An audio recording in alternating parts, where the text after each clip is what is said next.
Good morning and welcome to the JaCSA conference for 2021. I'm Althea McKenzie, very excited to join you today. We'll be here today and tomorrow. It is absolutely amazing what technology can do. And I tell you, we just want to celebrate. We're celebrating life, we're celebrating love, we're celebrating joy, we're celebrating happiness, and we are celebrating JaCSA and the work that they do. I tell you something, my friends, customer service has become even more important in this era. As we continue to battle with COVID-19, and this is a pandemic that has touched so many lives, we have lost loved ones, we have been touched in so many different ways. We have to find ways of connecting with each other. And so I'm very happy that on a day like today, we are able to connect in this kind of a way. And you know me, if you have heard me on any platform before, you know that I try to encourage you. So I'm going to start with something from Richard F. Wolff, who says, success is speaking words of praise, in sharing other people's ways, in doing just the best you can with every task and every plan. It's silence when your speech would hurt, politeness when your neighbors curt. It's deafness when the scandal flows and sympathy with others' woes. It's loyalty when duty calls, it's courage when disaster falls. It's patience when the hours are long, it's found in laughter and in song. It's not what the world gives me in honor, praise, or gold. It is what I do give the world so others do unfold. If by my work through life I can another soul unfold, then I have done what cannot be, made good by praise or gold. One tiny thought in a tiny word may give a great one birth.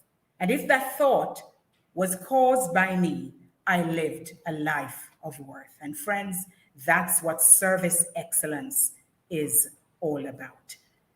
We give thanks for everything that we are going to receive over these 2 days. Ladies and gentlemen, we start everything with the national anthem. So can you, wherever it is that you join us from, please rise for the playing of the national anthem of Jamaica.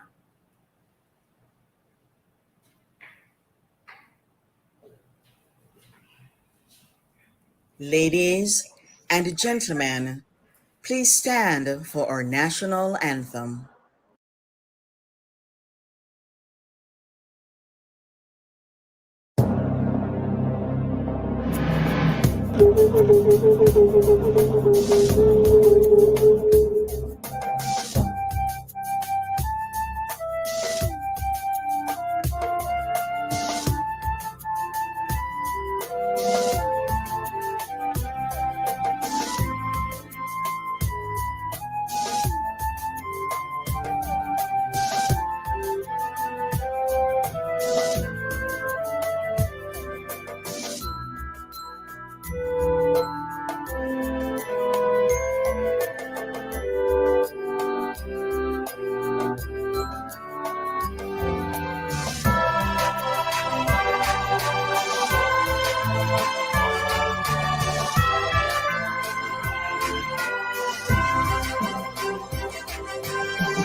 Ladies and gentlemen, our esteemed host is a media practitioner with more than 30 years' experience in broadcasting.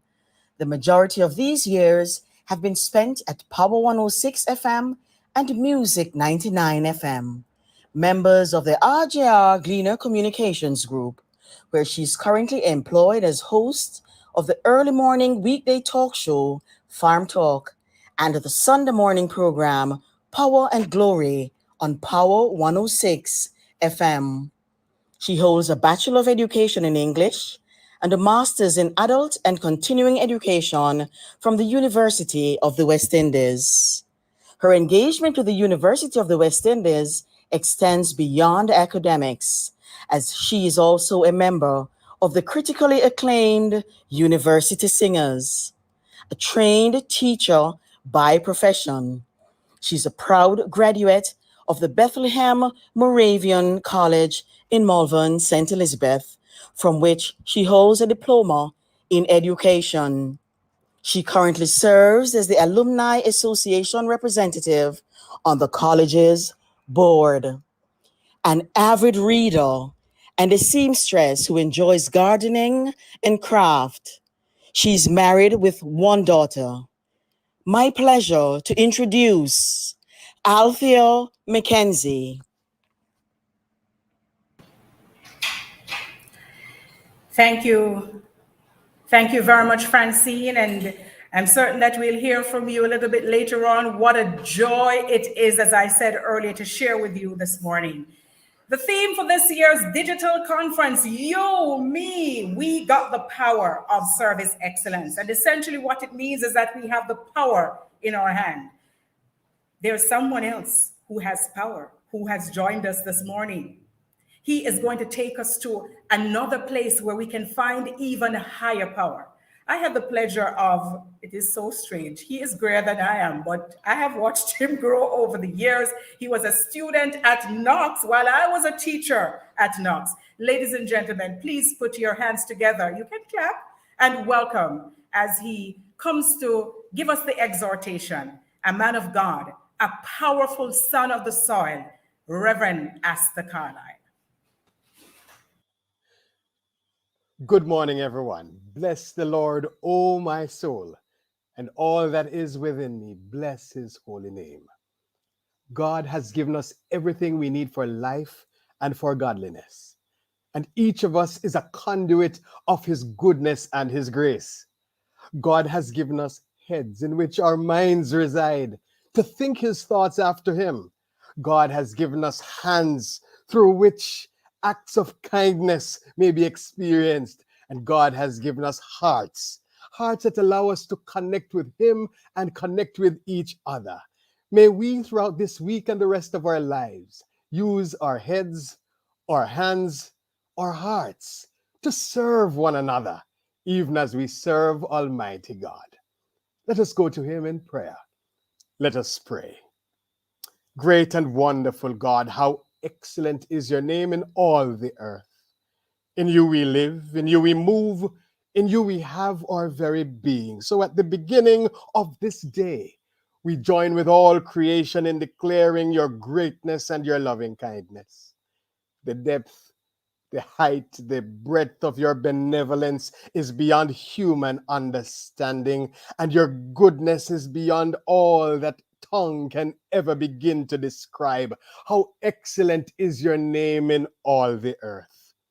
Father, we praise you for the resources and the peoples of this world, the gifts of creative vision, the resilient, indomitable, and charitable human spirit. We thank you that in the midst of a global pandemic, your Holy Spirit continues to help us to quarry those virtues within so as to make life sustainable and progressive. And as we engage this conference, we pray your guidance and your grace upon the Jamaica Customer Service Association and all their partners and sponsors. Bless their efforts, Lord. Bless this conference. May each presenter be filled with the light of your insight, and may each participant brighten with hope for the future. Father, as we face the future, remind us of your faithfulness in the past, your steadfastness now, and your uncompromising character in which we can trust. Grant us courage to conquer evil, love to help each other, faith to believe that all things are possible, wisdom to do that which is right, and a disposition of excellence to serve diligently and creatively. Be among us, O Lord, and grant that through our living and our giving, Jamaica may under God increase in beauty, fellowship, and prosperity, and play her part in advancing the welfare of the whole human race. We pray these things in and through the name of Jesus Christ, our Savior and our Lord. Amen. We say amen, and we thank Reverend Esther Carlisle for sharing with us this morning. Always a very powerful speaker. And if you have some time and you find it at all possible, you can visit the Webster Memorial United Church online. They have online services, and those services are just as vibrant as they always have been, despite what is happening with COVID-19. Let me say good morning to Dr. Nsumbe Jaja. She's the JaCSA chairman. You'll be hearing from her a little bit later on. Ladies and gentlemen, the fact that we're online doesn't mean that we're going to be wasting any time. We're just going to be moving as quickly as we can to get information into your hands to change lives, because you, me, we got the power of service excellence. And we're going to tell you how it is that you get to service excellence if you don't yet know.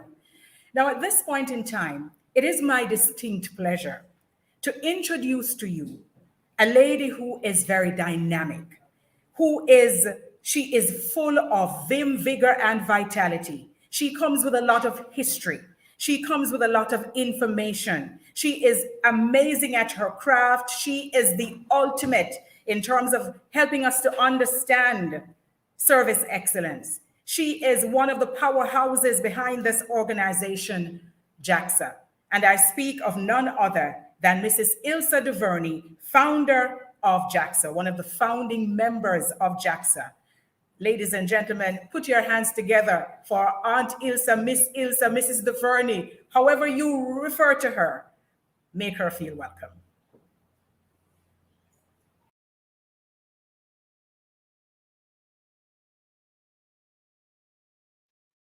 Good morning. What a wonderful day we have today. This year, we celebrate the 20th year of the Jamaica Customer Service Association, JaCSA, our 18th annual conference and National and International Customer Service Week. Our JaCSA theme is You, Me, We got the power of service excellence. In this time of virtual conferences, we are still invited to participate. So wherever you are, would you please repeat after 3 the word power? 1, 2, 3, power. We've got the power. So let's get powerful and let's get fully engaged. And when I say you, please say out loud, me. And then after that, we will say we. So it's you, me, we. We've got the power of service excellence. Do you feel the energy? Do you feel engaged? Do you feel empowered? I hope so. Because in the beginning is really the word. And today we move closer to achieving the millennial goals and Jamaica's Vision 2030. It is indeed my honor and my privilege to serve you and to stand here today as the person, the instrument that organized and convened meetings so that this auspicious occasion could come into being, the Jamaica Customer Service Association. We all have the power because we serve. We have the power that lifts us to a higher height. So when we give of ourselves in service, we offer this as a sacrifice, as our own Usain Bolt showed us, to the world. We all have an indomitable spirit that is so positive, a spirit of love, a spirit of care. And we are all winners. The African word Ubuntu embraces that fact. I am because you, because we are. JaCSA has stood tall for 20 years, 2 decades. I bring you greetings and I speak a blessing on us all. We keep walking and therefore we transform ourselves, our countries, our nations, and indeed we transform our world. As we do so, we become the best version of ourselves with reverence to an indomitable spirit through which we do the impossible and we achieve the insurmountable.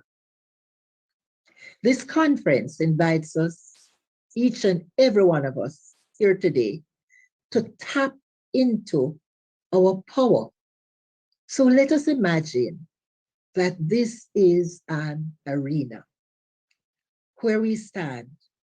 And as we light the torch today, virtually, we each are charged with the loving task to hold the customer service torch high as we serve our internal customers, as we serve our external customers. You, me, we, individually, at home, at work, at church, in the community, feel the energy as we, with the technology we have created, as we digitalize and evolve into Society 5.0, where our helpers are robots and they do the work for us. And we collaborate with them and we move closer to care for each other and to enjoy this wonderful world. Together, let us join hands. Let us join hands in collaboration and in solidarity with one love and one heart. Enjoy this conference experience. Why? It's all about us. Thank you.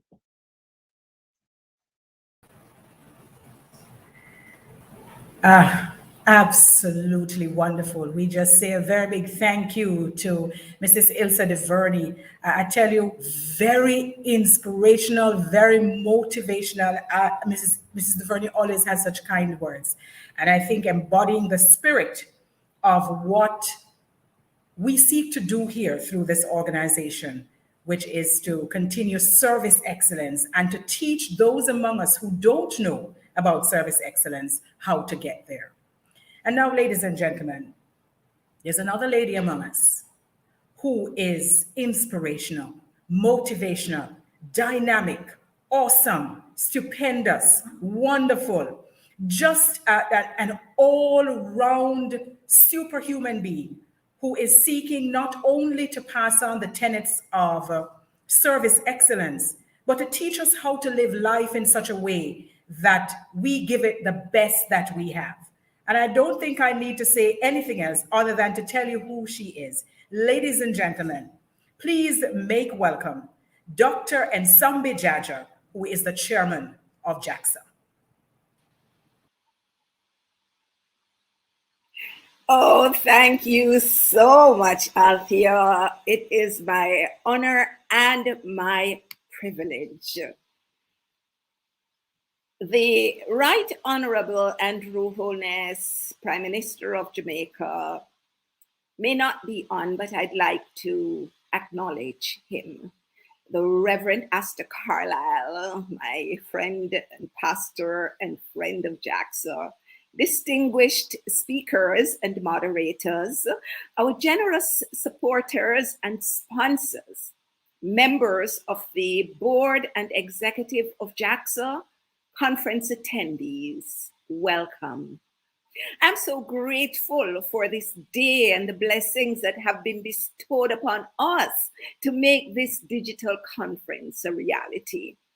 Thanks to the hard-working, selfless planning team and management team led by the amazing Deputy Chair of JaCSA, Mr. Richard Rowe, whom you'll be hearing from in a moment, who is supported by President Francine Lewis, who you heard from just now, and board member Marie Matthews, co-chair of the conference. Ilsa speaks of Ubuntu. I am because you are. Ubuntu refers to behaving well towards others or acting in ways that benefit the community. Nothing demonstrates this Ubuntu more than the generous support of our sponsors. The RGR Gleaner Communications Group coming in at platinum sponsorship level, as well as our own Office of the Cabinet coming in as Platinum Plus sponsor. We salute our gold sponsors, BCIC, an affiliate of the Victoria Mutual Group, and Sagicor Group. And then, of course, we have our faithful Jamaica National Group, Sagicor, Sagicor Group, National Commercial Bank, Victoria Mutual Group, Tourism Enhancement Fund, Tasty Jamaica Limited, Guardian Life Limited, Restaurants Associates Limited, who are the operators of Burger King, Popeyes, and Little Caesar, Carimed Group, and Guardian Insurance. It is just so awesome to have the support of these organizations over the years of our existence. And so we thank you and we bless you and ask God to continue to bless you with growth and prosperity. JaCSA, 20 years of service to the people of Jamaica, raising the bar of service excellence nationally.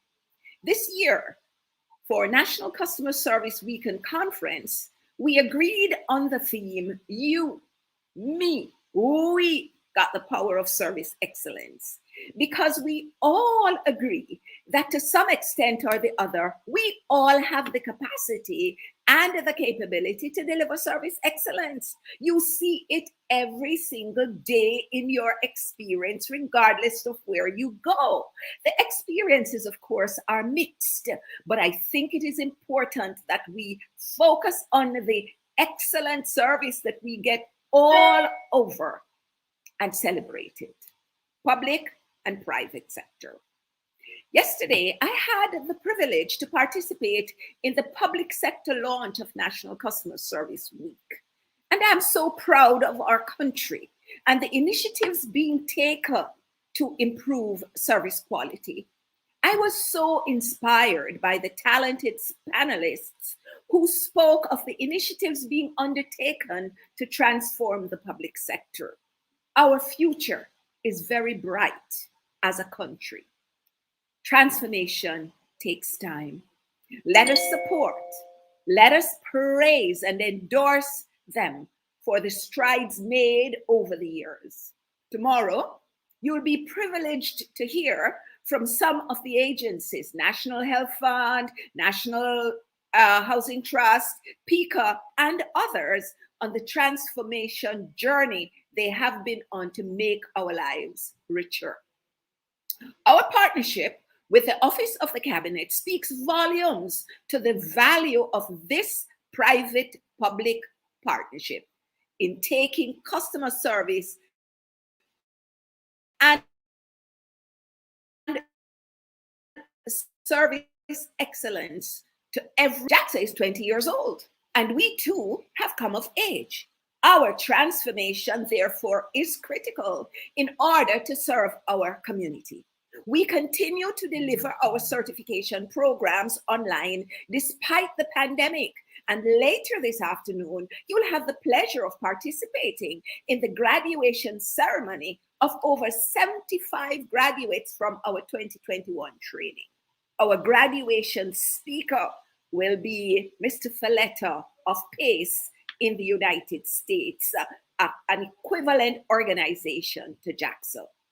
We have also spread our wings this year by engaging the Singapore Institute of Service Excellence to gain insights from them in how they are structured, resourced, and how they function to deliver a national customer service index, which we at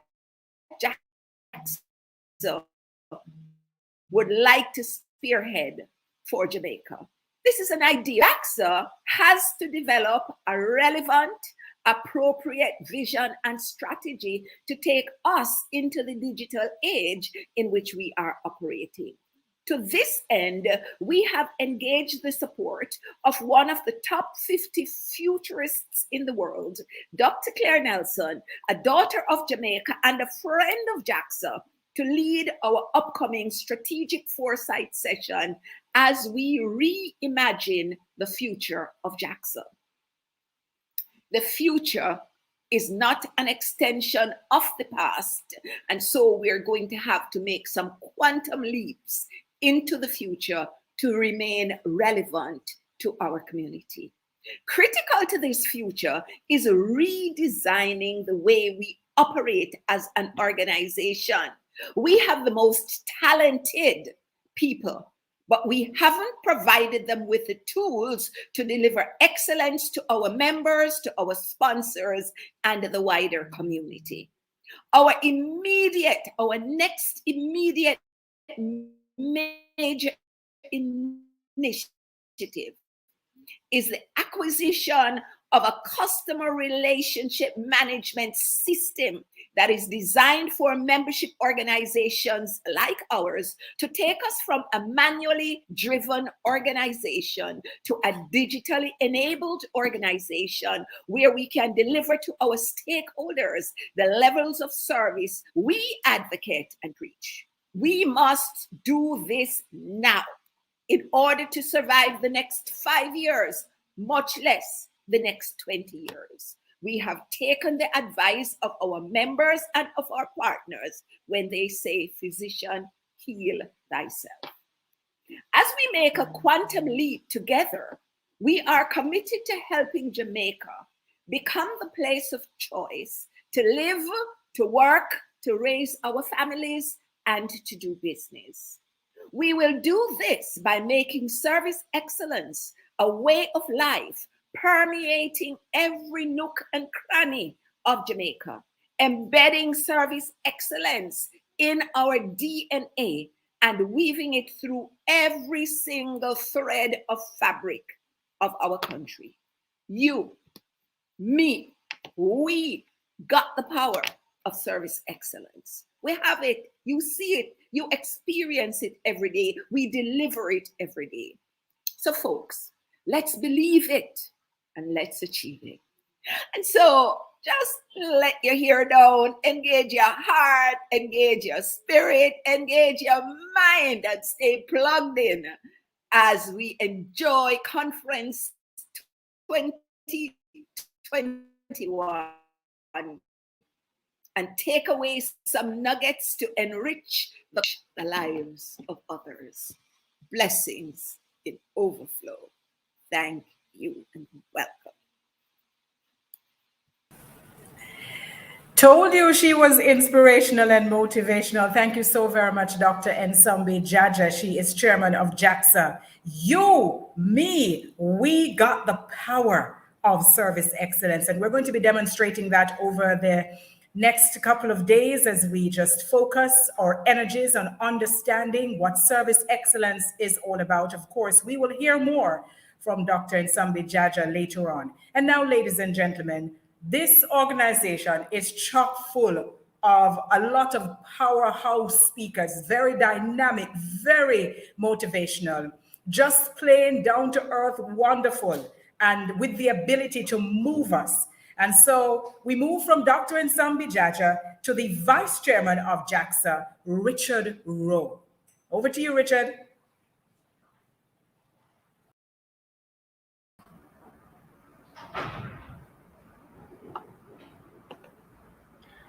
Thank you, and good morning. Mrs. Althea Mackenzie, Reverend Astor Carlyle, Mrs. Ilse Duvernay, Dr. Nsombi Jaja, Ms. Francine Lewis, other members of the board and executive, JaCSA, members of the Public Sector Transformation and Modernization Division inside the Office of the Cabinet, specially invited guests, speakers, panelists, moderators, conference delegates, sponsors, media, ladies and gentlemen.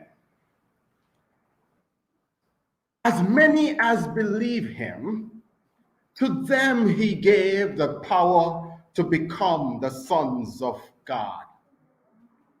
The gospel, according to John 1:12, speaks to the power to become the sons of God. This year, for JaCSA's 18th Service Excellence Conference, under the theme, as you heard it, you, me, we got the power of service excellence. We return to our most foundational tradition, that we are a spiritual people born with the power to become. That each of us, you, me, we, all our way, have inherited or got this power as a foundation of our being. It is a power not founded in arrogance or authoritativeness, but one that engages self-discovery as a function of service to others. It is a power that should be powered through a business between management, worker, and customer. That is the power to provide service excellence, the power to expect service excellence, and certainly the power that comes with the satisfaction we feel once we have experienced service excellence. We are happy to invest in another opportunity like this conference, complete with networking, packed with cutting-edge information, team building, and problem-solving sessions, presenting key strategies, ladies and gentlemen, and solutions to help individuals and organizations to deliver service excellence to everyone we come in contact with. Our people have been delivering excellence to visitors to our shores. How can we deliver this excellence to everyone we come in contact with in every nook and cranny across the length and breadth of our nation? We open this digital conference with leveraging the power of service excellence, a message from our Prime Minister, the Most Honorable Andrew Michael Holness. It is during a courtesy call on him a few years ago when we discussed a national customer service index for Jamaica. Well, our opening speaker for day 2, Miss Nita Lachmandas, Executive Director, Institute of Service Excellence, Singapore, will share insights on the creating and sustaining a national customer service index. Lessons from Singapore as we embark on the creation of a national customer service index for Jamaica. You know what that will do for us? What that can do for businesses? Yes, JaCSA remain relevant, current, and we are visionaries in the business of service excellence, folks. Hence our focus on Industry 4.0, 5.0, the digital transformation, and the nexus interaction between humans and machines. Wow. Our day 1 keynote speaker, Dr. Gary Canal, UN Resident Coordinator, Northern Caribbean, the former Prime Minister of Haiti, will ask us if we are ready for this. But guess what? I believe he will provide some of those answers. Dr. Nsombi Jaja and her UCC MBA team will examine Industry 5.0 and their implications for quality of product, quality of life, of service, and quality of life. And if you still don't get it, guess what? We have the Powerhouse Forum, which will address the implications for the private sector, the tourism sector, and certainly social enterprise. This will be followed by the nexus between Jamaica and Nigeria, the service excellence pillar, by Her Excellency Ambassador Dr. Maureen Tamuno, High Commissioner of Nigeria to Jamaica. We bring the curtains down on day 1, folks, with our International Customer Service Certification graduation, with our guest speaker being Sam Falata, Chairman of the Board, Professional Association for Customer Engagement PACE in the United States of America. Well, Dr. the Honorable Nigel Clark, Minister of Finance and the Public Service, our keynote speaker for day 2, will address the sustainable development through service excellence. Our collaborative partner this year, and somebody told you, we have been talking about them, the Public Sector Transformation and Modernization Division inside the Office of the Cabinet will be featured. And Mrs. Venice Pottinger Scott and her team will take us through The Public Sector Forum, bringing us up to date on developments in the public service and unleashing the best practices by leading public sector bodies such as the National Health Fund, National Housing Trust, Passport and Immigration and Citizenship Agency, National Land Agency, Ministry of Finance and the Public Service, and certainly our Tax Administration, Jamaica. So our closing address, folks, celebrating the heart of service, people power, and technology, will be delivered by Maxine Atong. She's author, OD consultant, radio show, and executive coach from Trinidad and Tobago, folks. We are excited to offer this valuable leadership development and networking experience in a virtual format, making it accessible to every Jamaican, but also to the world. Improved customer service will help to make the vision Jamaica a place of choice to live, work, raise families, and do business, and demonstrate our national pledge so that Jamaica may, under God, increase in beauty, fellowship, and prosperity, and play her part in advancing the welfare of the whole human race.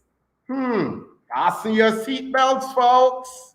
Flight 2021 is ready for takeoff. We are streaming live on JNN and their YouTube channel, folks. Thanks to all our sponsors for making this possible. Thanks to you for joining us from wherever you are in Jamaica and indeed the world. Yes, take it away, Captain Althea Mackenzie. Thank you, ladies and gentlemen. Please enjoy your flight.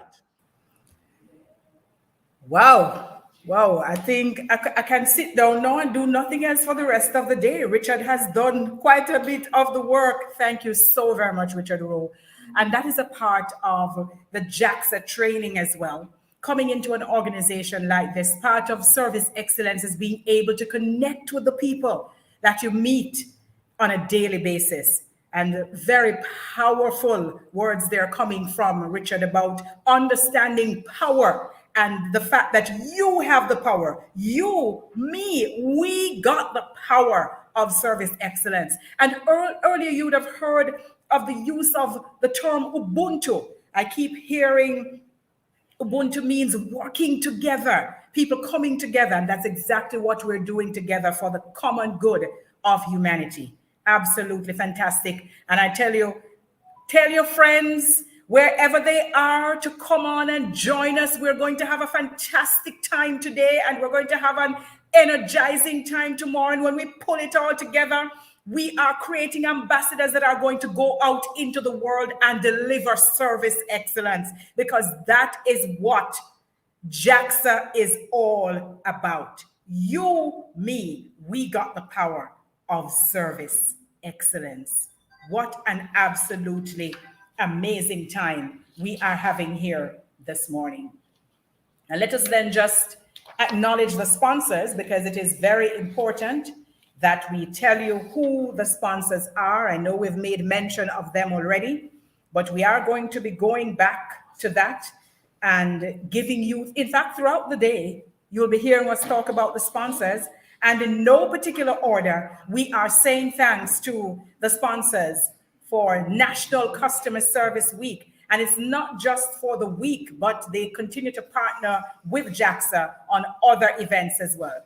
Guardian General Insurance Limited, CariMed Group Limited, Restaurants Associated Limited, operators of Burger King, Popeyes, and Little Caesars Jamaica, Guardian Life Limited, Tasty Jamaica Limited, the Tourism Enhancement Fund, TEF, Victoria Mutual Group, National Housing Trust, the National Commercial Bank, Sagicor Group, Jamaica National Group, British Caribbean Insurance Company, BCIC, the Office of the Cabinet, and the RJR Gleaner Communications Group.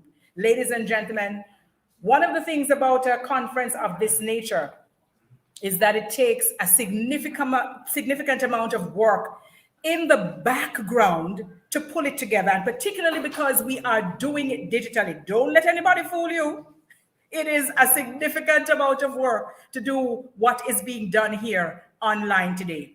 And speaking of online, let me just acknowledge the fact that we have people joining us from Singapore, Canada, the United States, the Cayman Islands, right here in Jamaica. And wherever it is that you join us from, drop us a note so we can acknowledge that you are joining us here for this, the JaCSA conference. And so, ladies and gentlemen, one of the activities that I thoroughly enjoy each time that we come to these events is, of course, the activities that come out of the music development and the JCDC. And you know that there's a competition that JaCSA has been running each year where they involve the young people, and it's always so exciting and interesting to see what they can come up with. I have been blown away over the years, and I know it is no different this year. Let me just invite then Mrs. Avery Crooks Campbell to just share a little bit with us as to how it is that the competition went this year. And then, of course, we're going to be getting that presentation of the awards and who has won right after that. Ladies and gentlemen, Avery Crooks, Customer Service Song Competition Coordinator. Good morning, everyone. It is my pleasure to be here with you at the conference. Thank you so very much, Althea. I know with your background and your history of singing and performing, I know you do enjoy this, and everybody else as well. Thank you so much. It's my pleasure to speak about our song competition. This year, we had some challenges, but I'm pleased to see that our students and our teachers, they have risen above these challenges. We had 4 finalists, and we had our top 3 on Saturday when we had our finals here at the JCDC. I want to make mention that we have plans to produce the first place winner this year in a professional way. Our students were seriously challenged with, doing everything from home. So the production of the sound and the video, there were challenges there. Nevertheless, the adjudicators spoke of the gems that they saw despite these setbacks. And so I want to tell you who our top 3 winners are. 3rd place, Merle Grove High School, with their song entitled The Power of Service. In 2nd place, Zoe Ewan of Marcus Garvey Technical High, with her song entitled You, Me, We Got the Power. And our 1st place winner from the parish of St. Anne, York Castle High School, Adrienne McNeish, with her song Good Services. And of course, you know that there is a cash prize that is tagged to all the winners, courtesy of JaCSA. We have also a cash prize for the writer of the winning song. So 3rd place, $30,000 and a 3rd place trophy. 2nd place, $50,000 and a 2nd place trophy. And 1st place, $80,000 and the 1st place trophy. And $25,000 for the writer of the winning song. Ladies and gentlemen, It has been a pleasure. This partnership with JCDC and JaCSA is sealed, and we look forward to many, many more fruitful years of service. Thank you very much.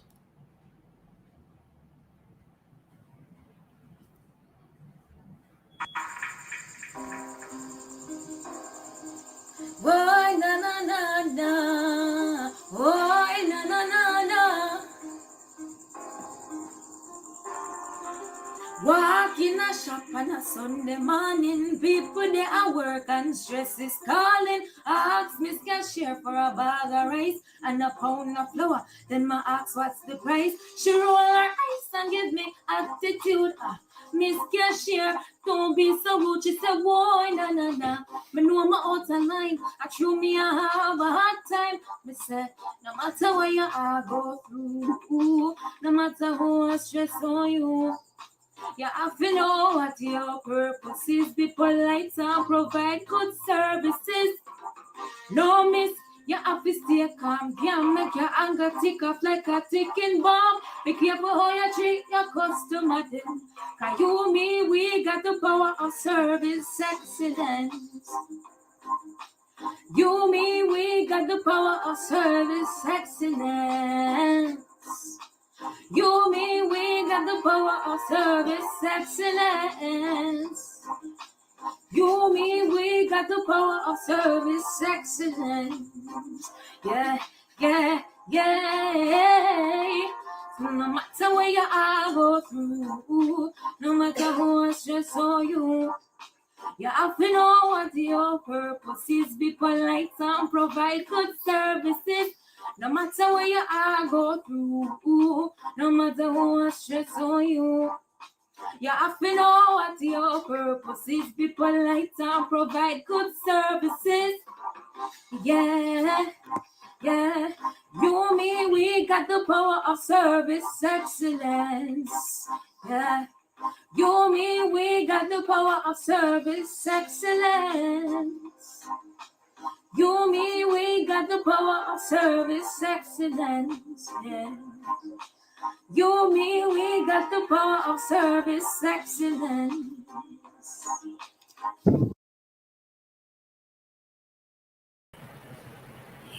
You, me, we got the power of service excellence. Yeah, yeah, yeah. You, me, we got the power of service excellence. That was absolutely beautiful. Excellent job by young Adrienne McNeish, and she is from Yorkcastle High School. I have a feeling that she is going to have, I would think, some kind of career in the music industry one way or the other. Now, this is where now I miss my JaCSA choir because that is one of the things that we can't do because we are online. But I want you, wherever it is that you are joining us from, to just sing the line, you, me, we got the power of service excellence. Yeah, yeah. You, me, we got the power of service excellence. And of course, very importantly, we have to have some kind of presentation because of the outstanding job of our young people. I know they have been having some real challenges as a result of online schooling, online learning, but they too understand the importance of service excellence. And so now, ladies and gentlemen, we just want to continue to big them up, as we would say in Jamaica. At some point in time, the presentations are going to be made to them. Do we get that presentation of awards, or are we just going to tell them thank you? Do we have a video with the presentation of some kind of awards? And Richard is waving badly over there and saying, no, Althea, no, we don't have that. Would be good though. But we congratulate all of our young people. And now, ladies and gentlemen, it is my distinct pleasure to introduce to you Francine Lewis, president of the Jamaica Customer Service Association, JaCSA. Don't be fooled by how quiet she is. She is one of those individuals that we would describe as a quiet storm. And her duty this morning is to introduce the Most Honorable Andrew M. Holness, Prime Minister of Jamaica.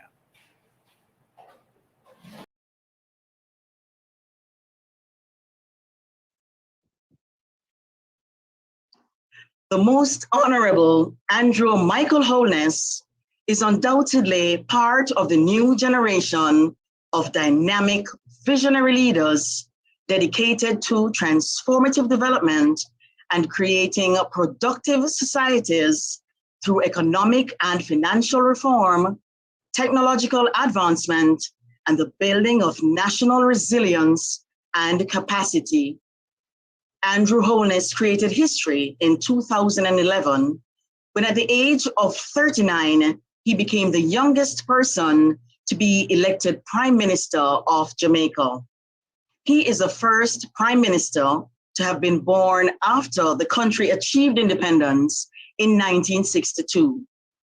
In 1997, at the age of 25, he was elected to the House of Representatives in Jamaica as a member of Parliament, representing the constituency of West Central St. Andrew. To date, he holds the record as the youngest elected MP in Jamaica. He is currently serving 4 unbroken terms in the House, giving more than 20 years of service as an elected representative. Prime Minister Holness has held several high-level positions, both within the executive and legislative branches of the government of Jamaica. These positions have enabled him to work in several key sectors, such as social welfare, community development, housing, and education. Since he was appointed Prime Minister in 2016, the focus of his administration has been sustainable economic growth and meaningful job creation, together with a thrust towards Jamaica emerging as the first digital society in the Caribbean. Prime Minister Holness has been at the forefront, leading and driving the discussion and the policies on national, regional, and international platforms on climate change issues. The Most Honorable Andrew Michael Holness is a man of compassion and dialogue who believes in partnerships and inclusiveness as critical tools in achieving optimal outcomes. He has brought a vibrant and pragmatic energy to the transformation of public sector administration to make the government more responsive while promoting cooperation and partnership. Ladies and gentlemen, the Most Honorable Andrew Holness, ON MP, Prime Minister.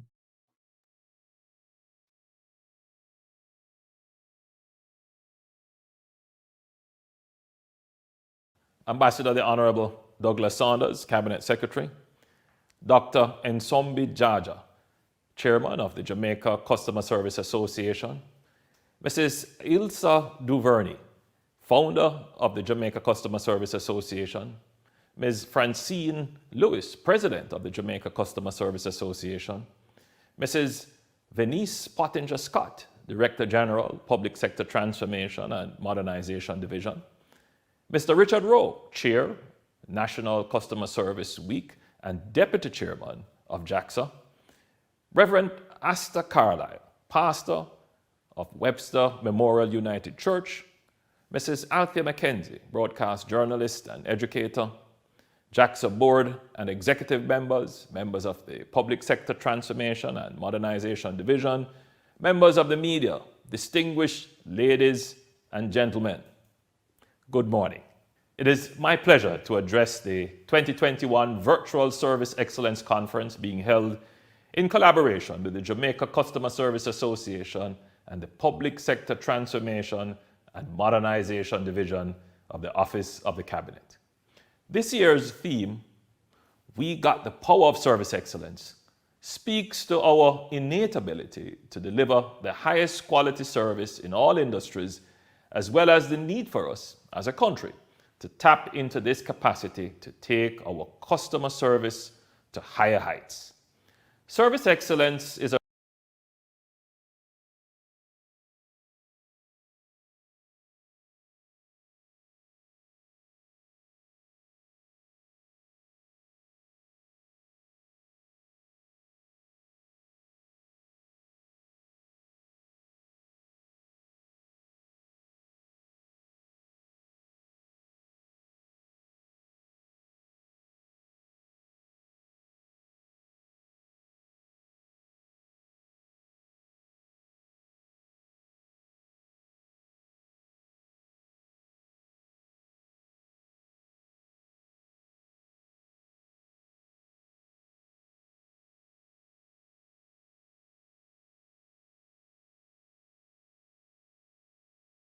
Ambassador the Honorable Douglas Saunders, Cabinet Secretary, Dr. Ensombi Jaja, Chairman of the Jamaica Customer Service Association, Mrs. Ilsa Duvernay, Founder of the Jamaica Customer Service Association, Ms. Francine Lewis, President of the Jamaica Customer Service Association, Mrs. Venice Pottinger Scott, Director General, Public Sector Transformation and Modernization Division, Mr. Richard Rowe, Chair, National Customer Service Week and Deputy Chairman of JaCSA, Reverend Asta Carlyle, Pastor of Webster Memorial United Church, Mrs. Althea McKenzie, broadcast journalist and educator, JaCSA Board and executive members, members of the Public Sector Transformation and Modernization Division, members of the media, distinguished ladies and gentlemen, good morning. It is my pleasure to address the 2021 Virtual Service Excellence Conference being held in collaboration with the Jamaica Customer Service Association and the Public Sector Transformation and Modernization Division of the Office of the Cabinet. This year's theme, We Got the Power of Service Excellence, speaks to our innate ability to deliver the highest quality service in all industries, as well as the need for us as a country to tap into this capacity to take our customer service to higher heights. Service excellence is a phrase with which we are all familiar. It is an ideal towards which we should strive. Within the context of the public sector, both our internal and external customers should expect and receive nothing but the best service.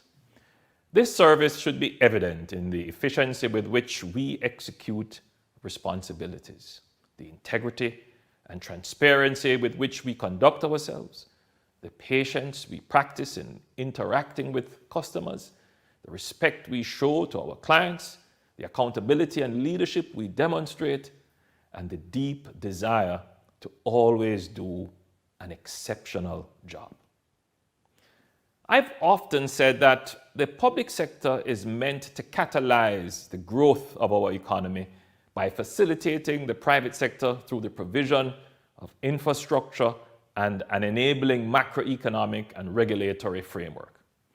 That is why it is essential that we continue to work to transform the public sector to consistently add value through being performance-oriented. To this end, by a multi-pronged partnership approach, we have worked to establish the Service Excellence Framework, the goal of which is to secure the delivery of service in a collaborative, intuitive, results-based manner designed to bring about a revitalized service culture. Jamaica's Vision 2030, which is also in keeping with the Sustainable Development Goals, is to make Jamaica the place of choice to live, work, raise families, do business, and as I like to add, retire in paradise. Crucial to this goal is a robust, agile, responsive, efficient, and service-oriented public sector which understands the mission-critical role it plays in realizing economic growth and achieving national development.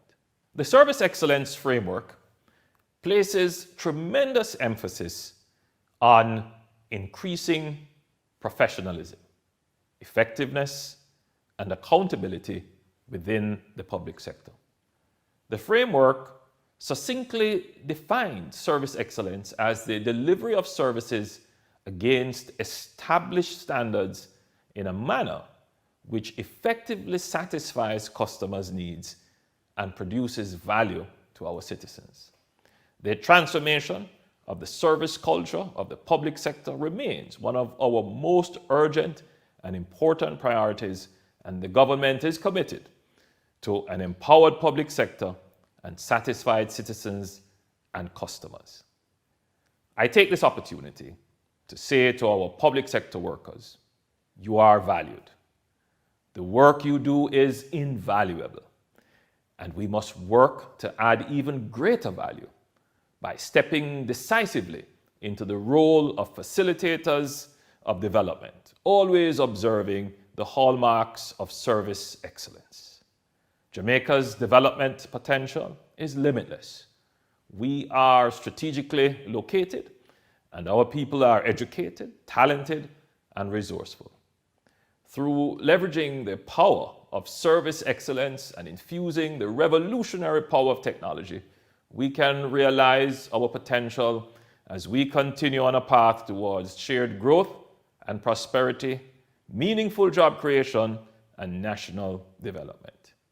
This National Customer Service Week, I commend all stakeholders for the dedication they have shown in improving customer service in Jamaica and the members of the public sector striving to deliver excellent service.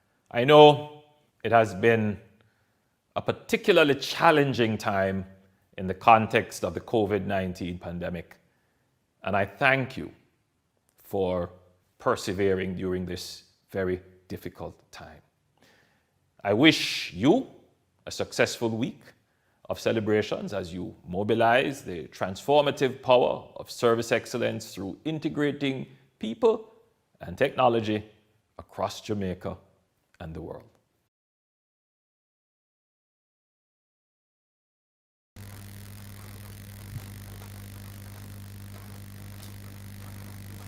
You, me, we got the power of service excellence.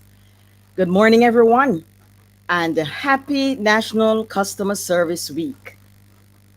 On behalf of the Jamaica Customer Service Association and the team at the Office of the Cabinet, Public Sector Transformation and Modernization Unit, let me extend a hearty vote of thanks to our Prime Minister to take the time out to share with us.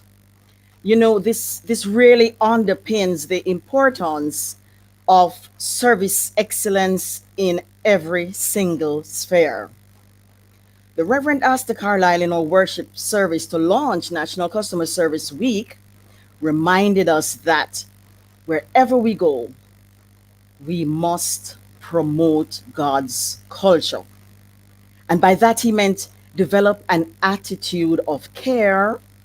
And that point was reiterated today by our Prime Minister when he reminded us of the need to tap into our capacity, tap into our power, and take customer service to higher heights, a charge to all of us, both public, private sector, and indeed all stakeholders. That, ladies and gentlemen, is what service excellence is about. It's about leadership, great attitude, partnership, perseverance, care, integrity, and it will take a joint effort, multi-pronged partnership approach, as the PM puts it, for us as a country to achieve our objectives of underscoring the societal value of service excellence and in furtherance of our vision 2030. But we have the power to do it. We can do it. We got the power of service excellence. Thank you again, Most Honorable Prime Minister. Thank you very much, Francine. And of course, this whole issue of service excellence, one of the things that I would have picked from what the Prime Minister says is that we have the innate ability to deliver service excellence, and we just have to ensure that we go ahead and tap into that innate ability. It is in all of us to be wonderful people and to share the best of ourselves with others.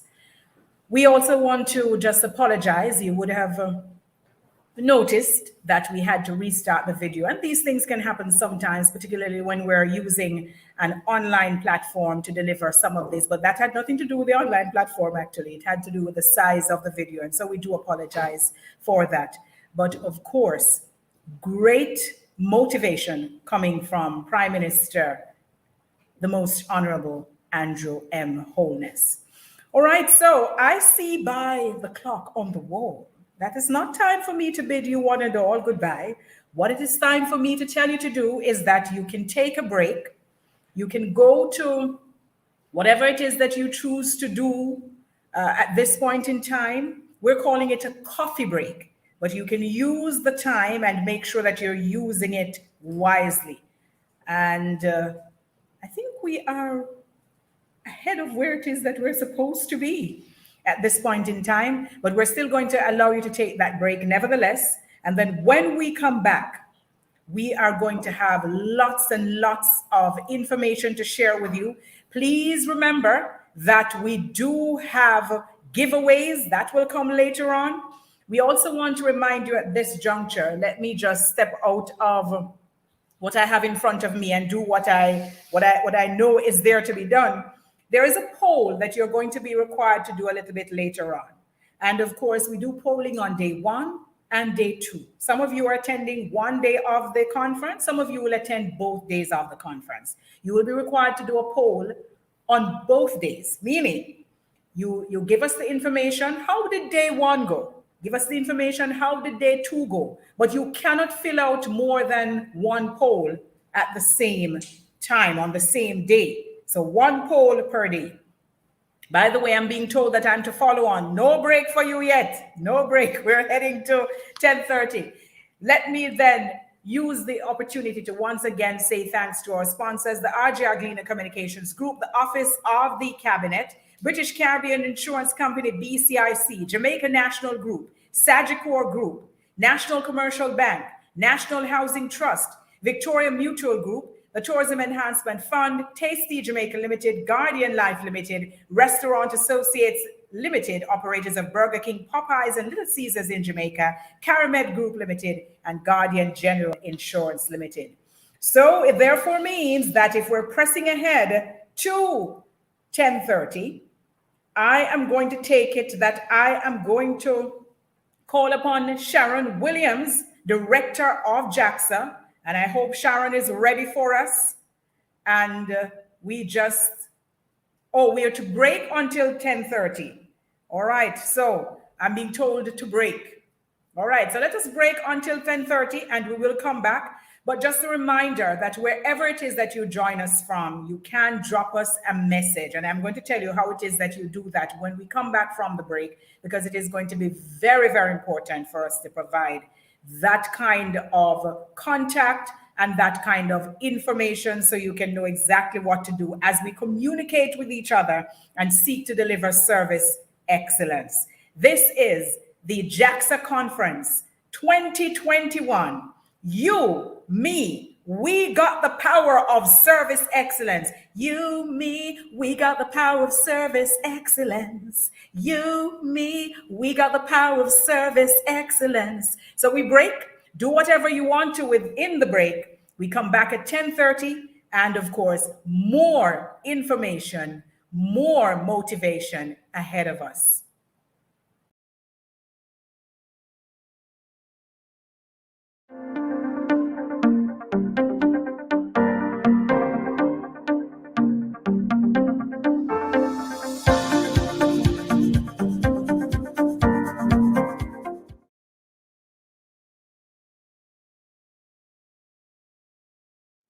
Offering customers that unforgettable experience has always been a passion of mine, and I was searching for a way to make that difference in the industry in Jamaica.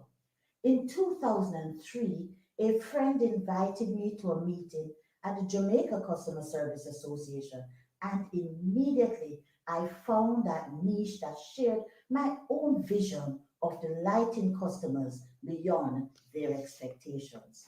So I became a member of the association where I was able to serve in key areas, network with other professionals, and take on leadership roles. As a bonus, I was able to market my own unique brand as I shared my experience with others. You too can benefit from these great opportunities as you develop professionally and be a champion of a worthy cause. So why not join us? Whether you are a pensioner, a student, a business professional, or an organization, we have a place for you. Visit our website at jacs-association.org. You may also follow us on our various social media handles. I am Christine Brown, VP Membership of the Jamaica Customer Service Association, raising service standards nationally.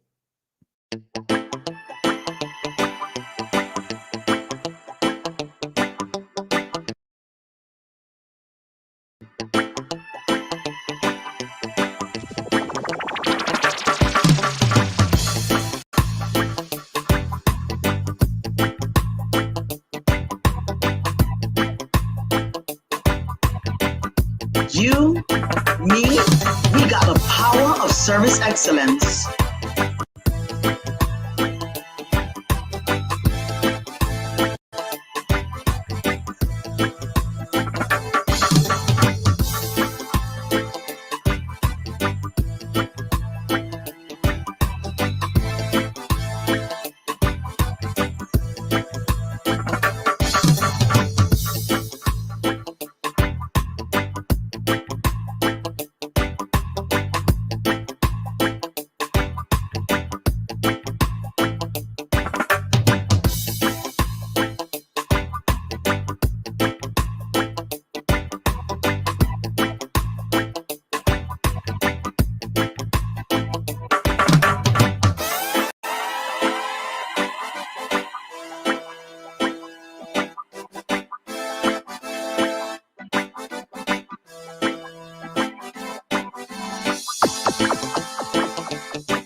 Why na na na na?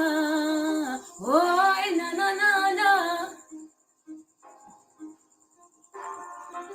Walk in a a shop on a Sunday morning. People they at work and stress is calling. I ask Miss Cashier for a bag of rice and a pound of flour. Then my ask what's the price. She roll her eyes and give me attitude. Miss Cashier, don't be so rude. She said, boy, na. Me know I'm out of line. I true me, I have a hard time. Me say, no matter what you I go through, no matter how I stress on you, you have to know what your purpose is. Be polite and provide good services. No miss, you have to stay calm. Can't make your anger tick off like a ticking bomb. Be careful how you treat your customer then. Cause you, me, we got the power of service excellence. You, me, we got the power of service excellence. You, me, we got the power of service excellence. You, me, we got the power of service excellence. Yeah. No matter where you are go through, no matter how I stress on you, you have to know what your purpose is. Be polite and provide good services. No matter where you are go through, no matter how I stress on you, you have to know what your purpose is. Be polite and provide good services. Yeah. You, me, we got the power of service excellence. Yeah. You, me, we got the power of service excellence. You, me, we got the power of service excellence. Yeah. You, me, we got the power of service excellence.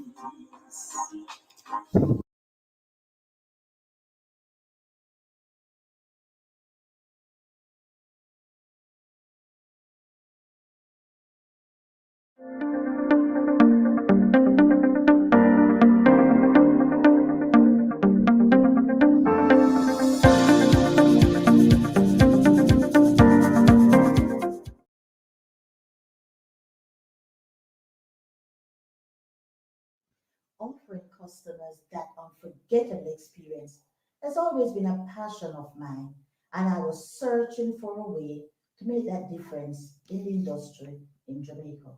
In 2003, a friend invited me to a meeting at the Jamaica Customer Service Association, and immediately I found that niche that shared my own vision of delighting customers beyond their expectations.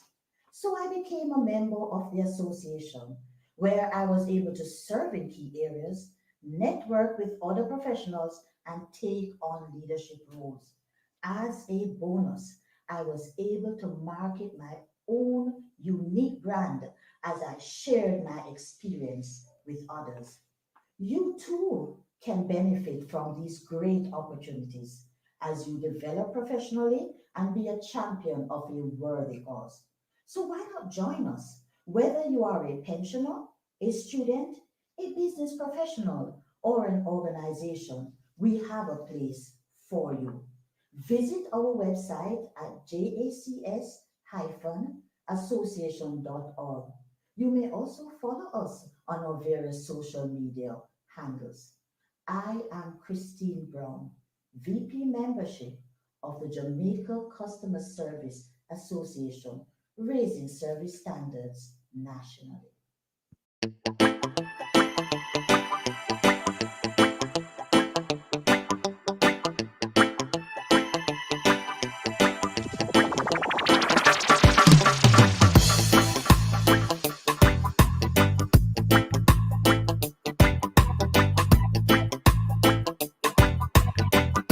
You, me, we got the power of service excellence.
All right, you, me, we got the power of service excellence. And of course, it is the JaCSA conference, the digital edition for this year, 2021. We're going this route because, of course, we are challenged by COVID-19. But being challenged by COVID-19 doesn't mean that we are not prepared to deliver service excellence. And I tell you something, I think it is now that we are having these kinds of challenges with COVID-19 that we're going to have to push even more to deliver service excellence. So just before I move to the next item on my agenda, remember I was telling you that we don't have any choir? Not true, sir. We have a JaCSA choir right up here in this office that I'm in. Marie, Richard, Sandra, and Althea. Yes. So are we ready? I hope you can hear them. So after three, 1, 2, 3. You, me, we got the power of service excellence. You, me, we got the power of service excellence. You, me, we got the power of service excellence. You, me, we got the power of service excellence. You, me, we got the power of service excellence. Woo! All right, so JaCSA choir is up in here. I'll see if I can get them to do anything else for you a little bit later on. But ladies and gentlemen, just as a reminder, this is the JaCSA Conference 2021. You, me, we got the power of service excellence. And that is what we're aiming for, higher heights of service excellence. And if you think you can't climb, that's not true. We have that innate ability, as the Prime Minister says, to keep moving up, just keep pressing on, just keep going. We just have to pull it out from inside of us, and we all have it within us so to do. So we're moving on. I trust that you had your coffee break, your tea break, whatever it is that you did with the break time. I hope you are ready now, because we are moving into overdrive, and we are going to continue to just press on ahead as we give you more service excellence. At this time, I'm going to welcome Sharon Williams, Director of JaCSA, and she is going to introduce to us our presenter, the Honorable Dr. Gary Conneal. And of course, we are looking forward to the motivation that we'll get from Dr. Conneal. Over to you, Sharon. Thank you so much, Althea. Good morning, everyone. It is my absolute pleasure to be here and to be introducing Dr. Gary Conneal, Resident Coordinator, Office of the United Nations. A former Prime Minister of Haiti, the Honorable Dr. Gary Conneal joined the UN country team in Jamaica after serving as UN Resident Coordinator in Burundi. Before that, he served as Undersecretary General for Programs and Operations with the International Federation of the Red Cross and Red Crescent Societies, the world's largest humanitarian network. His extensive experience as a development practitioner includes 20 years in the UN system, among other functions as Regional Director for UNPO's Africa Region and Head of UNDP's Millennium Development Goals Support Unit. In the wake of Haiti's 2010 earthquake, Mr. Conneal served as Chief of Staff of the Office of the Special Convoy for Haiti, former United States President William J. Clinton, where he helped coordinate Haiti's reconstruction efforts. In addition, in 2012, he served as Senior Advisor to Liberian President Ellen Johnson Sirleaf in her role as co-chair of the UN High-Level Panel on the post-2015 Development Agenda. Dr. Conneal holds a medical degree from the Faculty of Medicine and Pharmacy of the State University of Haiti and a Master of Public Health from the University of North Carolina at Chapel Hill. Ladies and gentlemen, please help me welcome the Honorable Dr. Conneal. Thank you. Thank you so very much for this introduction, Mrs. Williams. And thank you so much, everyone, for inviting us to join. Mrs. McKenzie, thank you so much for the energy. My goodness, what a wonderful way to spend a Tuesday morning. I'm so grateful to be a part of this. Let me, of course, first recognize His Excellency, the Most Honorable Andrew Holness, Prime Minister, for his wonderful words.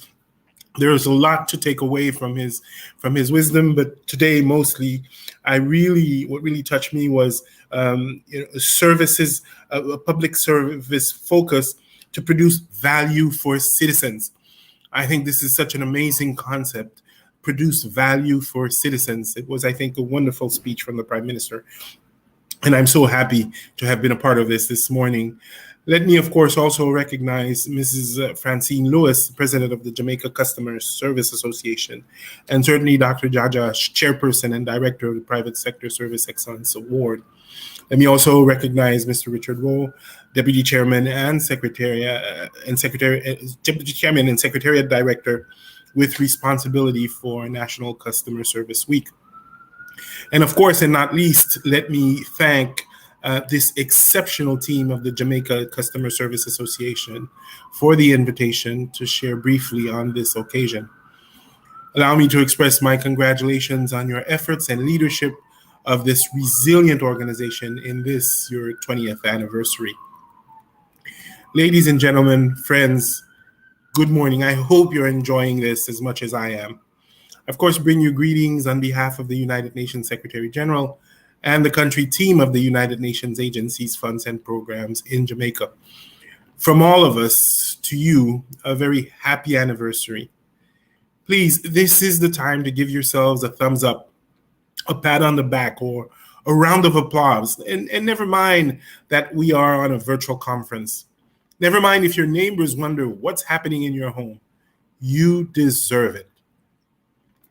You, me, we got the power of service excellent. There could be no timelier message than this. Together, we have braved the adversities of the last 20 months, and only through renewed commitment to excellence. Excellence in innovation, excellence in diversity, equity, and inclusion, excellence in partnership, and excellence in every aspect of service delivery. Will we be able to recover and build back better for a more resilient and sustainable future? Yes, we will. Now, my presentation today will look at the national and global context in which we now operate, the new demands of Industry 4.0 and 5.0, and how this revolution fits perfectly within the 2030 Global Agenda for Sustainable Development. Now, there is no doubt that we are living in unprecedented times. COVID-19 continues to devastate health systems, cripple economies, and exacerbate inequalities in Jamaica and across the globe.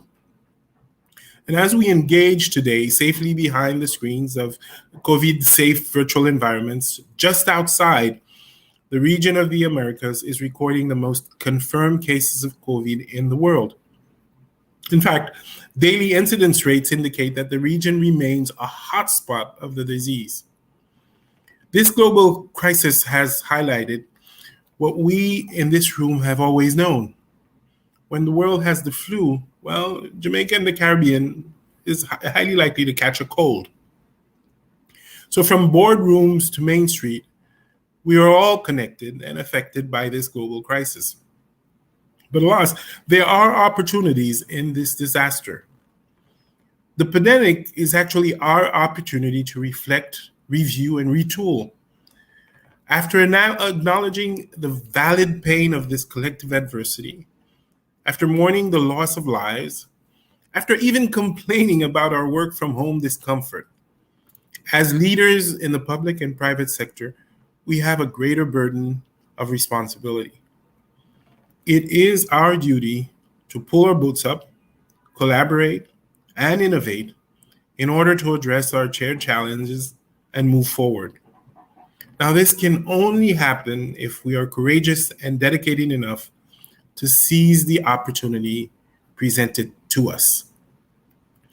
Now, very specifically, I've been asked to talk about Industry 4.0, 5.0. What is it? What is required? Are we ready? Well, in some respects, experts have described the COVID-19 pandemic as the perfect storm. The reality is, despite major shocks to the economy from disruptions caused by the COVID-19 pandemic, the IMF reports that the global economy is projected to grow 6% in 2021 and 4.9% in 2022. And Jamaica's economy is recovering quite well. The Bank of Jamaica forecasts a 7 to 10% growth in GDP by the end of this fiscal year, which is quite remarkable. In fact, this week, Staten announced a 14.2% rate of expansion in the Jamaica economy for the April to June quarter this year. And alongside its socioeconomic and health challenges, a production model has still managed to birth and grow itself. So Industry 5.0 is very much here. As a complement to Industry 4.0, humans and technology must now coexist with greater synergy, a model that requires a shift in our thinking, training, and work approach. Industry 4.0 came along and brought with it the emergence of automation and operational technology, and the smart factory. Industry 5.0 takes the next step, which involves leveraging the collaboration between increasingly powerful and accurate machinery and the unique creative potential of what we call people power. But let's make it more clear. Industry 5.0 is not a tectonic shift. It's really more of a marriage of the creative genius and utilization of people with the now lightning speed automation of information and operational technology. This is the service and production approach we've been waiting for. When humans and machines, if we leverage the opportunity, are just better positioned to work together. Now, for many sectors, this means that the fear of job loss due to fast rising technologies is reduced, but only if we accept the challenge to upskill and retool. So to make it simple, and can we go to our first slide if someone is helping us here? I'm not sure if going to our first slide, Frost and Sullivan compared Industry 4.0 and Industry 5.0 for us. And as you can see in the slide, the business of connecting IT and OT is now focused on delivering individually tailored customer experience. Industry 5.0 is the era of experience and using technology to deliver. Mass customization is giving way to hyper customization, where the customer's services and products is uniquely built for him or her. Amazon has already built and mastered an intelligent supply chain of global warehouses and robotized intelligent factories to manufacture the basic design of the product in bulk.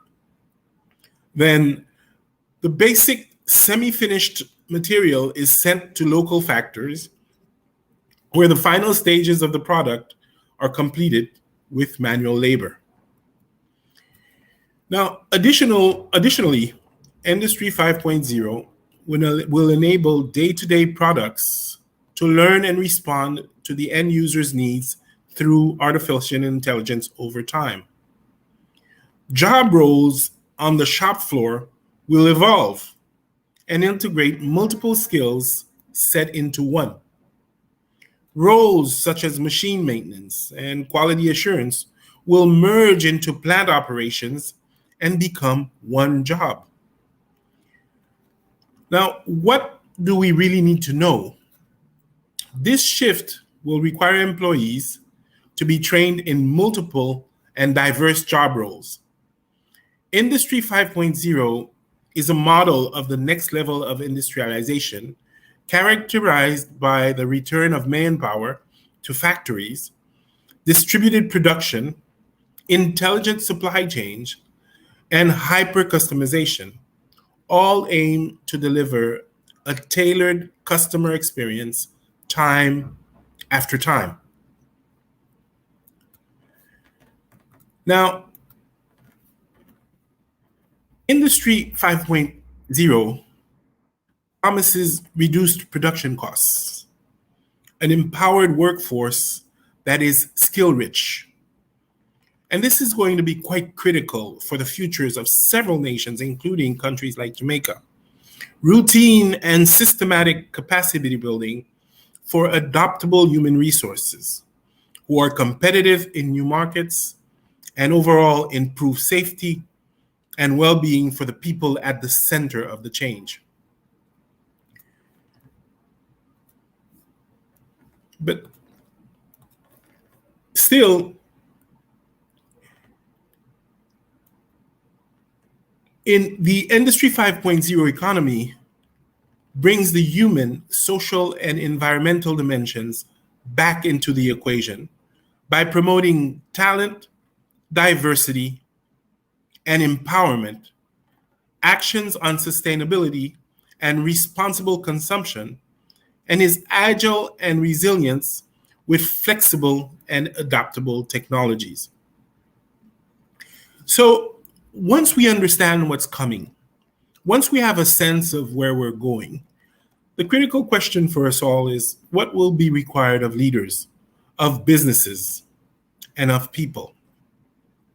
Well, the Industry 5.0 approach contributes to the building of a workforce and ultimately an economy that works for people. And that should be at the center of the vision, not profit. How do we work to improve the circumstances of people while, of course, making profit? Governments must therefore facilitate an enabling environment for the safe and optimal use of artificial intelligence across sectors, including health, education, services, travel, and trade. Businesses and their staff must take a renewed approach to continuous, systematic, and equitable upskilling and reskilling all of workers, particularly in digital education. Now, this is an investment that needs to be done in partnership with government. Every sector must begin, if they haven't already, its transition to a modern, resource-efficient, and circular economy that ensures sustainable consumption and production patterns. Friends, if you haven't noticed already, Industry 5.0 is demonstrating the link between work production models and broader social developments, or as we say in the development community, the Sustainable Development Goals. I want to share with you a short video that highlights what the Sustainable Goals are. Welcome, everyone. We're here to discuss a crucial and urgent agenda that will have profound implications on our company, but also far beyond the four walls of this boardroom. It's time to talk about the Sustainable Development Goals, or SDGs, and what they mean for business. The SDGs were agreed upon by world leaders in 2015. These 17 goals are a universal framework aiming to tackle our most pressing social, economic, and environmental challenges on the road to 2030. These are big goals, and they aren't just goals for the developing world. Every country has work to do. They'll transform the world we live in for the better. But what role is there for us as a business? Isn't this just something for governments to deal with? Quite the opposite. The truth is that these goals can't be achieved without business. Businesses like ours are the driving force, an essential part of the process. But it goes further than that. As much as the SDGs need business, long-term business success hinges on the goals being realized. Let's look at the SDGs from four key angles. Environmental and social challenges are limiting growth and costing us greatly. The SDGs can reverse these trends. Let's act early and manage our long-term risk, stay ahead of policy developments, and protect our competitive position. Doing nothing will be a costly option. Business solutions that align with the goals stand to open up at least $12 trillion per year. by 2030. We'll also create new jobs and better support the communities we operate in, helping us build trust with our governments, shareholders, and customers. Better information equals better decision-making. Disclosing sustainability risks and impacts and pricing them appropriately is where the market is headed. Finally, achieving the SDGs is beyond the reach of any one company. We must work together. So integrating the SDGs into everything we do will help our organization become more competitive, more resilient, and ultimately more successful. Together, we can turn these goals into business action, resulting in a more prosperous world for everyone. It's time to take action. Let's be part of the solution.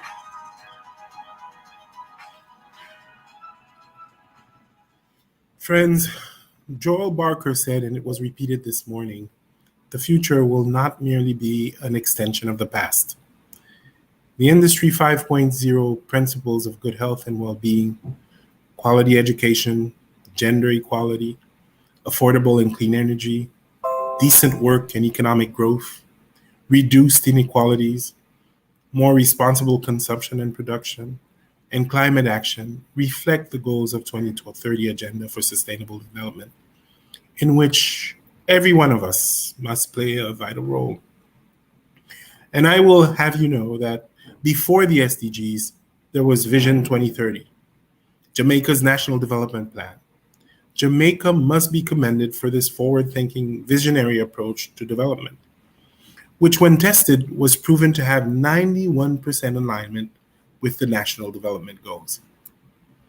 Whether we call it Industry 4.0, 5.0, Vision 2030, or the SDGs, undoubtedly we are all being called to support a green environment, to safeguard human rights, to protect the most vulnerable and marginalized, and to facilitate decent work and economic growth in ways that will leave no one behind.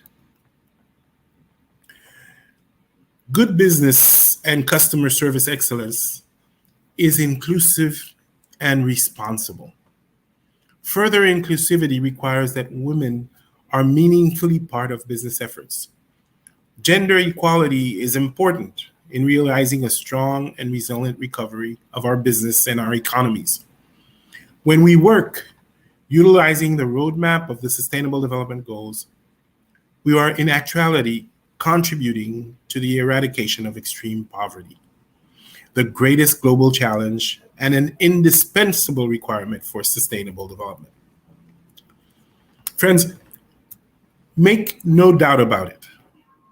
Critical to Jamaica's recovery and the sustainable development of this island nation is maintaining the tradition of customer service excellence, for which brand Jamaica is globally renowned.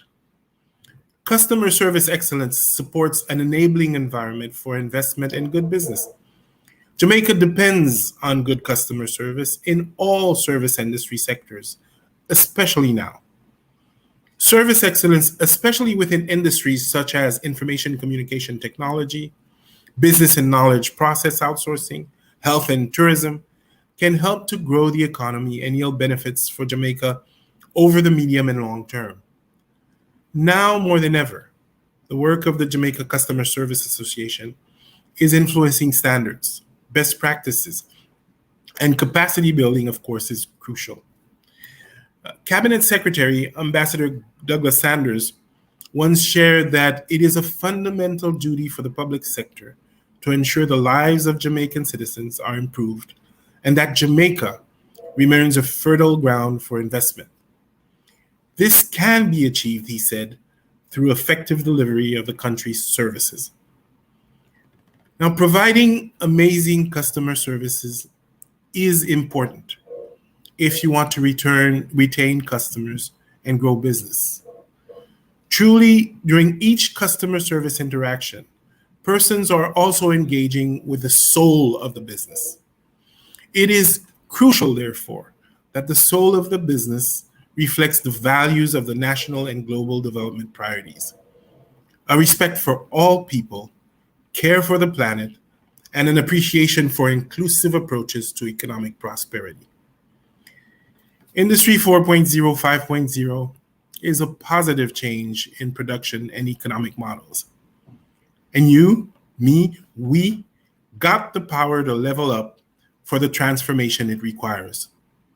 Now is a time to reinforce our commitment and efforts to build more inclusive and sustainable economies and societies that are resilient in the face of pandemics, natural disasters, and as you saw last night, even Facebook and WhatsApp crashes.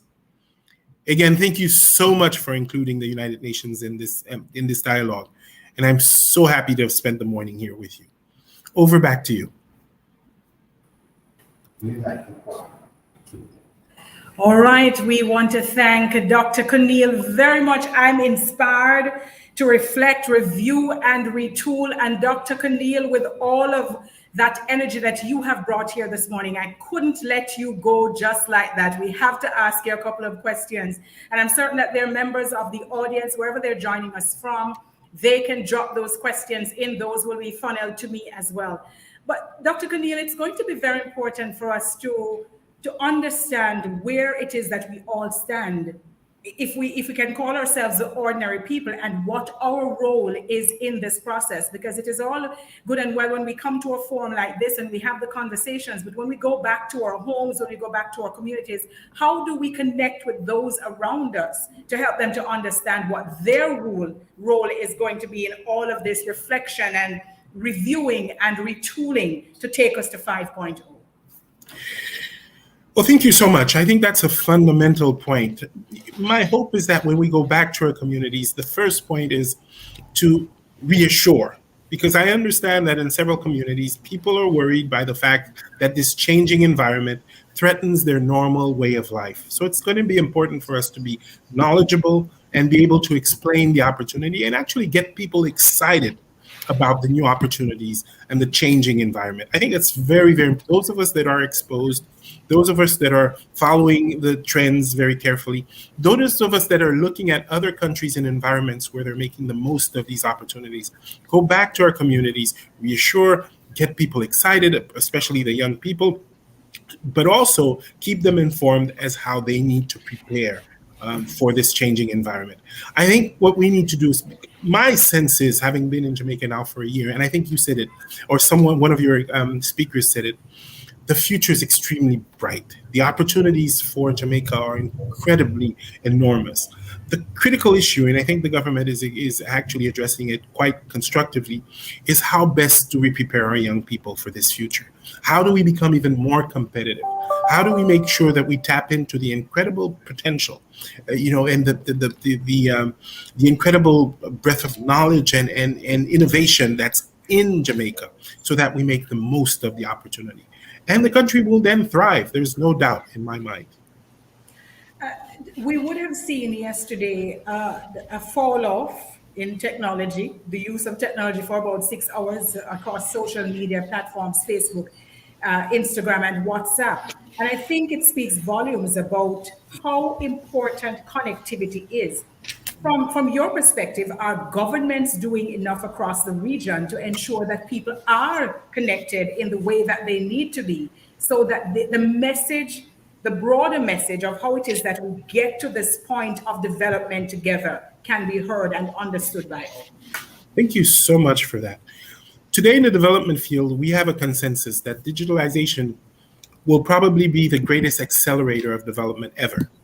Ensuring equitable access to the new technologies will fast track our capacity to improve health, education, job opportunities for people all over the world. So there is no doubt that governments need to do more to make sure that this is done in the most transparent and equitable way possible. But as I have this forum, let me say that this digitalization, equality and equity will be central to it. Making sure that poor rural women have access to this new technologies is as important as making that technology available to businesses. So I think that's a critical point. And your forum and this space is essential to continue to advocate for equitable access to this technology.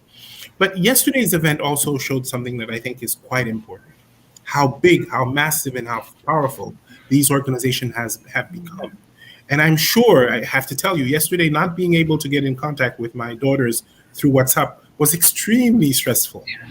So it shows us also how governments needs to work closely together to make sure that we're putting in place the guardrails to ensure that no company is too big to fail. And you're also reading in the press right now the negative implications of Instagram on young women, leading to suicide rates. So there's a lot of negative that can come with this technology if we're not well prepared, and if governments are not playing their role in making sure that guardrails are established to protect individuals from this massive mammoth of an organization.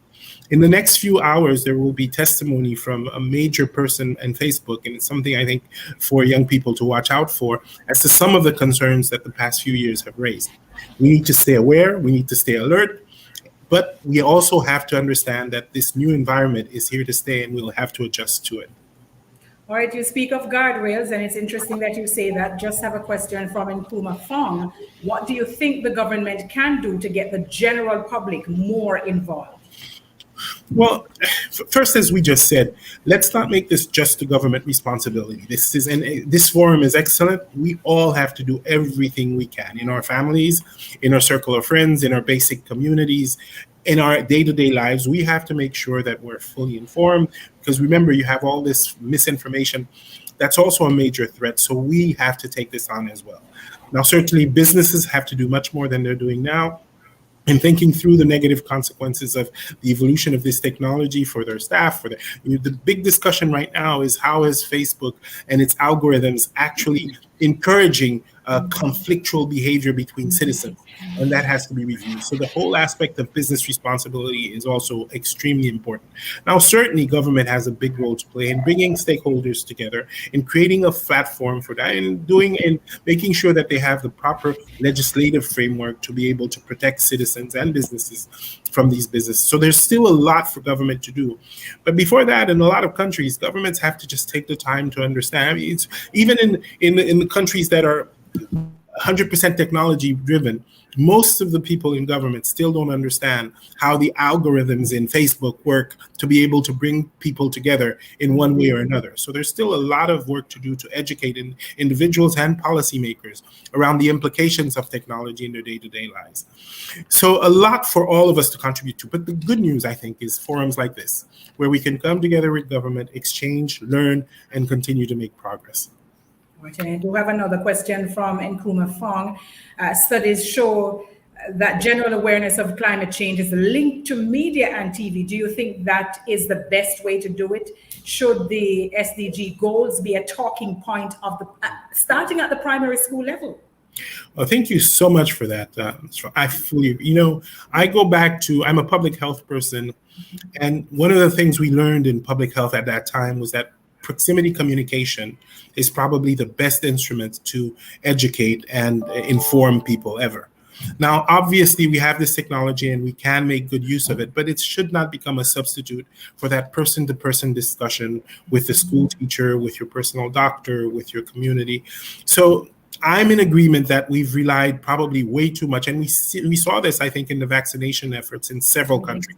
Heavy reliance on mass media did not address the issue of resistance to the vaccine. It requires an in-person conversation. So I'm a big fan. I also fully agree with you. The climate issue should be a discussion that's done early on with young children in the school environment. Parents should also be having these discussions around the table with their children. And, information in exchange should be key. So I'm a big fan of course, the opportunities created by new technology, but I'm also in that sense a little bit old school. I really think that there is value in having these discussions around the dinner table in the evening, in our schoolyards, in our school environment on a day-to-day basis, in our communities, and even in our churches, to really try to understand what the concerns of the communities are, what their basic fears are, what's keeping them from acting on evidence-based behavior that we know are good for them. And that I think is a big plus. So thank you so much for giving us the opportunity to make that point. Ms. Fong, I think. Dr. Corneal, as I was listening to you just now, what jumped into my head, that old term that we use that says we have left our children up to their own devices. That's not what we meant back in the day, but that is precisely what is happening now. And perhaps what we need to be thinking of is how it is that we use the very devices that we're leaving them up to drive this increase in knowledge that we're talking about. And perhaps as Nkrumah Fong is pointing out, starting at that primary school level and even before is going to be very critical. I have another question, this time from Marian Ebanks. What are the assumptions surrounding Industry 5.0 showing a move back to more persons in factory as opposed to Industry 4.0 with fewer people in factory? I think these are two excellent points. I do want to get back to one point you made, which I think is so important. The big challenge for us as parents, I have two daughters that know way more about the technology than I do. So they usually end up telling me more than I can tell them. And I still can't effectively navigate Instagram, I must humbly admit. So it's in some instances, it's very difficult for us to play that role in educating and informing children on things that obviously they're more comfortable than we are. And that's going to become a challenge. And this is why I think parents need to make the extra effort to understand how these work. Now, I think, thank you so much, Marianne Ebanks, for your question. The assumption, again, here is that given the opportunities and possibilities given by technology, it will be able to leverage the possibility and the creativity of human beings, not replace them, but build on that or accentuate that, accelerate that. This is the premise behind it, and this is at least the vision of where we seem and we want to go. But a basic important assumption is that people will be retrained, re-equipped to be able to deal with that. So in other words, this only works if also human beings are able to evolve with the times and have the skills and knowledge necessary to be able to capitalize on the opportunity, creating, I think, incredible challenges for example, developing countries where this level of capacity is still very, very far away. Okay. Governments are supposed to put in place a policy that will drive some of this, but is there a role for industry players, for people in communities, wherever it is that they are across the world, to make a contribution to those policy decisions? Absolutely and essential. So thank you for that. And in several ways. The first way, of course, is that, and I like to remind this, people need to vote. You need to do your civil, and you need to vote based on commitments that candidates and elected officials will make during campaigns. It starts as early as that, and you need to make sure that the people you're electing will actually be able to understand and drive and lead on these very sensitive issues. The second thing is, of course, we as citizens need to be informed. And the third, of course, is business will have a critical place at the table, needs to have a critical place at the table. But what we're finding, and this is why this discussion and dialogue needs to continue, where we're seeing the greatest amount of success is where businesses are not only thinking profit, they're really thinking about people. They're really thinking about planet. They're really thinking about contributions and value. And they're eager to sit with governments to find ways where within their profit-making mentality, they're also making a sustainable contribution to humanity. And the fear, of course, is that as we move forward, it's difficult to understand how many of these businesses will keep these important values. And if we can do that, I think together and collectively we'll be extremely, extremely successful. I know you'll soon have to leave us, so I'm going to ask members of the audience if they have any questions. They need to post that right now. I think we have just about 5 minutes or so left in this conversation with you. I can't allow you to leave without commenting on what is happening in your own country and how it is that you think technology perhaps can be used to correct some of the ills that are there.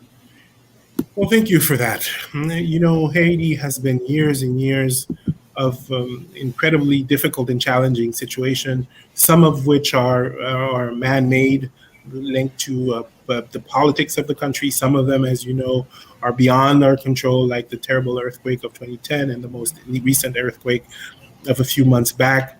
And it's been a challenge for Haitians to find their ways and move forward. Now, there is no doubt in my mind that the technology can work in so many ways to improve the capacity of Haitian citizens to play their role in rebuilding our country. A part of which is, of course, is education, health, the sciences, job creation, and so on. One of the interesting things, for example, that technology will create is the opportunity for countries to grow through new models. So we're anxious to take full advantage of that, and we haven't been able to do so yet. So I'm hopeful, and we're all very hopeful, because the good thing about the world today is the global commitment to the sustainable goals and to us moving together as a collective. And so we're all very hopeful that in the next few years, we're going to see people come together and make the investments that are required so that countries like Haiti can accelerate progress in the interest of its people.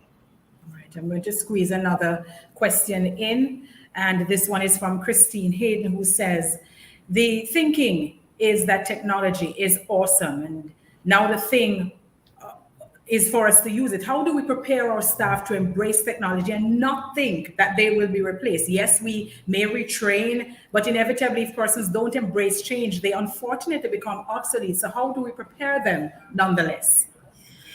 And I think that's the critical challenge that the next generation will face.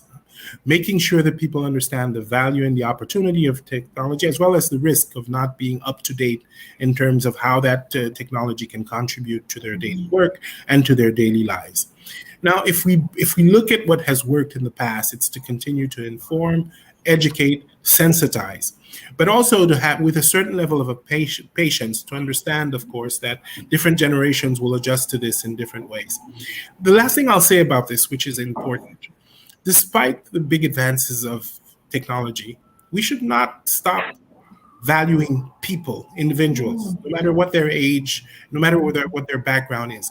The conviction that everybody has something to contribute will make a major difference in how we think about the use of technology. I'm a medical doctor and obstetrician by profession, and I still have my 80-year-old professor of obstetrics that's very much still alive. When I go see him in Haiti, now he hasn't worked with the new technologies that are available in obstetrics.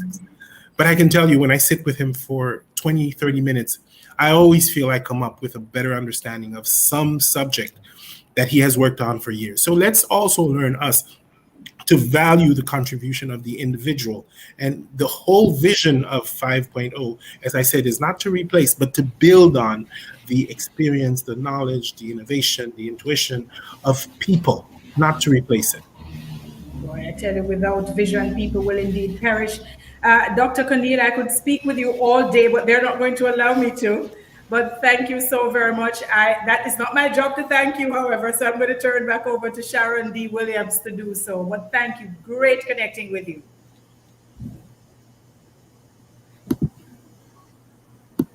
Thank you, Althea. So you're hearing me? Okay, excellent, excellent.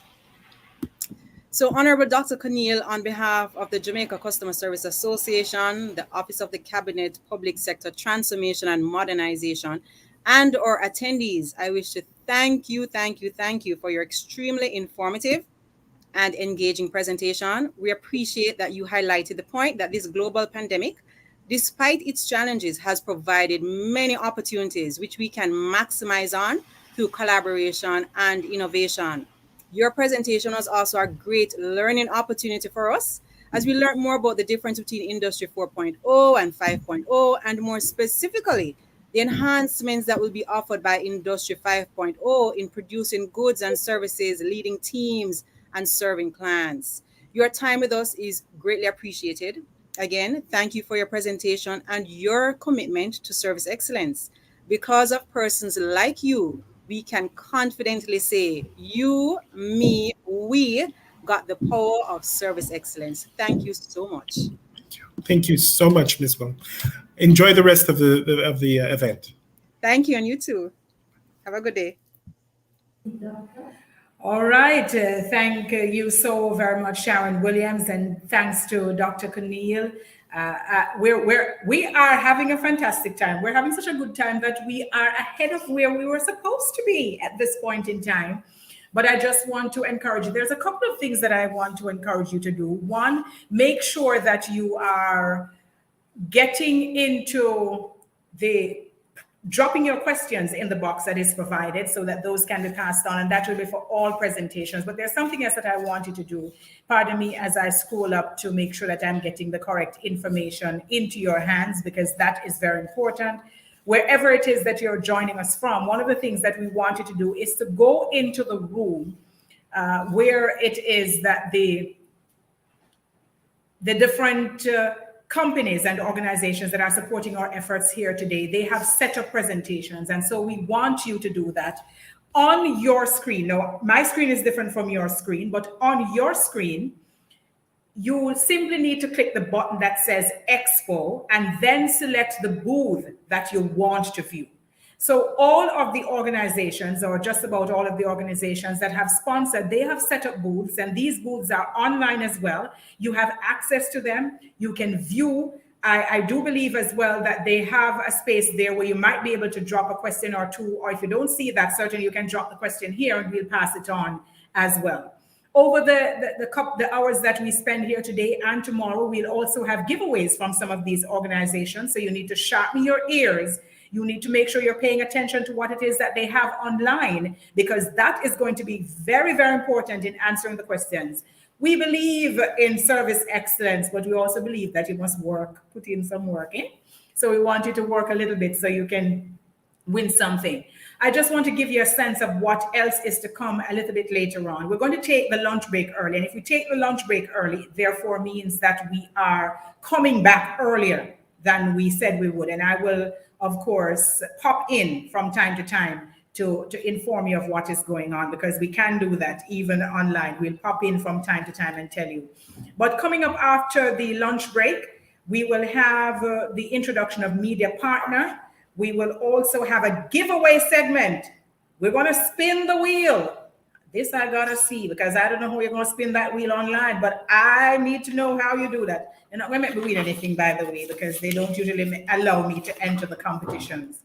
But we'll also have the panel discussion that is coming up to be moderated by Dr. Nsombi Jaja, and you would have met her earlier, those of you who were on earlier when she made her presentation, and she is going to be leading that panel discussion on Industry 5.0 implications for quality of product, quality of service, and quality of life. And that is such a wonderful tie back to what we just heard from Dr. Gary Conneal.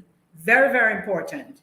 We also will have, and let me tell you who the panelists are: Bevan King, Dolores Jones, and Keon Roberts. We will, of course, have our question and answer session, so you can weigh in as well. We expect you to drop those questions in so that we can pass those on to the panelists. Very important. The fact that we're online doesn't mean we don't get to be interactive.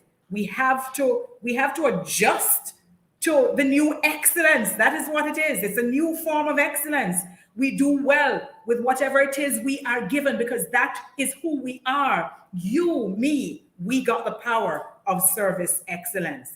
And then later on, we will take a look at the Powerhouse Forum, Industry 5.0 implications for the private sector, tourism, and enterprise. And we're going to have Mr. Biles, Mrs. Nicola Madden Gregg, and of course, we will round out a little bit later on, speaking about the nexus between Jamaica and Nigeria, the service excellence pillar. And who will we have? Her Excellency Ambassador Dr. Maureen P. Tamuno.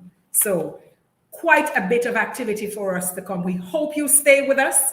Why wouldn't you? We are having fun, and our business is to show you how you can go back into your organizations, if you have not already started to do so, to demonstrate service excellence. So we break for lunch, and we will be back a little bit later on to continue and to just encourage us all to work hard and provide the kind of service that is expected of our organizations that will make a difference in this country of ours.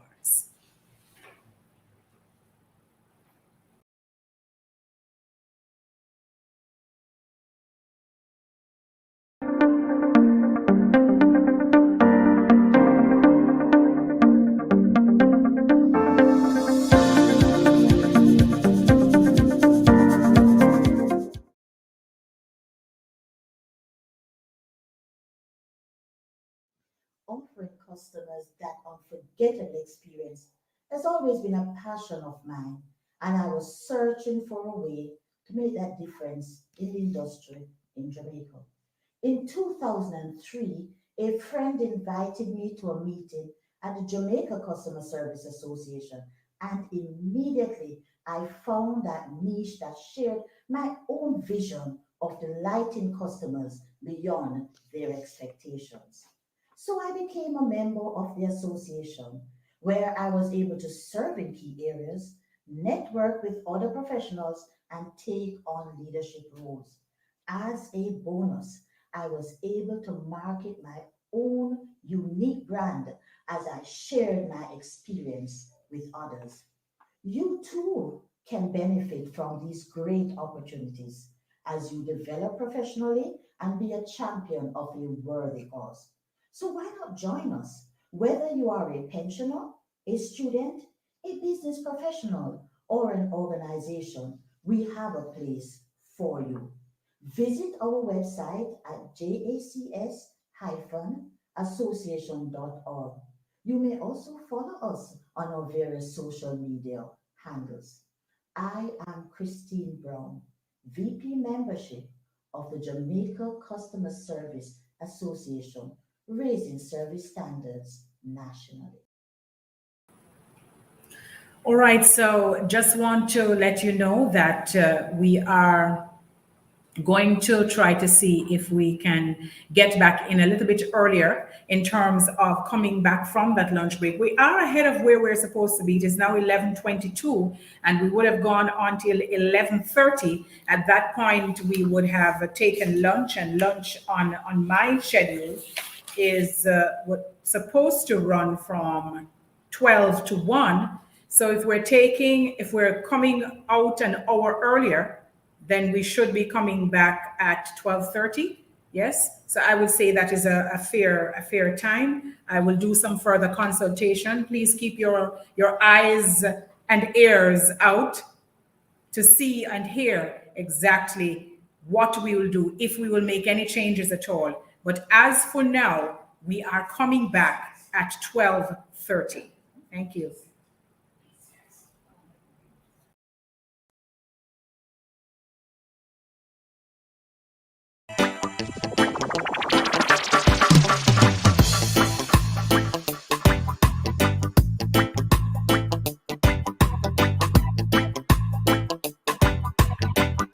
You, me, we got the power of service excellence.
Walk in a shop on a Sunday morning, people they at work and stress is calling. I ask Miss Cashier for a bag of rice and a pound of flour. Then my ask what's the price. She roll her eyes and give me attitude.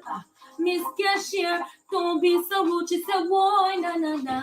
Me know I'm out of line. I true me I have a hard time. Me say, no matter what you are go through, no matter who I stress on you. You have to know what your purpose is. Be polite and provide good services. No miss, you have to stay calm. Can't make your anger tick off like a ticking bomb. Be careful how you treat your customer. Cause you, me, we got the power of service excellence. You, me, we got the power of service excellence. You, me, we got the power of service excellence.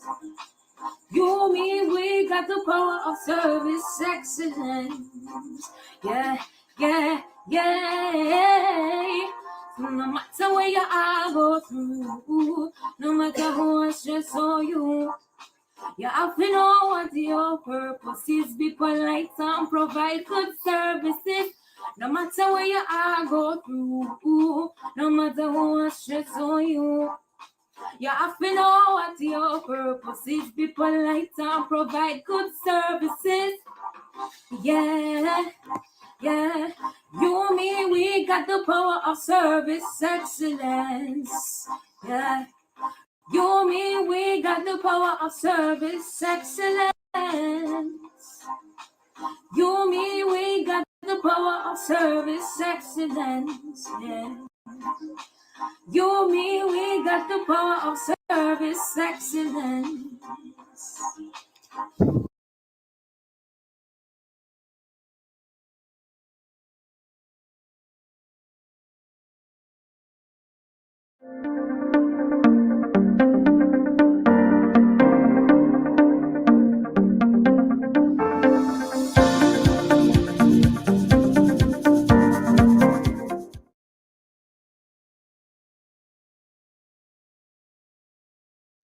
Offering customers that unforgettable experience has always been a passion of mine, and I was searching for a way to make that difference in the industry in Jamaica.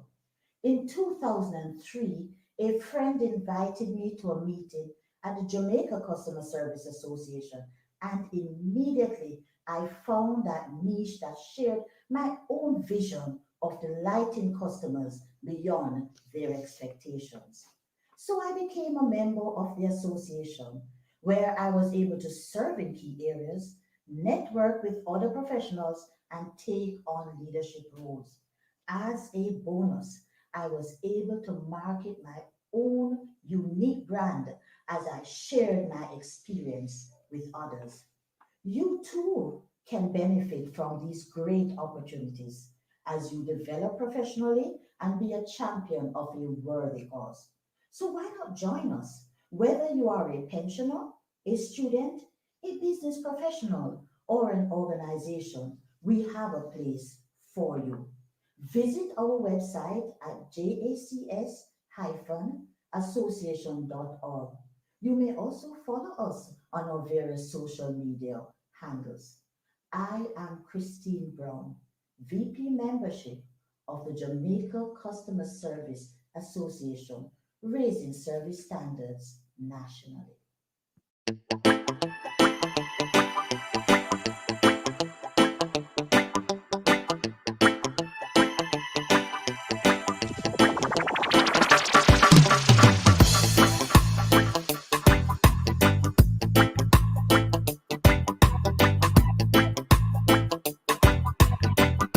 You, me, we got the power of service excellence.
Walk in a shop on a Sunday morning, people they at work and stress is calling. I ask Miss Cashier for a bag of rice and a pound of flour. Then my ask what's the price. She roll her eyes and give me attitude. Miss Cashier, don't be so rude. She said, boy, na na na. Me know I'm out of line. I true me I have a hard time. Me say, no matter what you I go through, no matter who I stress on you. You have to know what your purpose is. Be polite and provide good services. No miss, you have to stay calm. Can't make your anger tick off like a ticking bomb. Be careful how you treat your customer then. Cause you, me, we got the power of service excellence. You, me, we got the power of service excellence. You, me, we got the power of service excellence. You, me, we got the power of service excellence. Yeah, yeah, yeah. No matter where you are go through, no matter who I stress on you, you have to know what your purpose is. Be polite and provide good services. No matter where you are go through, no matter who stress on you, you have to know what your purpose is. Be polite and provide good services. Yeah, yeah. You, me, we got the power of service excellence. Yeah. You, me, we got the power of service excellence. You, me, we got the power of service excellence. Yeah. You, me, we got the power of service excellence.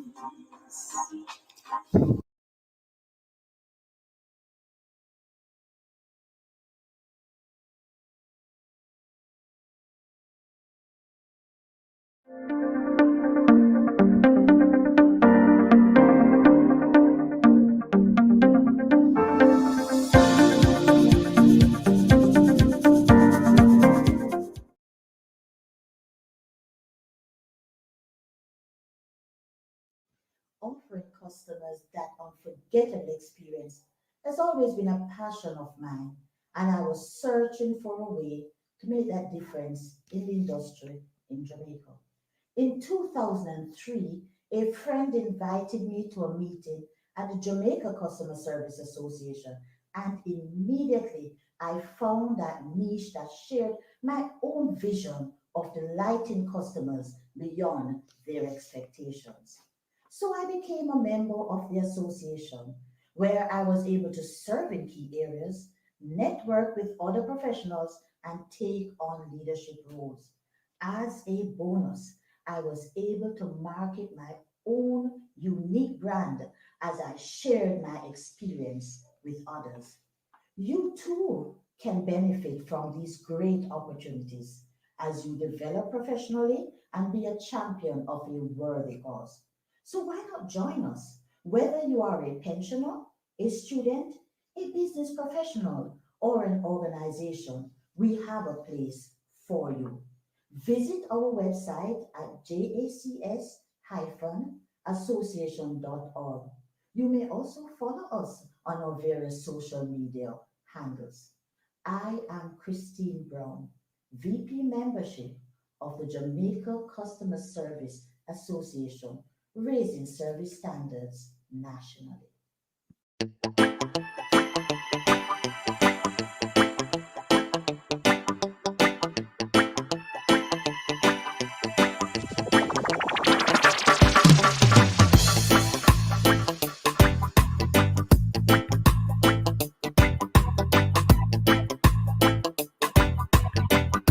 You, me, we got the power of service excellence.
Why na na na na?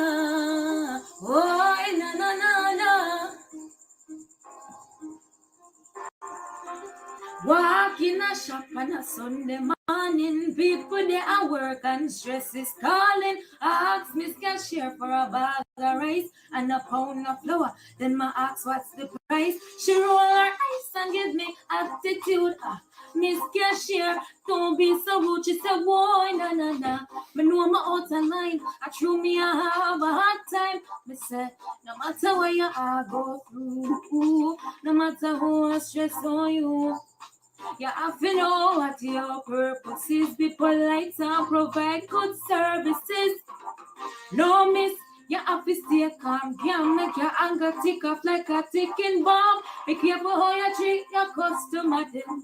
Cause you, me, we got the power of service excellence. You, me, we got the power of service excellence. You, me, we got the power of service excellence. You, me, we got the power of service excellence. Yeah, yeah, yeah. No matter where you are, go through. No matter who I stress on you. You have to know what your purpose is. Be polite and provide good services. No matter where you are, go through. No matter who stress on you. You have to know what your purpose is. Be polite and provide good services. Yeah, yeah. You, me, we got the power of service excellence. Yeah. You, me, we got the power of service excellence. You, me, we got the power of service excellence. Yeah. You, me, we got the power of service excellence.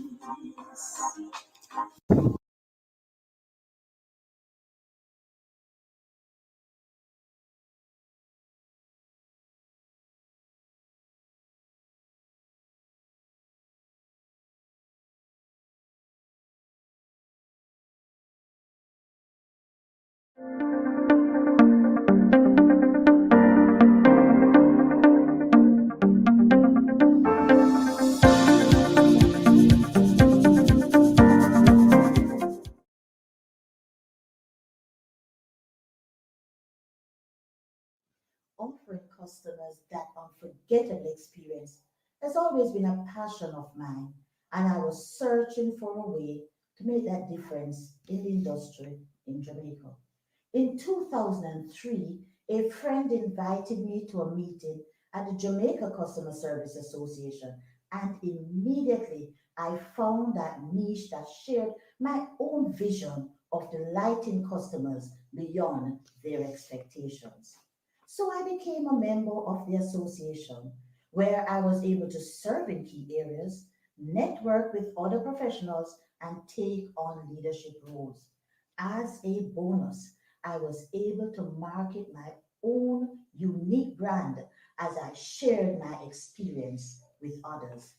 You too can benefit from these great opportunities as you develop professionally and be a champion of a worthy cause. So why not join us? Whether you are a pensioner, a student, a business professional, or an organization, we have a place for you. Visit our website at jacs-association.org. You may also follow us on our various social media handles.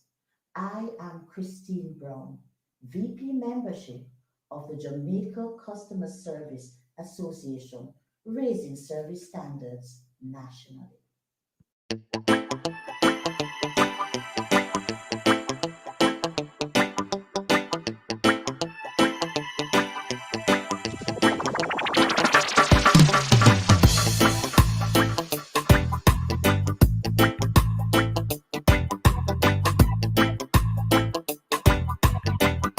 You, me, we got the power of service excellence.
Oh, na na na na. Oh, na na na na. Walk in a shop on a Sunday morning, people they at work and stress is calling. I ask Miss Cashier for a bag of rice and a pound of flour. Then my ask what's the price. She roll her eyes and give me attitude. Miss Cashier, don't be so rude. She said, whoa, na na na. Me know I'm out of line. I true me, I have a hard time. Me say, no matter what you are go through, no matter how I stress on you, you have to know what your purpose is. Be polite and provide good services. No miss, you have to stay calm. Can't make your anger tick off like a ticking bomb. Be careful how you treat your customer then. Cause you, me, we got the power of service excellence. You, me, we got the power of service excellence. You, me, we got the power of service excellence.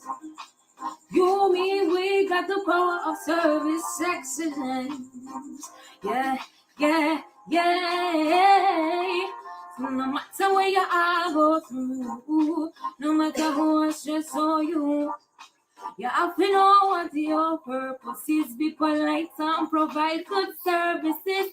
No matter where you are go through, no matter how stress on you, you have to know what your purpose is. Be polite and provide good services.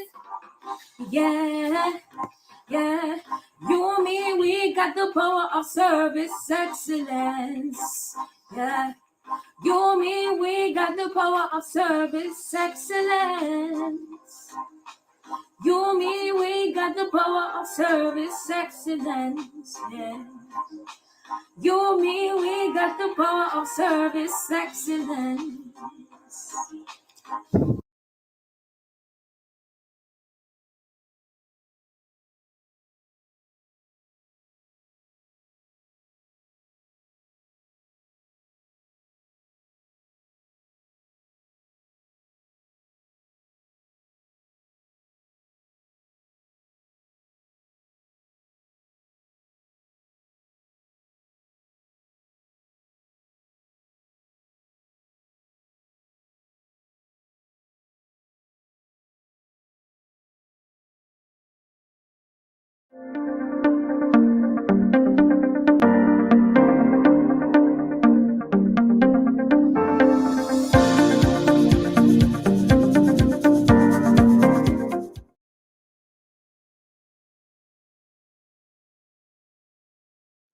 Offering customers that unforgettable experience has always been a passion of mine, and I was searching for a way to make that difference in the industry in Jamaica. In 2003, a friend invited me to a meeting at the Jamaica Customer Service Association, and immediately I found that niche that shared my own vision of delighting customers beyond their expectations. So I became a member of the association where I was able to serve in key areas, network with other professionals, and take on leadership roles. As a bonus, I was able to market my own unique brand as I shared my experience with others. You too can benefit from these great opportunities as you develop professionally and be a champion of a worthy cause. So why not join us? Whether you are a pensioner, a student, a business professional, or an organization, we have a place for you. Visit our website at jacs-association.org. You may also follow us on our various social media handles. I am Christine Brown, VP Membership of the Jamaica Customer Service Association, raising service standards nationally.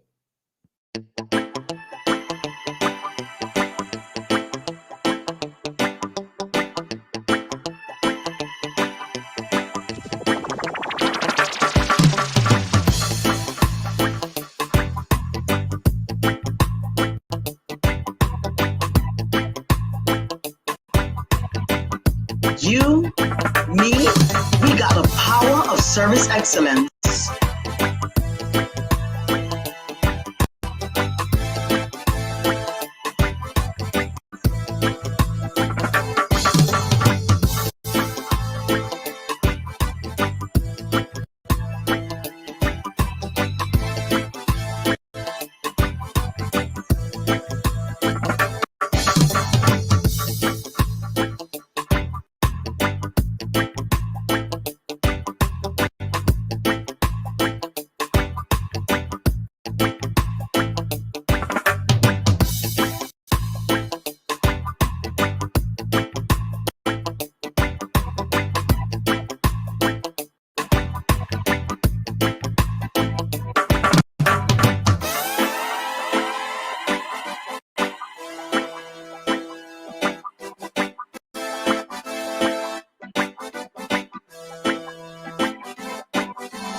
Why na na na na?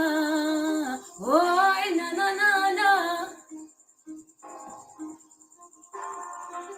Walk in a shop on a Sunday morning, people they at work and stress is calling. I ask Miss Cashier for a bag of rice and a pound of flour. Then my ask what's the price. She roll her eyes and give me attitude. Miss Cashier, don't be so rude. She said, why na na na? Me know I'm out of line. I true me I have a hard time. Me say, no matter what you I go through, no matter how I stress on you. You have to know what your purpose is. Be polite and provide good services. No miss, you have to stay calm. Can't make your anger tick off like a ticking bomb. Be careful how you treat your customer then. Cause you, me, we got the power of service excellence. You, me, we got the power of service excellence. You, me, we got the power of service excellence. You, me, we got the power of service excellence. Yeah, yeah, yeah. No matter where you are, go through. No matter who stress on you.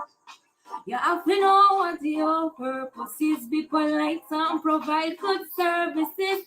No matter where you are, go through. No matter who stress on you. You have to know what your purpose is. Be polite and provide good services. Yeah, yeah. You, me, we got the power of service excellence. Yeah. You, me, we got the power of service excellence. You, me, we got the power of service excellence. Yeah. You, me, we got the power of service excellence.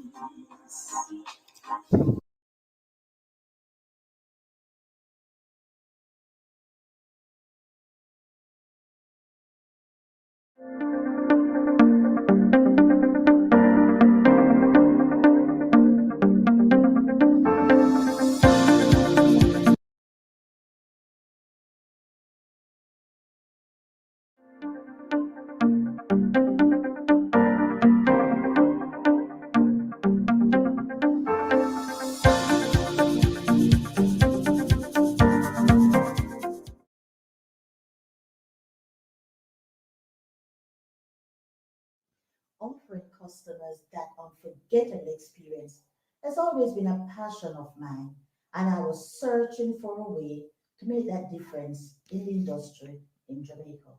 In 2003, a friend invited me to a meeting at the Jamaica Customer Service Association, and immediately I found that niche that shared my own vision of delighting customers beyond their expectations.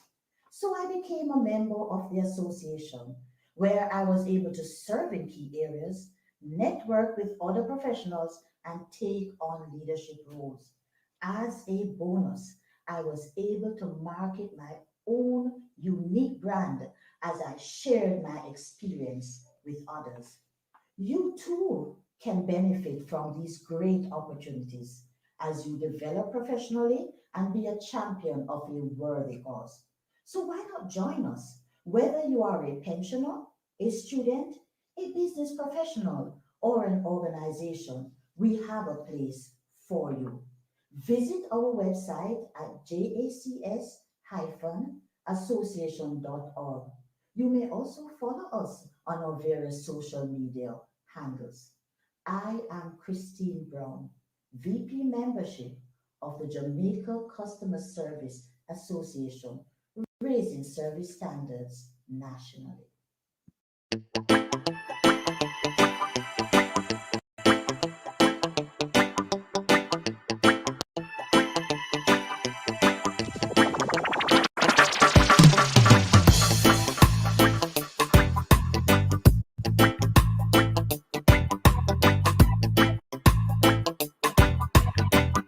You, me, we got the power of service excellence.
Why na na na na? Why na na na na?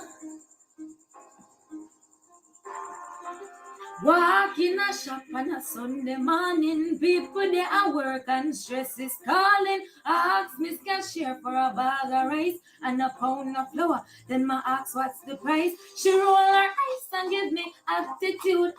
Miss Cashier, don't be so rude. She said, whoa, na na na. Me know I'm out of line. I true me I have a hard time. Me say, no matter what you I go through, no matter who I stress on you.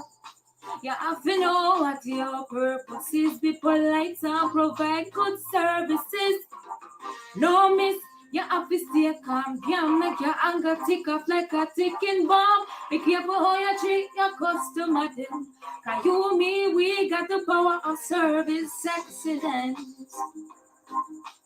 You, me, we got the power of service excellence. You, me, we got the power of service excellence. You, me, we got the power of service excellence. Yeah, yeah, yeah. No matter where you are, go through. No matter who stress on you. You have to know what your purpose is. Be polite and provide good services. No matter where you are, go through. No matter who stress on you. You have to know what your purpose is. Be polite and provide good services. Yeah, yeah. You, me, we got the power of service excellence. Yeah. You, me, we got the power of service excellence. You, me, we got the power of service excellence. Yeah. You, me, we got the power of service excellence.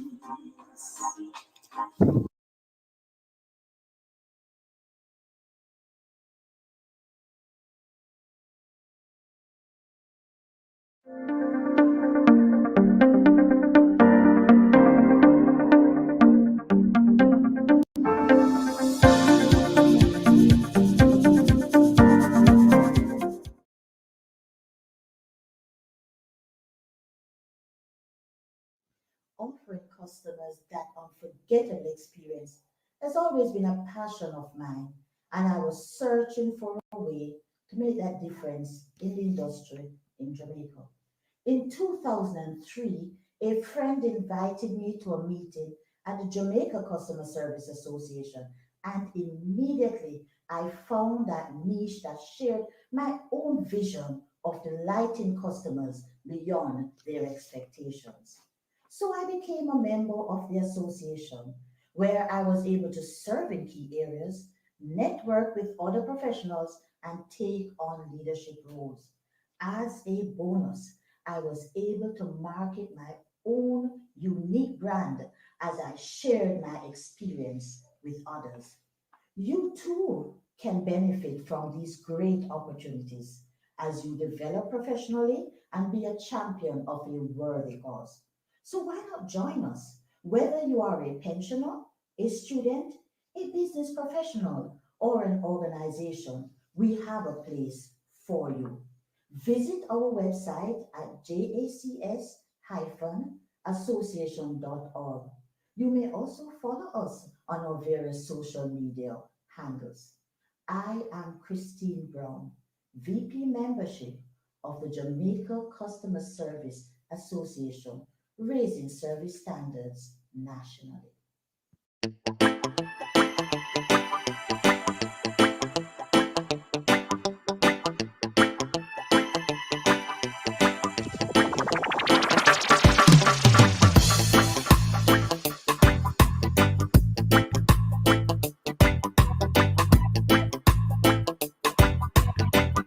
You, me, we got the power of service excellence.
Walk in a shop on a Sunday morning, people they are work and stress is calling. I ask Miss Cashier for a bag of rice and a pound of flour. Then my ask what's the price. She roll her eyes and give me attitude.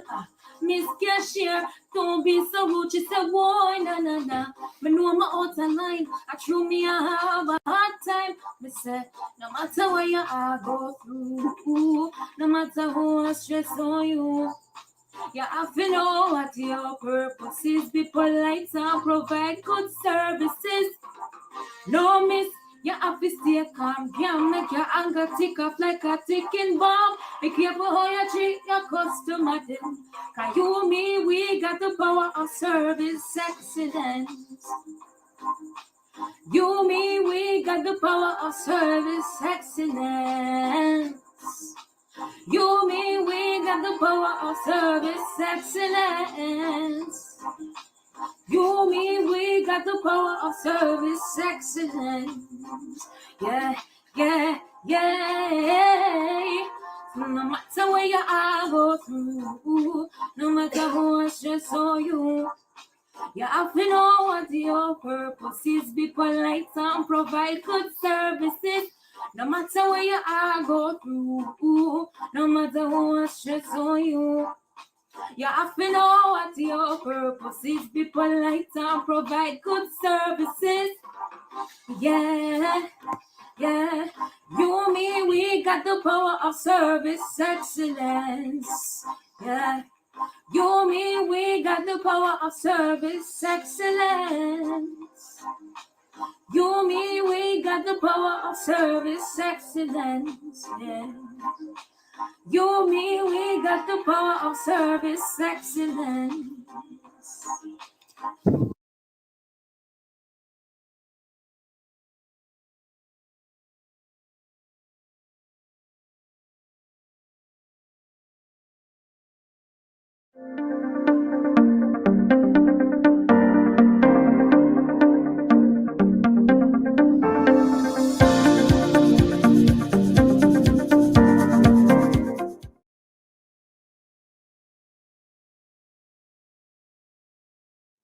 Offering customers that unforgettable experience has always been a passion of mine, and I was searching for a way to make that difference in the industry in Jamaica.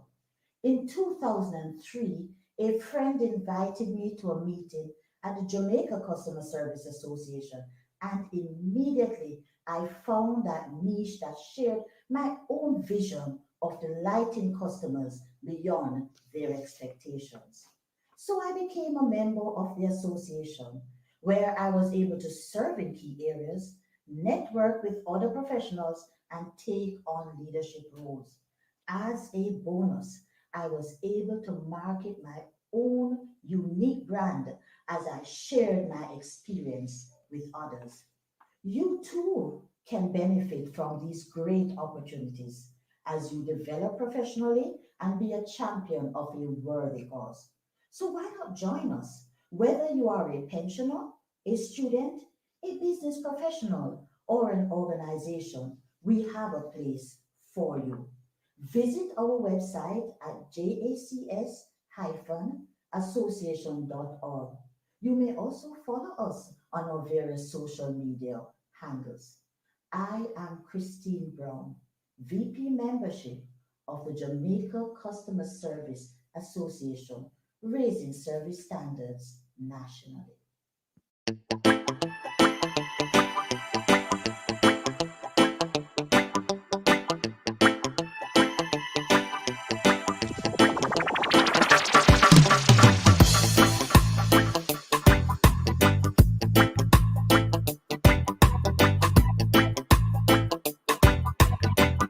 You, me, we got the power of service excellence.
boy, na na na na. Walk in a shop on a Sunday morning, people they at work and stress is calling. I ask Miss Cashier for a bag of rice and a pound of flour. Then my ask what's the price. She roll her eyes and give me attitude. Miss Cashier, don't be so rude. She said, whoa, na na na. Me know my out of line. I true me I have a hard time. Me say, no matter what you I go through, no matter who I stress on you. You have to know what your purpose is. Be polite and provide good services. No miss, you have to stay calm. Can't make your anger tick off like a ticking bomb. Be careful how you treat your customer then. Cause you, me, we got the power of service excellence. You, me, we got the power of service excellence. You, me, we got the power of service excellence. You, me, we got the power of service excellence. Yeah, yeah, yeah. No matter where you are go through, no matter who stress on you, you have to know what your purpose is. Be polite and provide good services. No matter where you are go through, no matter who stress on you, you have to know what your purpose is. Be polite and provide good services. Yeah, yeah. You, me, we got the power of service excellence. Yeah. You, me, we got the power of service excellence. You, me, we got the power of service excellence. Yeah. You, me, we got the power of service excellence.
She said, right. Okay. All right, so welcome back. Welcome back. I trust you had an absolutely amazing lunch. I did. And we're getting ready now to enjoy ourselves for this afternoon session. Edgar A. Guest says, you know the thing that says it couldn't be done? Somebody said it couldn't be done. But he with a chuckle replied that maybe it couldn't, but he would be one who wouldn't say So till he tried. So he buckled right in with a trace of a grin on his face. If he worried, he hid it. He started to sing as he tackled the thing that couldn't be done. And he did it. Somebody scoffed, "Oh, you'll never do that. At least no one has ever done it." But he took off his coat and he took off his hat. And the first thing we knew, he'd begun it. With a lift of his chin and a bit of a grin, without any doubting or quit it, he started to sing as he tackled the thing that couldn't be done. And he did it. There are thousands to tell you it cannot be done. There are thousands to prophesy failure. There are thousands to point out to you one by one the dangers that wait to assail you. But just buckle in with a bit of a grin. Just take off your coat and go to it. Just start to sing as you tackle the thing that cannot be done, and you'll do it. And I think that is wise words there from Edgar A. Guest, as we just continue to enjoy yourselves here at the JaCSA conference. You, me, we got the power of service excellence. So we have some giveaways. I'm going to be giving away 2 Digicel cards at this point in time.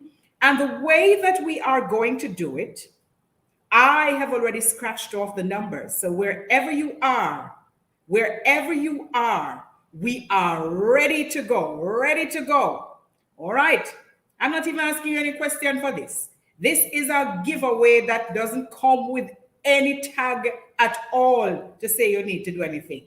So if we are ready, card number 1, 783-5805-194507. Please let me know if you have one. Drop a message in the box so we can know and we can acknowledge who has one. If we don't have a winner, then I simply have to read it again. But I do hope we have a winner. Anyway, ladies and gentlemen, as we get into this afternoon session, we also have to prepare ourselves for the panel discussion that comes up in just a little bit from now. We do have just a few issues to dispense with before we get to that point in time. I hear Nicarno Williams is standing by. He is the media representative from the RJ Arglina Communications Group, so we'll hear from him in a bit. But remember I told you about spinning the wheel? I would like to know how this wheel spinning thing is gonna go.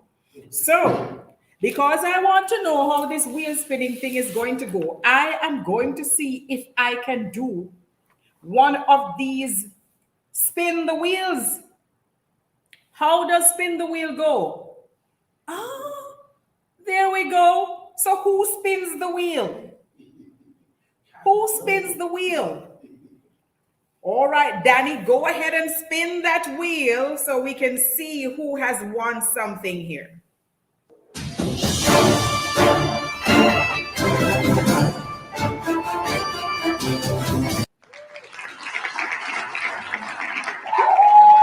We have a winner, Sasha Reed. Sasha, you didn't even have to do a thing. The wheel just spun, and there it is that you have it. You just won something. I don't know what you've won, by the way. I don't know what you've won. I'm certain that Dwayne will tell me at some point in time, but congratulations, Sasha. Do we have another, Danny? Do we go to another? Do we spin the... Oh, I have what we've won. I'm just being bad. So we have Smart Futures for a Flourishing World, and that is a book, compliments of Dr. Claire Nelson. The book is Resetting Our Future, Smart Futures for a Flourishing World. So that is prize number 1. And Danny says we need to spin again, or Danny needs to spin again because I can't spin. Go ahead, Danny, take it away.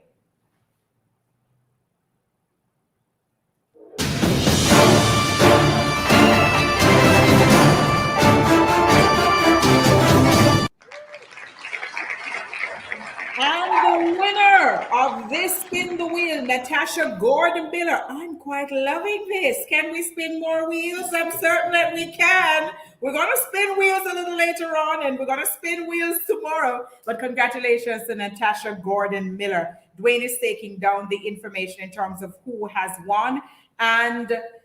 Natasha, you have won one complimentary certification course. So one complimentary certification course. And Danny is telling me that we can do one more. We can do one more. We can do one more, one more. All right, Danny, go ahead.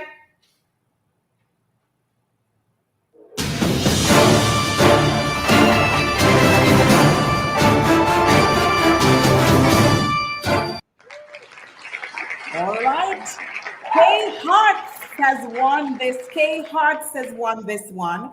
And that is a 30-minute coaching session with Maxine Barnett of Soft Skills Services. So congratulations, Kay Hearts. What a lovely name, Kay Hearts. 30 minutes coaching with Maxine Barnett of Soft Skills. I know that Dwayne has written down all of the information, so we'll announce those winners again in just a bit. Did we have a winner for the card that I gave out? Not sure yet. All right, we'll find that out in just a bit. But ladies and gentlemen, the RGR Gleaner Communications Group has been a very important partner working with the Jamaica Customer Service Association over the years. And this year, they have come on in a mighty big way. And of course, JaCSA is very happy that they have been able to partner with the RGR Gleaner Communications Group. It allows them to be on several platforms. So they would have had their advertising on radio and on television. And this afternoon, we are live on JNN. So absolutely fantastic. And representing the RGR Gleaner Communications Group today is Nicarno Williams. Good afternoon, Nicarno. Hi, good afternoon. Good afternoon, Althea. Good to see you in this forum. Good to see you. Yes. It's been a while, right? Yes, it has been, Nicarno. Trust me, long to see you all. I know. Soon. All right, so we're here today celebrating customer service. And that is one of the things that Althea, the RGR Gleaner Group is big on. We try our best at all times to ensure that all customers get value for money. And we try to evolve as the times do to try to meet their needs in different ways. And you are familiar with the different companies in our group. We have print with the Gleaner and the Star, we have TV, TVJ, GNN, RETV, and of course our sports station, TVJ Sports Network, and our 4 broadcast radio brands, Power 106, Radio Jamaica, Fame FM, and of course the Big Bad Hits 92. Now, as a group, being the size that we are, sometimes it's difficult for us to be touching base with everybody that comes in for customer service. However, what we try to do is ensure that we have touch points for all the brands. So each brand has their own social media platform. Each brand has different team leaders that handle customer service and sales. And what we try to make sure is that all our customers for all the different brands get taken care of. Now, we have different offerings that can be customized for different categories of businesses in the market. We realize that some advertisers no longer just want to, place a 30-second ad here and there. They want integration. They want to be on different platforms at various times. And so we try to customize offers that have cross-platform exposures. Like Film Frequency, for example, one of our most successful new programs that we've had going, I think it's 7 months, more than 18 months now. We started in March of 2020 in response to the pandemic, and people in lockdown, people in curfews, needing to get a little exercise for the party muscles. And we started that with the intention for it to run a couple of weeks, maybe a month or 2. But what happened after? We saw where people gravitated to it so much, and the need for it increased, that we continued it. And now, almost 2 years in, we can say that we have a steady program that sees hundreds of people, thousands of listeners and viewers, but hundreds of participants on a weekly basis. So every week on Zoom, we have hundreds of Jamaicans, locally and overseas, jumping on to be a part of the show in a real way, dressing up in whatever costumes we may ask them to. for the different themes and so forth. And we've recently, and by recently, I mean it's a much younger execution, but higher praise started in a similar way.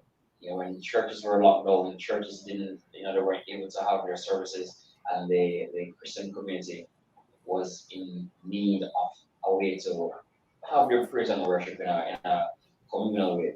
And we created higher praise. It started in April of this year, and it has been going strong each month since then.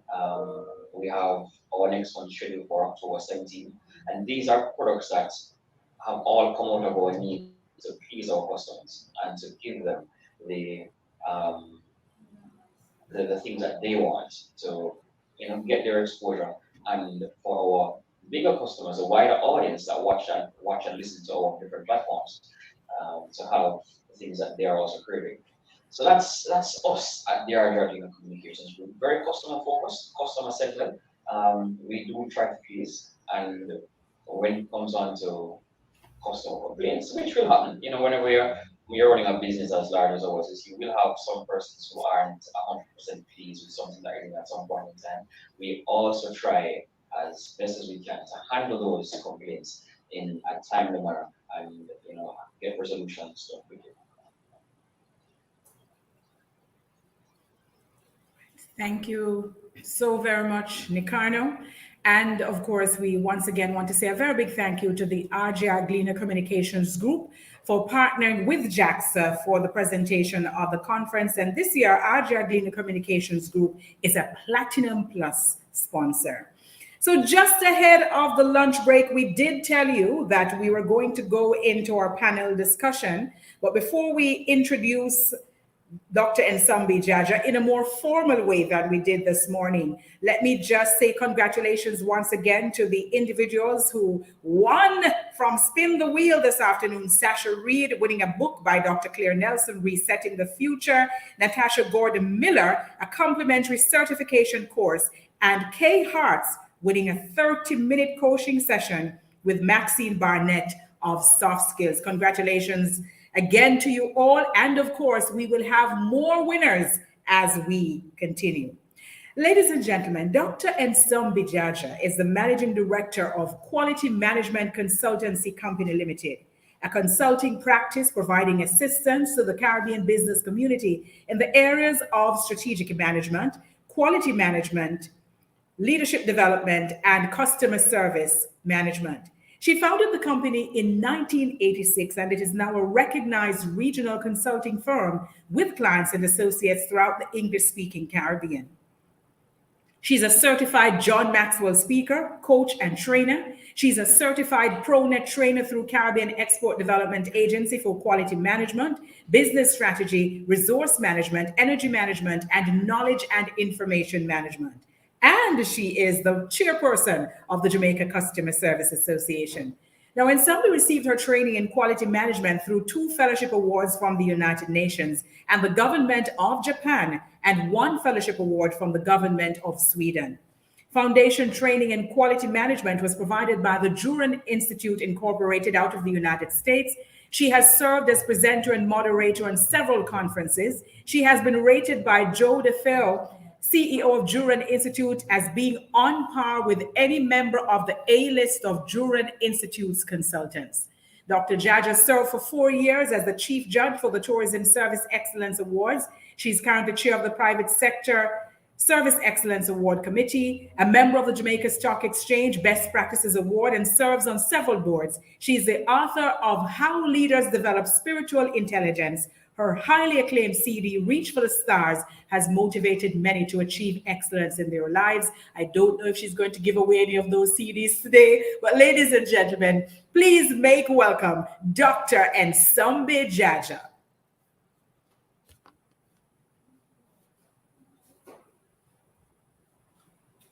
All right, so we are going to just give Dr. Jaja and the team a little bit of time, and she will come to us in just a bit.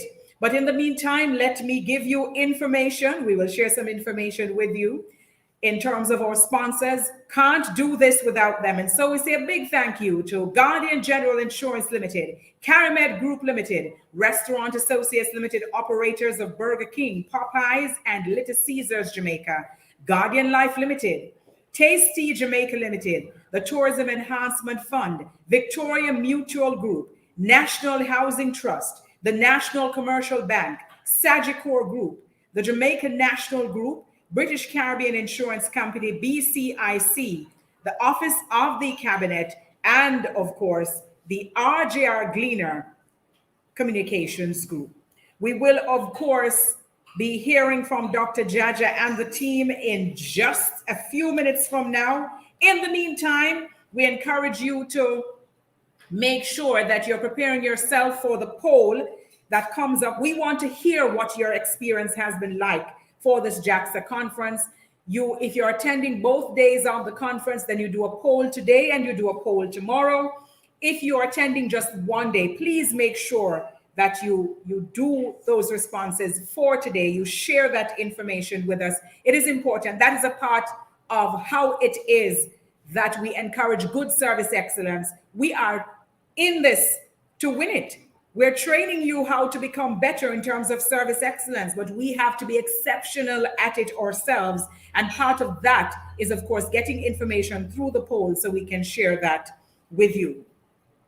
I usually always have something from my box to pull up for you. And so I am going to share something from Bertha Adams Backus, who says, "Build for yourself a strong box. Fashion each part with care. When it's strong as your hand can make it, put all your troubles there. Hide there all thought of your failures and each bitter cup that you quaff.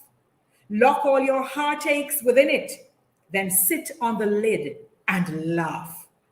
Tell no one else its contents, never its secrets share. When you've dropped in your care and worry, keep them forever there. Hide them from sight so completely that the world will never dream half. Fasten the strong box securely, then sit on the lid and laugh." I tell you, my friends, that we face challenges in life, but challenges come to make us strong. And once you have gone through those challenges, just put them in that strong box that you have built. Sit on the lid and laugh your head off, because you have gotten past those challenges. And it is really very important that you recognize how important you are. This morning, we would have heard from Dr. JaCSA, we'd have heard from Mrs. Ilse DuVernay about Ubuntu. It's a whole sense of humanity, that common core responsibility that we have to care for not only ourselves, but others around us.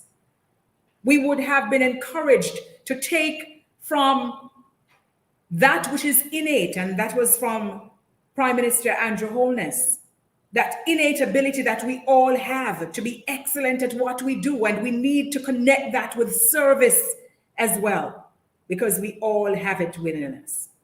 And what an absolutely fantastic presentation from Dr. Gary Conneal.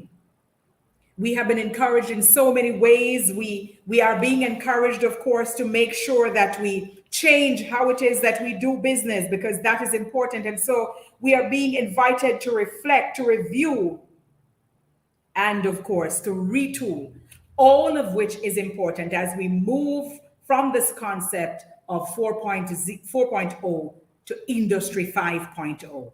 And speaking of that, we are going to be getting from that panel discussion implications for quality of product, quality of service, and quality of life. And I do believe that it is time for us to go over now to Dr. Nsombi JaCSA. She will, of course, introduce her panel. We want to apologize, first of all. She's not at this time able to share her video, but we have only the audio, and so we apologize for that. But over to Dr. Nsombi JaCSA. Thank you very much, Althea, and thank you for that introduction. I am flabbergasted, because this morning, I was on with my opening welcome speech, and my video was amazing because guess what? I had actually gone out to Sharon Wint to get my makeup professionally done so that I can look great on camera.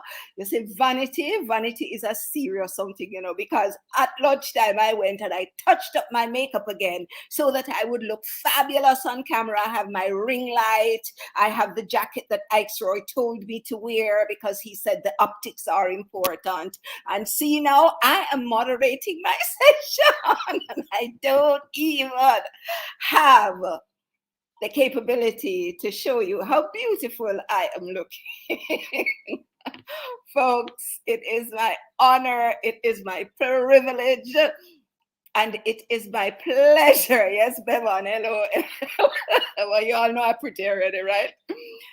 It's my honor and my privilege to be really hosting this session, Industry 5.0 and the implications for quality of products, quality of service, and quality of life for us now and in the future. And as you listen to Dr. Gary Conneal speak about Industry 5.0 and the implications for us and government's role in the whole process, you all recognize that we really are at the right place today. So the other day, the Observer published an article, and this was the title of the article. I nearly fall off my chair when I was reading it. It said, Jamaica getting, ing, ready for Industry 4.0. You know, when Industry 4.0 made its emergence, 2000. Yeah. So here we are in 2021 talking about us getting ready for Industry 4.0. Folks, we are already there, almost passing there. And there are a number of organizations in Jamaica, as you will recognize from the presentation, that's going to be done by these A students from my MBA program on quality management. Because the other day I was doing a presentation, I was facilitating a retreat for a group of companies in Jamaica, of which manufacturing was a key part of their function. And I said, before I go and do the retreat, which was going to be 2 days at a nice hotel, and this was in 2019, before, early 2019, like January, before the pandemic started. And I said, let me go tour the factory and kind of see what go on, get the lay of the land so I can have a better understanding of their business, how it operates. So I went, and I was just so impressed with the grounds. The grounds were unbelievable, clean, well landscaped, the whole works. But let me tell you, the best part of my tour of this company was that the operations manager took me from the beginning, from you enter the door, all the way through the production process, all the way through to the very end, where the product is palletized and the forklift come to pick it up. And I saw one human being. I was walking for maybe about 20 minutes or 30 minutes through this huge layout of a factory. Jamaica. One smuddy, I saw one human being. Everything else was automated. And we're talking about Jamaica getting ready. We have gotten ready. We are now in Industry 5.0. And as my students will tell you, and I selected these students, because I don't give my students exams. I give them a project, a real life project to stretch them.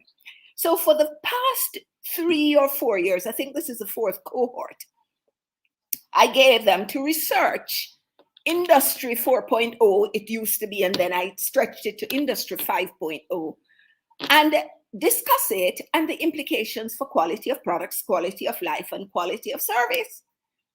Some of them never even hear about Industry 5.0. It's like them saying, oh, what? But you see, once they started researching and they got into it and they get excited by it and so on, it was amazing what they were able to come up with. But one of the panelists here, when I introduce him, folks, you are going to be blown away with this man's resume. So let me go quickly into introducing the panel. Yeah, we have on this illustrious panel, Mrs. Dolores Jones. She is the Senior Vice President, Sales Strategy and Marketing at JN Fund Managers. Dolores joined the JN Fund Managers team in 2007 as sales manager to manage the company's sales and service options. As a result of the high quality of her performance, she was promoted to Senior Vice President of Sales and Business Development in 2016 to anchor the company's sales and client relations activities. In 2018, as a result of her ability to deliver extraordinary results, she assumed a new role of Senior Vice President, Sales Strategy and Marketing.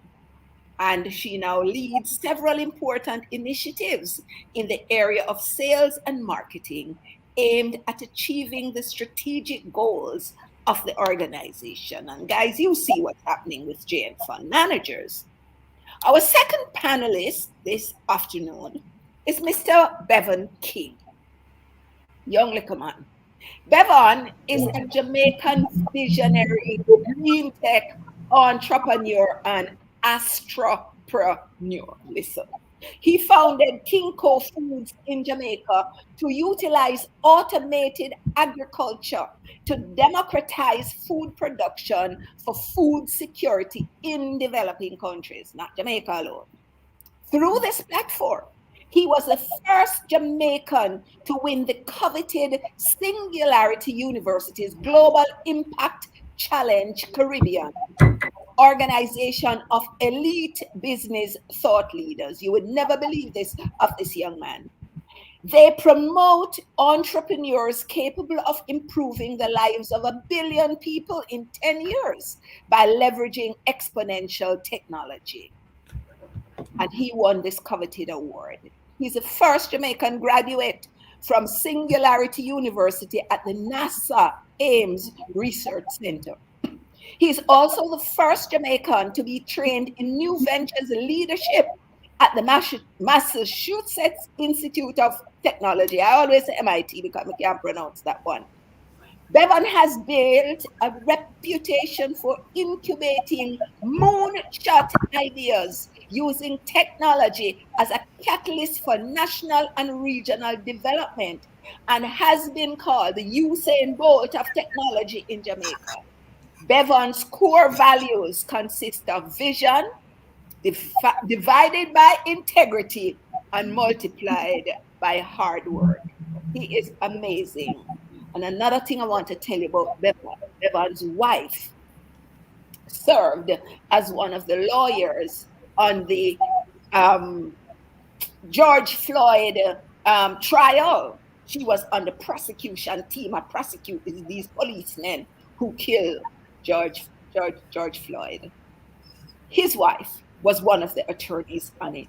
And guess what? The results came after trial when we were in class. So of course we got an opportunity to celebrate her. So it's Bevan and his wife we're celebrating today.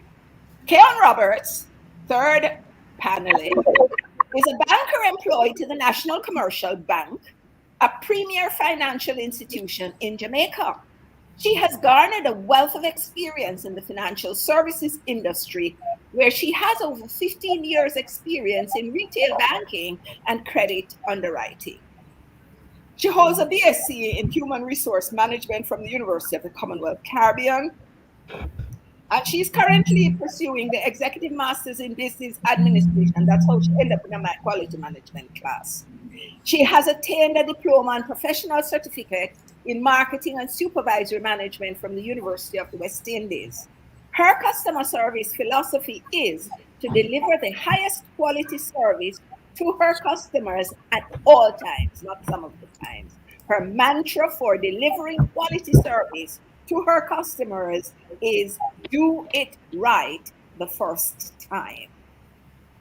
Ladies and gentlemen, I ask you to put your hands on hearts and spirits together to welcome this illustrious panel as they take you into the topic Industry 5.0 Implications for Quality of Products, Quality of Service, and Quality of Life. Over to you, Madame Delores. Good afternoon to Dr. Jaja, our erudite and esteemed lecturer who has taken us through the quality management course and who, through JaCSA, has given us a opportunity to share what we have learned in her course. We also would like to say a big thank you to all the participants and attendees of this course, of this session. This afternoon, first, I'd like to introduce my team.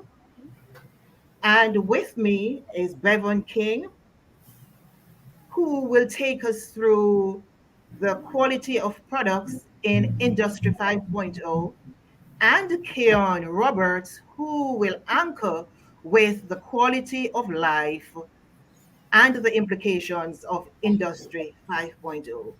So I will start off by speaking on the quality of services and the implications of Industry 5.0.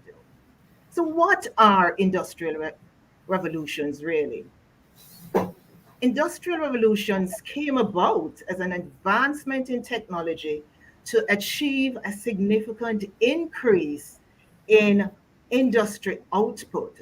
So the first industrial revolution actually started, next slide, Bevan. The first industrial revolution actually started in 1760, and this was where mechanization came to the fore. We saw at that time there was a shift from using the land and the handicraft industry and a move into machinery, using machinery, and this was particularly visible in the textile industry. The advantage of this was a great reduction in cost and manufacturing time.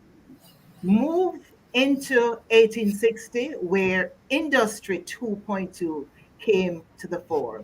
This was where mass production of assembly lines using electric power came to the fore, where railroads started to develop and the telegram and telegraph.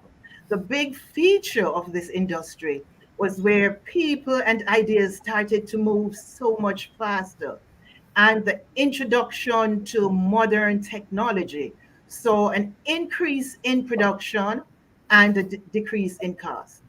This brought on at this time a little negative because as mass production started to flow, we saw where persons started to lose their jobs. But notwithstanding that, the Industry 3.0 was then developed.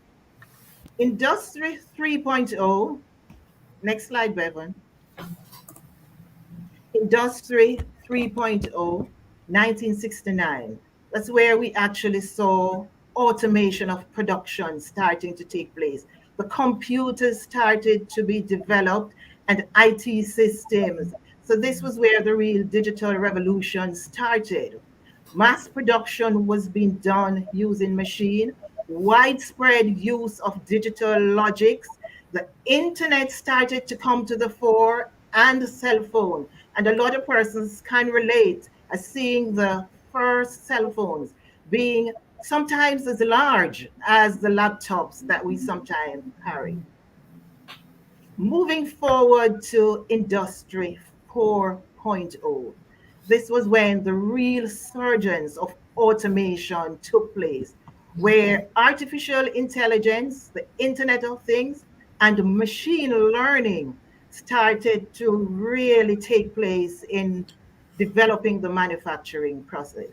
The big features here was where IoT, AI, and interconnectivity really started to change the world and change manufacturing as we see it now.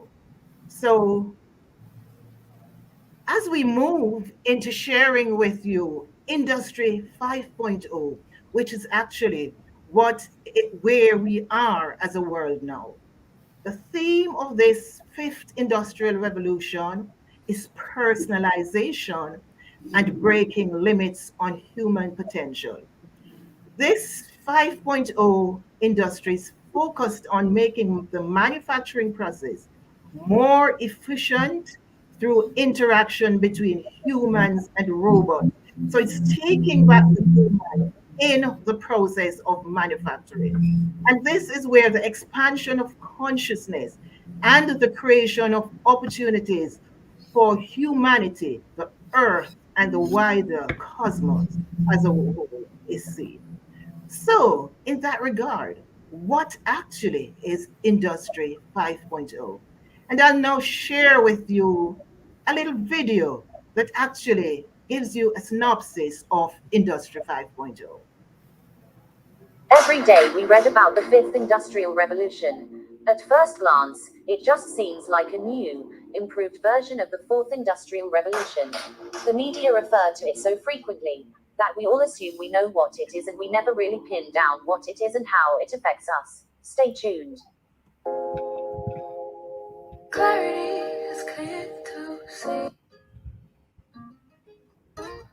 According to Education.com, the term industrial revolution was used by the 19th century economic historian Arnold Toynbee to describe Britain's economic development from 1760 to 1840. Let's start with what we mean by industrial revolutions. An industrial revolution has two components. The first is the creation of new technology, for example, the invention of the steam engine. The second is a change in production brought about by the technology, for example, steam-driven weaving looms. Each time a new technology is created, the manufacturing making process ratchets up a notch. As the revolutions become more complicated, multiple new technologies are discovered, and the process accelerates.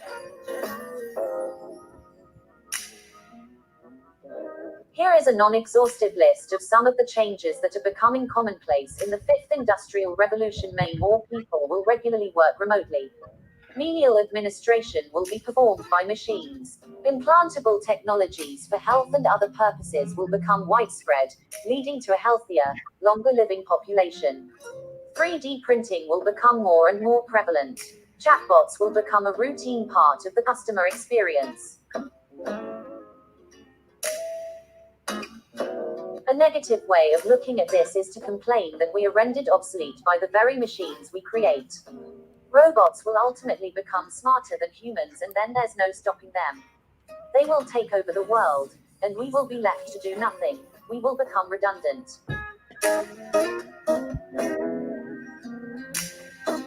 The positive way of looking at this is to appreciate how AI and robotics significantly alter how we work, play and live by replacing repetitive and highly complex tasks and assisting us with decision making. Less drudgery at work and more time to spend on important things. Questions you might ask include: how will white-collar jobs change? Will they disappear completely? How will workers have to reconfigure their roles as routine work becomes automated? How will we, as a society, respond to this? Values, institutions, a sense of identity. What will happen? Okay, so that basically is sharing with you what 5.0, Industry 5.0, will do for us as a world, a nation, and a country. Industry 5.0, it's all about increasing efficiency, reducing cost, and increasing the quality of products and services that are shared around the world. And now I will share with you some of the services that will be and that are impacted by Industry 5.0. Industry 5.0 has seen where a paradigm shift in Industry 4.0 from mass customization to mass personalization, where the human touch is again included in the manufacturing process. Personalization of products. So machine supporting humans in the 5.0 initiative will help businesses to accomplish cost-effective mass personalization.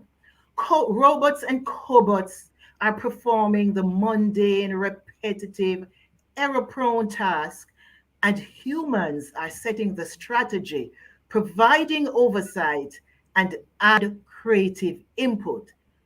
Industry 5.0 is not about suppressing, but it's rather about collaboration and teamwork. Nike Fit actually had a challenge in 2019 where there was a large amount of returns for incorrect shoe size. So Nike Fit, in order to using the technology to personalize, uses over a dozen data points from customers' feet to recommend the shoe size that best fits an individual. Talk about personalization. We'll now look at how the use of intelligent data is connecting the dots in Industry 5.0. IoT connected devices using sensors, software, and other technological devices collect and share data over the internet without human intervention. Artificial intelligence, and we see where the simulation of human intelligence in machines that are programmed to actually think like humans and mimic their actions. Machine learning, on the other hand, which is a branch of artificial intelligence, focus on building applications that learn from data and improve their accuracy over time without actually being programmed. It's learning over time.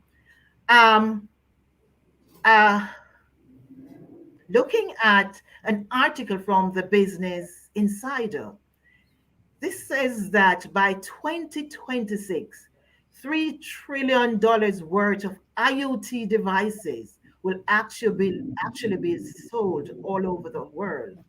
And to add to that, 64 billion devices will be in the hands of consumers. And that speaks to the power of Industry 5.0. Close collaboration, man and machine coming together. And this is aptly depicted by the fist punch you're actually seeing here on my slide.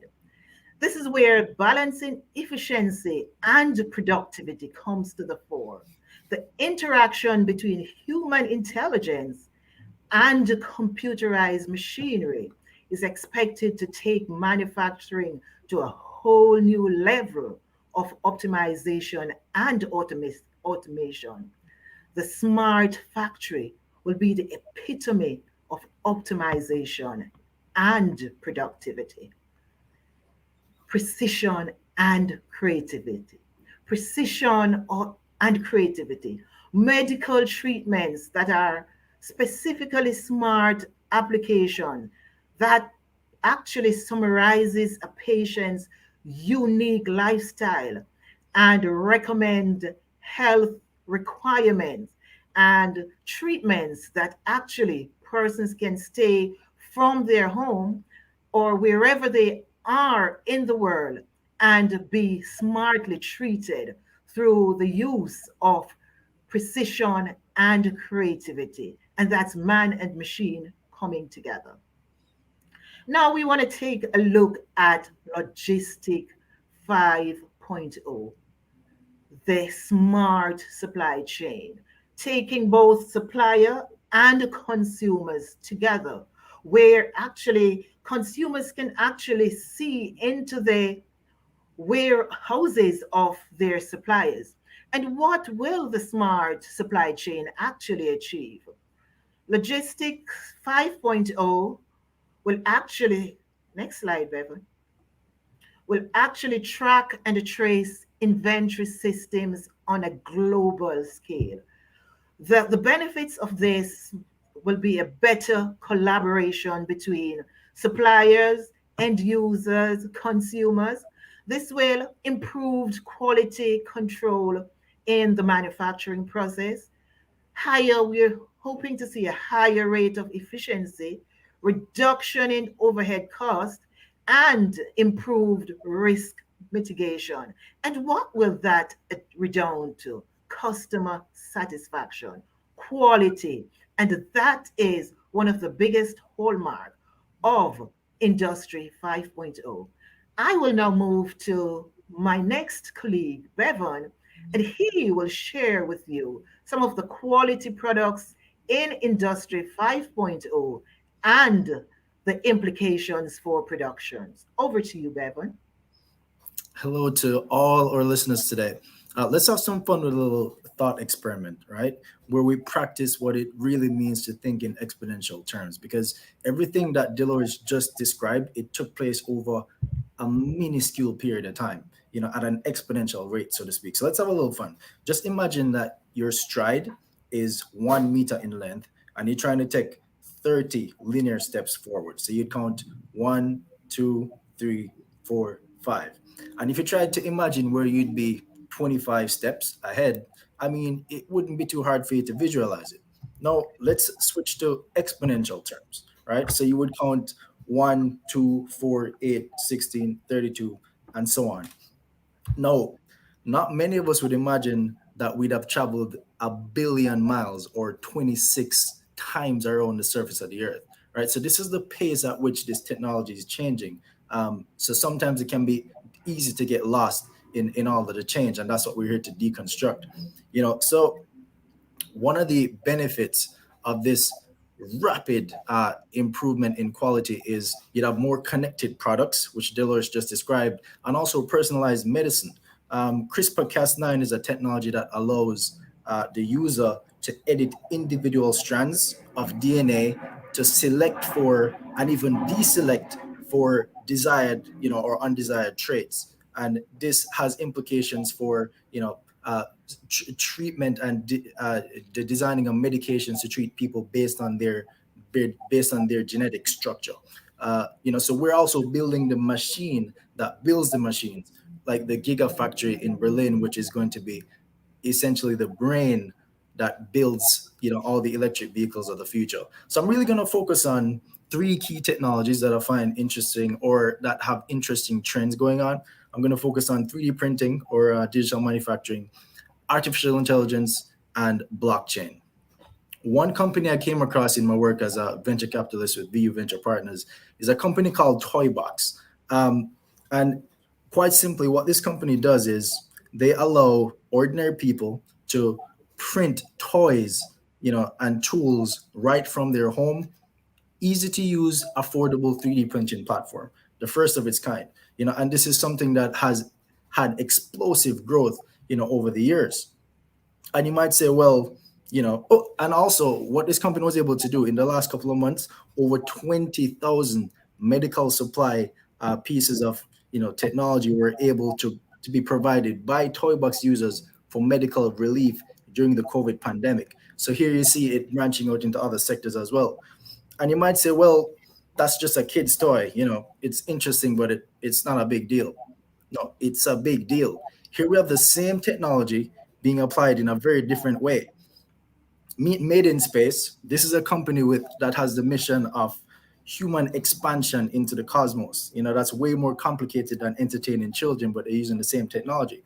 And this is a big deal because what Made in Space has done, they've manufactured the first man-made object not made on the surface of the earth. Let me say that one more time. Made in Space, they manufactured the first man-made object not made on the surface of the earth, right? So essentially, imagine you're an astronaut on the space station and you need, a lug nut. What would have to happen is somebody on the surface of the earth would have to build a lug nut, then build a rocket around the lug nut, then launch it into outer space, right? So here's a quote from Jason Dunn, the CEO of Made in Space. He says, astronauts will be able to create new parts as needed on the International Space Station in a matter of hours or even minutes, instead of waiting months or years for the needed parts to arrive. This will speed up the developmental time, accelerate the innovation cycle, and increase the safety of space missions. And ultimately, what it does, it dramatically reduces the or improves the cost performance of human resources in our mission to expand into the cosmos.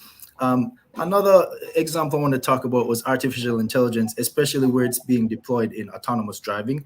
We're familiar with the Tesla, but one stealth project that a lot of people might not be familiar with is the Apple Car, which is actively in production. With over 5,000 employees working it, they've acquired, many autonomous driving companies, and this is something we can expect in the very near future.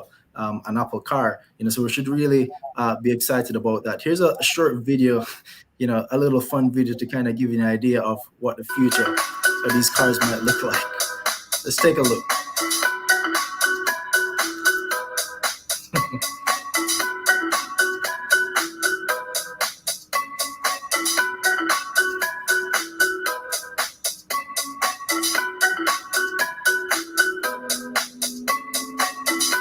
And the parts itself.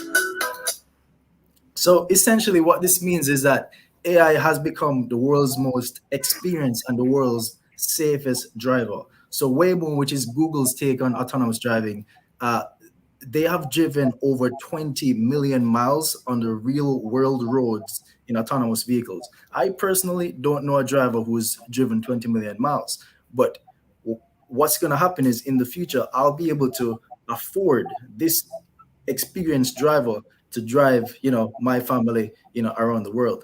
Tesla has a different take where instead of using, LiDAR and a bunch of sensors, they're focused on using imaging by creating a deep neural vision network that will allow you to have eyes both in the front and the back of your head and all around, essentially allowing you to make split-second decisions that can increase the safety and well-being of not only the passengers but the other road users like pedestrians, other drivers, and even animals as well.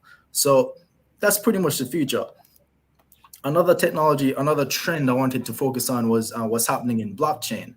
And blockchain can be, a complicated, very daunting, topic with, Bitcoin and what is all these things. But essentially, what blockchain does, it's a technology. This is a definition that has helped me a lot. It's a technology that creates scarcity in a digital space. Right. So previous to blockchain, you could, you had a photograph or a file, you can copy it, many times. But what this allows you to do with this technology called the non-fungible token is to create a unique identifier for a piece of digital, whether it's artwork, where it can be produced in a limited amount. And what allows you to do is basically create that scarcity in that digital space which didn't exist before. And this is empowering artists, musicians, and even athletes. Our very own Usain Bolt has partnered with a company called Autograph, where you can purchase a limited collection of digital work which commemorates that athletic activity over the years. This is a very interesting and explosive space that's really going to change the future with a huge market cap right now of over 1.5 trillion, about $333 million in transaction in the NFT marketplace in 2020 alone. So this is something that we should really be paying attention to because the implications are extreme. Imagine being able to own the original works of Bob Marley in a digital format. That is something that is 100% possible and will become available in the very near future. So now I want to hand over to Keon, who's going to talk about how these technologies will impact our quality of life. Okay, thank you. Good afternoon, all. Quality of life as a result of Industry 5.0. While robots are much more consistent than humans at performing precision work, they are inflexible and incapable of demonstrating adaptability, and critical thinking capabilities. Next. Next. The sustainability and resilience that Industry 5.0 will be an improved family life, training and upskilling, a green economy, and a transformed society. Next. We see where companies are incorporating flexible work arrangements that allows for a better quality of life, mobile technology allowing workers to regulate the pace, location, and time of day in which they conduct their work. The way we live, learn, and work has transformed significantly. We see where companies are responding to the disruption of regular operations with surprising speed and technological agility. Training and upskilling. The future of work will entail training and upskilling of the workforce, where workers will gain new skills to help in their current roles. Roles growing in demand include data analysts, scientists, AI and machine learning specialists, and robotics engineer. We see where Factory 5.0 has created the role of a chief robotics officer that specializes in the interaction between machines and their operators. Now, this officer has to be equipped with the knowledge of artificial intelligence and robotics. Next. Let us look at the green economy. What is that? It is a society where we have the common environmental goals aimed at reducing environmental risk. A society engaged in production processes that incorporate the use of renewable energy, low carbon emissions, energy efficient buildings, and clean technologies, while mitigating degrading of the environment. Next. A transformed society where people will exercise their rich imaginations, be able to identify a range of needs and challenges across society, where creativity and ingenious solutions are found to problems aided by the use of digital technologies. And now to put all this in perspective, we will share with you this video, The Future of Industry Workforce.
Okay, so in summarizing, Industry 5.0 will provide us with great improvements in industrial and business processes, providing solutions as well as creativity capabilities, all made possible with the help of big data technologies.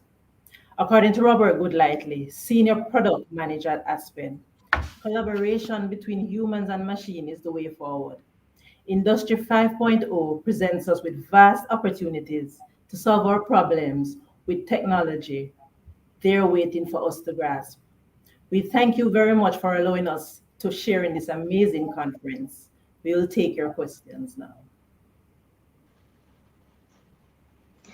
Wow, wow, wow. Thank you very much, Dolores, Bevan, and Keon for that enlightening presentation. You kind of brought it home and really aligned with what Dr. Gary Conneal was speaking about this morning, that we're really here because a lot of the things you're talking about are already happening.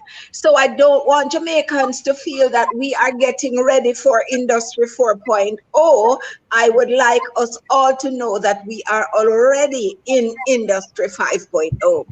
And the youngsters are the ones who are going to take us there. You know, they are the ones who recognize that there are no limits to what we can do in terms of using this opportunity in this fifth industrial revolution to really step up the game, not only for industry, but for our lives as well. When our students went in 2018, I think it was, or early 2019, to Russia for the World Skills Day, and they're amazing. Our youngsters, I mean, they were amazing with the robotics and stuff that they did in at the World Skills Day. But let me tell you, when they got there, you know what the Russians were talking about? Industry 6.0. And the other day I was doing some research and I'm seeing reference made to Industry 7.0. So Jamaican people, let us not be left there. Well, we can't be left behind anyway, because we are so resilient and so innovative and so creative and so on. Anything I go on in the world, we are going to be in it big, big, big, big time. So I understand now that we have some questions for the panelists. And so let me go to the chat and see what you guys are asking. So, question from Rafaelita Gordon. Outside of the manufacturing and the health sector, in some regards, what is the outlook on the Industry 5.0 for the varying service sectors to include pharmacies, banks, retail stores, food, etc.? Okay. And I don't know if you want to take that, Bevan. Sure. I can answer that question. So there's a lot of overlap because one technology can spill over into many different areas. So let's look at pharmacies, for example, right? Pharmacies that develop medication for individuals. So here's a big problem that's facing the world right now that is very understated. That's antibiotic resistance. These are strains of bacteria that are very resistant to any of the drugs we've invented so far, right? So there's a woman in Nevada a couple of years ago. She was treated with 26 different antibiotics and none of them worked. And this is because, of course, the animals are getting the antibiotics and they're becoming more and more resistant. So it's a problem. So actually I have a friend who uses CRISPR-Cas9 technology combined with computational materials discovery to essentially create a drug that is far beyond the current capabilities of existing bacteria, to produce a treatment that would be too far of a jump even for these advanced bacteria. So essentially we need to take a major leap forward ahead of these advanced bacteria, and Industry 5.0 and machine learning is what is enabling us to do that. So and obviously this spills over. I could spend a long time talking about how it affects all these different areas, but there's always a lot of overlap when it comes to these challenges, and you might find solutions in one area that are also applicable to other areas. Okay, and one of the other areas they mentioned was bank, retail stores, food services, etc. Want to say anything about that? So even in food service, some people have specific dietary restrictions. Right now, you can take a genome test, that can tell you every single thing you're allergic to, and you can structure your entire diet around that.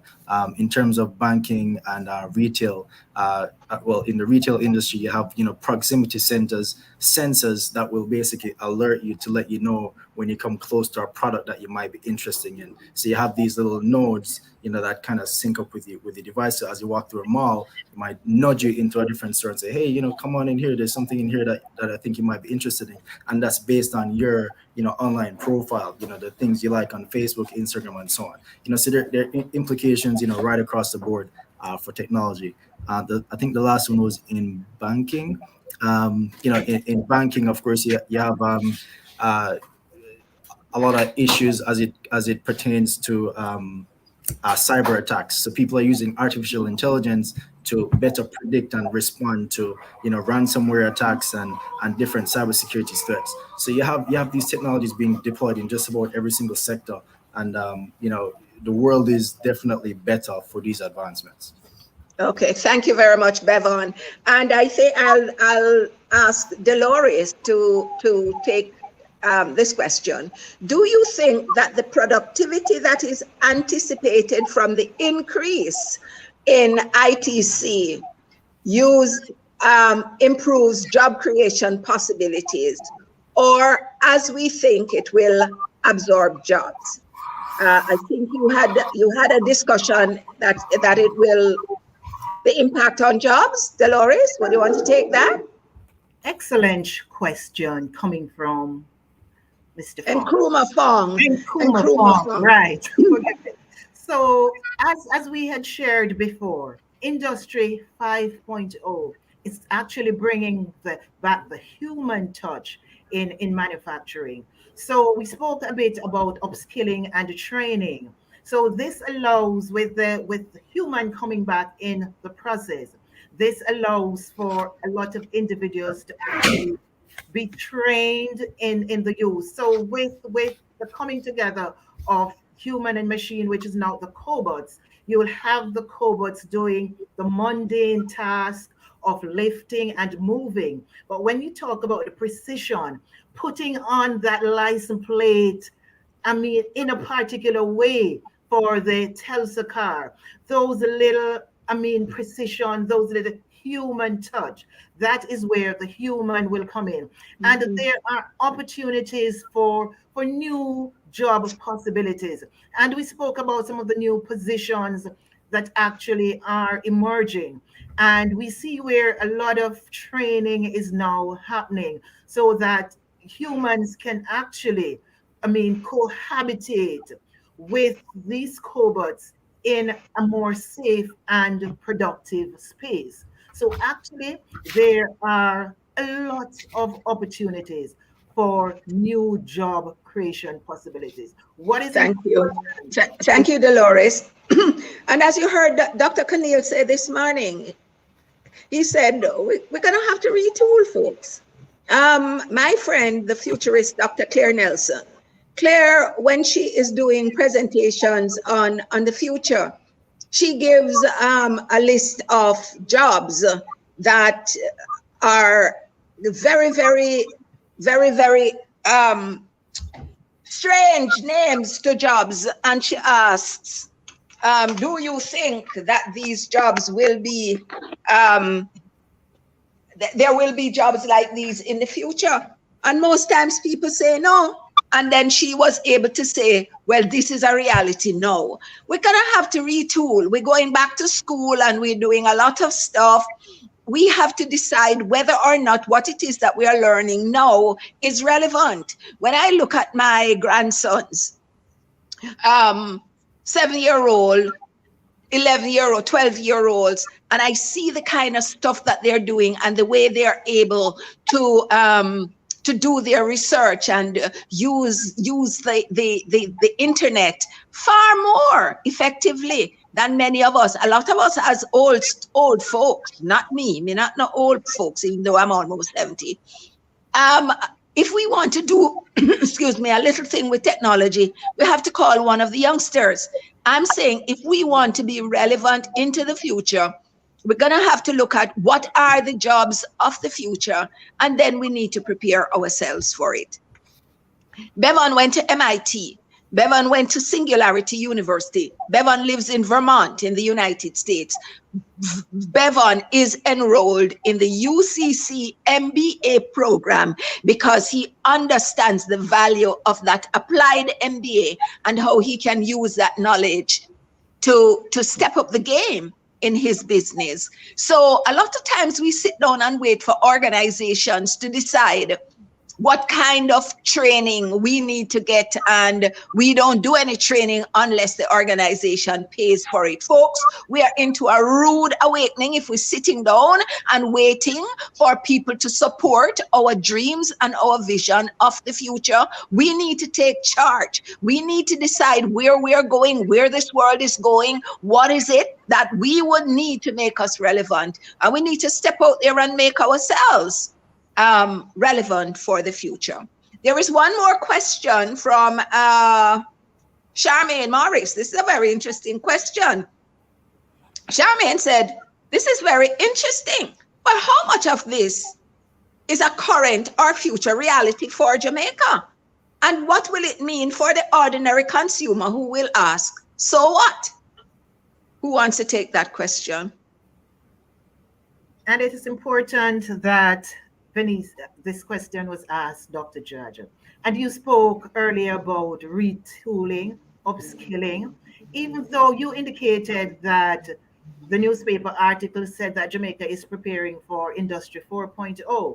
But even though we are. Yes, even though we are a third world country, we're going to have to move with the times, or else we as a people, we're going to be left behind. So companies, organizations, and even individuals have to take a hold. They have to chart their own progress. We have to move faster in digitalization of businesses to ensure that we as Jamaicans are not left behind in the world, because the world is moving at a very fast pace and we need to catch up as a country. So I think when you look at it on a widespread, maybe as a policy, as a country, we need to actually focus more on digitalization of industries and having that as a part of the plans going forward as a country and as a government. We have some very interesting questions coming, and that comment you made a while ago, Dolores, is so telling. The PSOJ has a head of the digital strategy committee for Jamaica. He's Chris Record of TTEC, and Chris was on Tech Talk with Stacey Hines a few weeks ago, and that's exactly what they were talking about. The digital strategy for Jamaica, and what is it that we are going to have to do as a people to tool up in order to get there.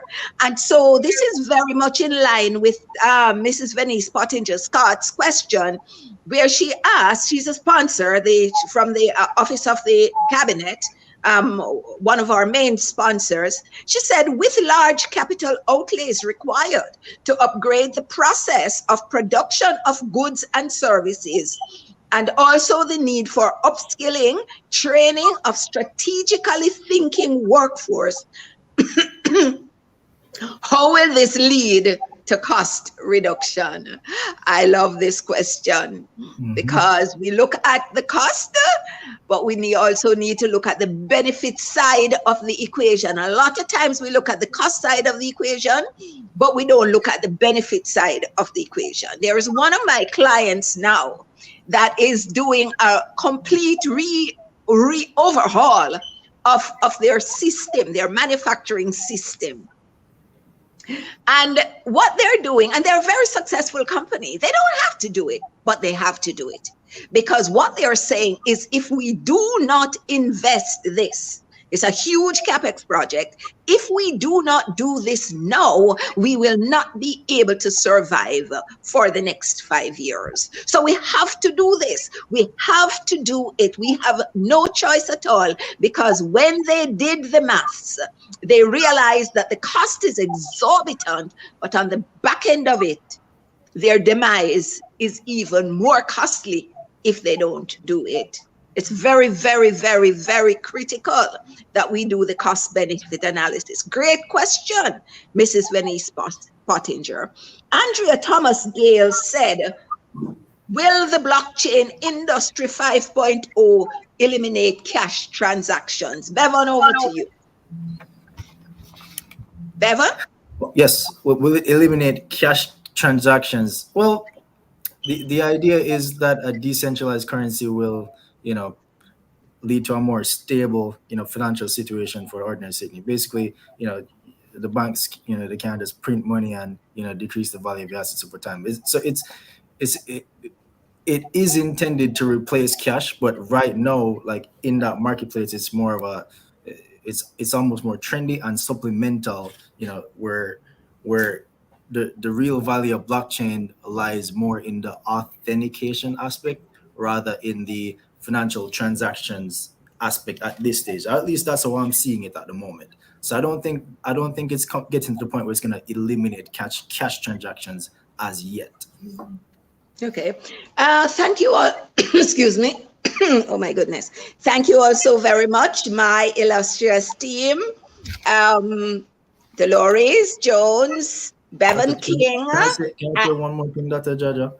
Sure. There was the first question, where you have the ordinary customer asking, so what?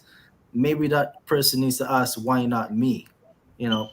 Why not be the one who's pushing the boundaries and making the change in society instead of, having things happen to you, getting control. That's a great thought. But we talk about Jamaican boys are at risk, but I don't know if it's the same boys them that I hang out with, right? Because what I am seeing is the level of creativity and innovation and examination of the trends in the world and plugging into that space. They are no longer wanting to work a 9 to 5 because they see their parents so unhappy and quarreling every day, and they don't want to go to work but have to go to work in order to pay the bills. They said they don't want that kind of work. So what they are doing, they're tapping into their creative energies and the creative talents, and they're using their skills that they have available and acquiring new skills based on the trends and the technology that's available in order to be able to create a life for themselves. And I'm coaching some of them and I'm saying, wow. They are, excuse me, inspiring me. So in wrapping up, folks, I just want to say that Industry 5.0 is here. Yeah. And it's not going to wait for us to get on board. Just like how Industry 3.0 did not wait for us to get on board, and those who stayed with the typewriter and those who stayed with all of those other kind of stuff, we're really obsolete. We're like dinosaurs now. And so it is very, very important that we open our minds, open our hearts, open our spirits, do the research. Go online. There are lots of YouTube videos that you can go and watch and see what is happening. When I said to my children at dinner a few weeks ago, I said, guys, have you ever heard of the Apple car? The 12-year-old and the 7-year-old said, Apple's car? Apple is developing a car? I say, yes. Once they got up from the table, they went and they started researching the Apple car. Holy pa things are going, folks. Just go out there, do your own research, see what's going on, and prepare yourself for your future. Just like how JaCSA has decided that it's going to look at itself and what's our digital strategy moving forward so that we can serve the community or become obsolete. Thank you, Bevan. Thank you, Dolores. Thank you, Keon, for taking the time out. I know you did a lot of preparation for this. We went through it over and over. You were so compliant and so appreciative of the opportunity. And we are appreciative of the opportunity that you can come and share with us. And I sincerely hope many of us are enlightened as a result of your presence on this conference. Thank you. And we say a big thank you to you, Dr. Nsombi Jaja, for so ably guiding that panel discussion. Very exciting. One of the things that I am finding that is so good about this digital conference is the connectivity. All of the speakers, everybody's just on the same page. Everybody got the memo. And not only did they get the memo, but they certainly are pulling out all the stops to make sure that we get the information in. Dr. Jaja, I'm hoping that they can bring you back up before you head off, because there was a question that I saw in the chat from Christine Hayden, speaking about people tending to get complacent and what can be done from an HR and even department head levels in getting the staff to the point of looking into themselves. And I think it is a very important question. Yeah, we're a forward-thinking people, if you look at us over the years, yeah, but not all of us are. My mentor, John Maxwell, he said, not everybody gonna get through this pandemic and survive and succeed, Mm-hmm. The people who are gonna get through this pandemic are the people with the right mindset. Education is what is required. And I think the next generation, the youngest generation of Jamaicans now, they're gonna fly past us like Bolt fly past those other runners, yeah? If we do not take charge of our own learning, a lot of times we sit down and wait for HR to do this and HR to do that and HR to do that. We need to stop waiting on HR, because some of those HR people are even far behind us in terms of their thinking and their knowledge and their understanding. They can't guide us. You need to know what is it that you want, and you need to go and do the research. Where are the trends? What are the new jobs? If you lose your job today, are you marketable? Yeah. And there is a little thing that I use in one of my presentations. It says, there is a big difference between employability and employment. Yeah. There is no security in employment. There is security in employability.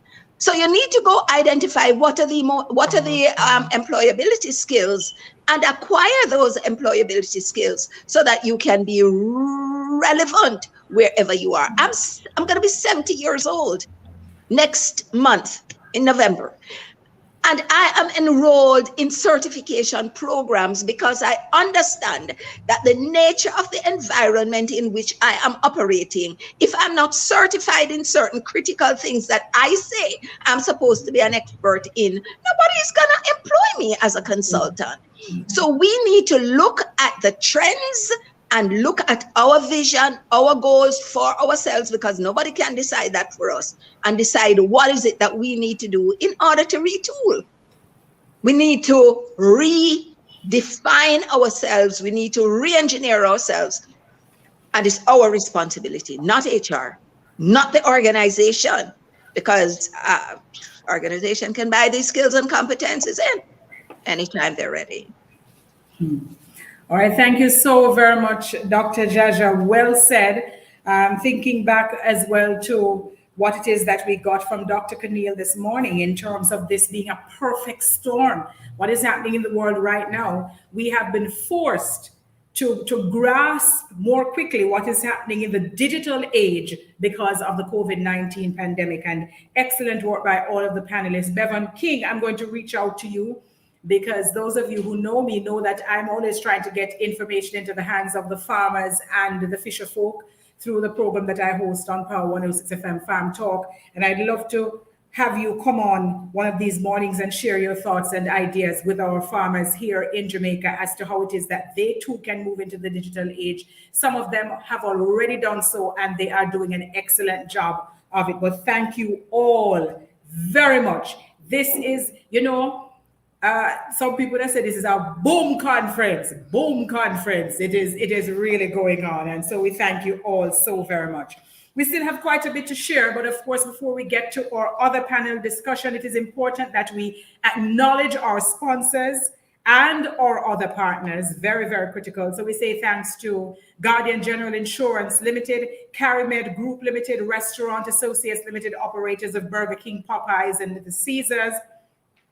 We have Guardian Life Limited, Tasty Jamaica Limited, Tourism Enhancement Fund, Victoria Mutual Group, National Housing Trust, National Commercial Bank, Sagicor Group, Jamaica National Group, British Caribbean Insurance Company, BCIC, and the Office of the Cabinet, as well as the RJR Gleaner Communications Group.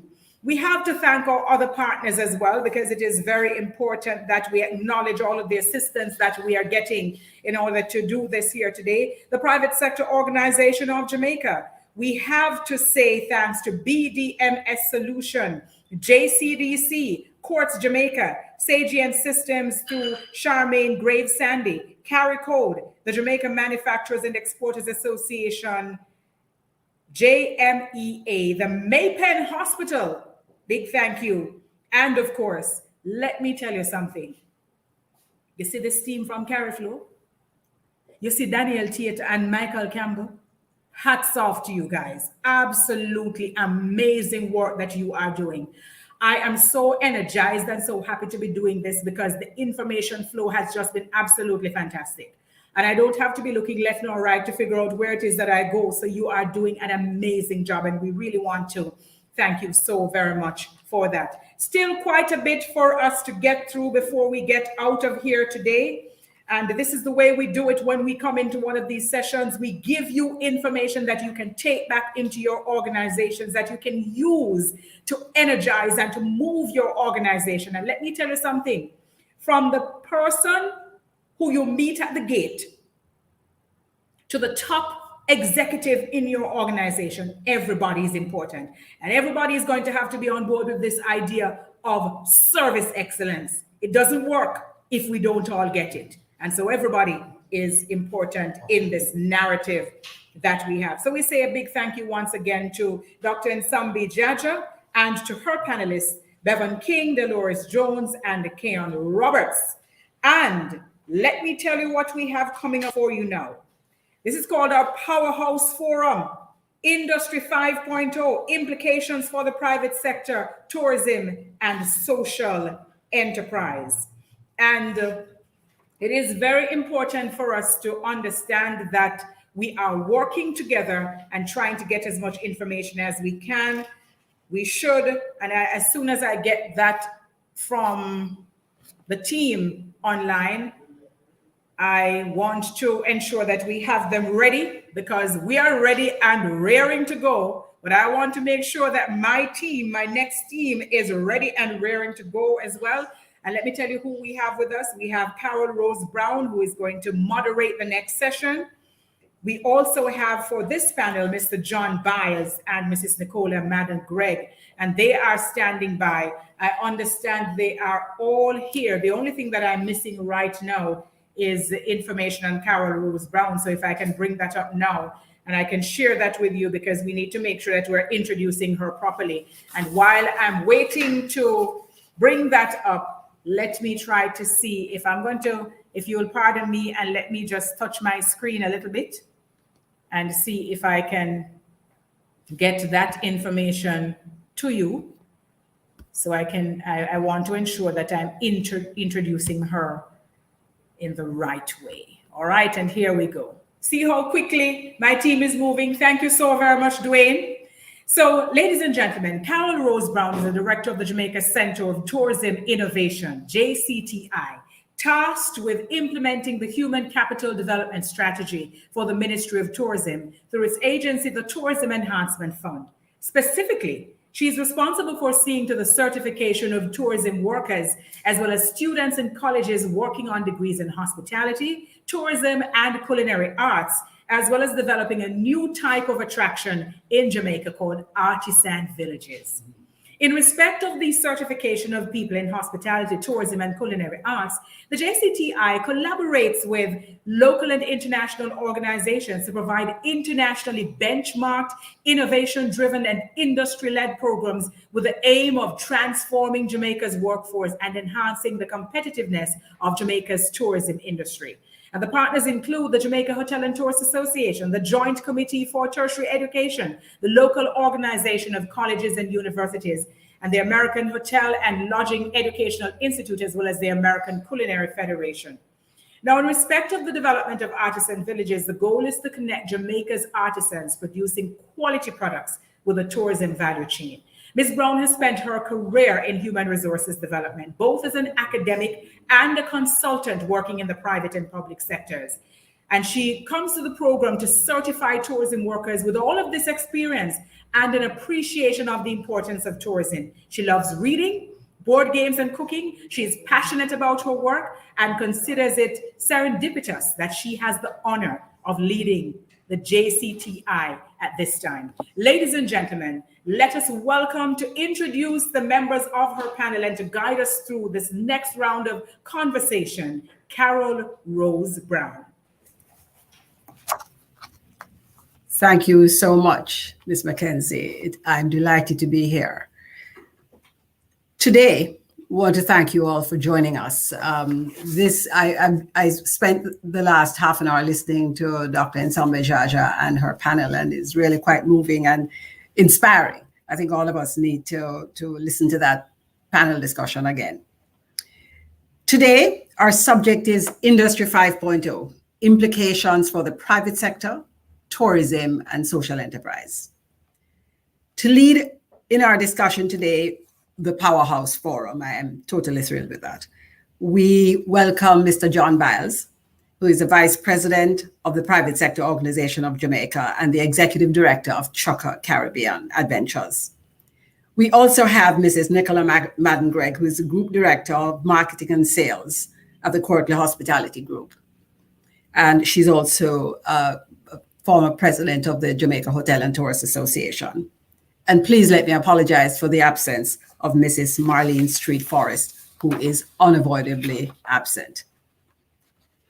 I think that we all agree that in future, we will be speaking about the time prior to March 2020 and the time after 2020. This last year, March 20, was indeed a watershed in all our lives, as all of us have had to learn new skills in the last 18 months so as to keep our businesses open. And this is true for those of us in public sector as well as the persons in the private sector. All of us are now more aware of and using a lot more technology. Indeed, much of it, the technology we are now using, has been languishing on our desktops and on our tablets for some time. And we have had to learn and become comfortable with many more challenging situations. Our smartphones, digital platforms, remote work issues, supply chain disruptions, e-commerce, vaccine hesitancy, rules governing vaccinations, cloud-based computing, all of it. We, the adults in the room, are almost as smart as our children. God bless us. We are busy using these new technologies to improve efficiency and increase productivity. We are in the new normal. But ladies and gentlemen, that is not going to be enough. I do not want to be the one to tell you that this is true, but Industry 5.0 is here. This is new, and this is a real thing. So what is Industry 5.0? It refers to people working alongside machines. It is about robots helping humans work better and faster, and leveraging advanced technologies like the Internet of Things and big data to achieve increased efficiency and productivity. We also have to come to an understanding that technology is not here to replace us. There's no computer as smart as any one of us, but we can use their help. So, in discussing these things, we want to start with none other than Mr. John Biles. I think we can now include Mr. Biles. Mr. John Biles is the Executive Director of JaCSA Caribbean and Vice President of the Private Sector Organization of Jamaica. The company he leads, JaCSA Caribbean, is the brainchild of an old friend of his, Danny Melville, who was inspired by his passion for polo matches. Indeed, JaCSA of the word describes a period of play in a polo match. JaCSA is one of Jamaica's most important attractions. And as such, the issues on the mind of its leaders is of interest to us. but it's also here as leader of the PSOJ, where he is part of the wider business environment, concerned about issues way outside of tourism. John Biles is also the founder of the National Cruise Council of Jamaica, and he's current president of that council and chairman of the Montego Bay Destination Assurance Council, part of the Tourism Product Development Company. That said, he is also on the board of 6 companies. We're wondering, John, where you find time to do Chucka's work. Another of our panelists is Mrs. Nicola Madden-Gregg. Mrs. Nicola Madden-Gregg is Group Director, Marketing and Sales at the Knutsford Court Hotel, Group Director, Marketing and Sales at the Holiday Inn Super Spree Resort, and Group Director, Marketing and Sales at the Courtly Hotel and Suites. She is also on the board of Pegasus Hotels of Jamaica, the Tourism Product Development Company, the National Hotels and Properties Limited, and Vice President of the JHTA. Mrs. Gregg is in a good position to talk about Industry 5.0 and its likely impact on one of the most important sectors in our country, tourism. So we begin with Mr. Biles, and we are very anxious to hear your thoughts on Industry 5.0 this year, 2021. Thank you, Carol. So I would start by just saying I was listening to the forum before, and there's so much that is aligned, and the understanding that it's a different world. There is what has taken place in this last year basically puts everything that we've known on its head as far as reaching the customer and understanding the customer and getting to know this new customer. I think it was a previous speaker said they're listening to their children and their grandchildren. It really is a world that I would say had started before with the younger generation, but this last year has accelerated the use of technology and the need for technology in the world to operate now, because even the older generations have logged on. So to start, the customer service now is, we must meet the expectation of the new consumer. That new consumer, we need to know, understand, and it takes that research and that open mind to see exactly what's happening, because it's not just what's happening in tourism. It's not just what's happening, in at Starbucks. What's happening right now is whatever industry has changed the way the engagement takes place, that becomes the new baseline. So if somebody comes to the hotel industry or to any other industry and they feel that the baseline of that transaction should be, they have a certain expectation with the technology and for the efficiency, and they're not getting it, it's just not acceptable, even though that industry may not be in that same place. Next slide, thanks. So the emerging consumer trends. Key to corporate survival during this global pandemic is efficiently adapting to the dramatic shift in the consumer behavior. But how do we do it? Next slide. So the changes in the customer journey. We've always known that there's a customer journey. We have to grab that customer's attention. We know that we have to engage them. We know that we have to inform them, and we know we have to sell them. Today you have 5 different areas that it's been broken out into.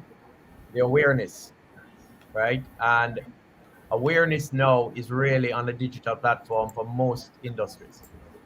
And the focus on the necessities first. what's important to the customer. More open to alternative brands. This is something that is a phenomena taking place now. The older brands that used to be fixed, people are no longer fixated on that brand.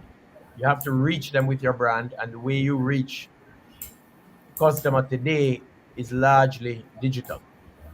So that digital is no longer just a website.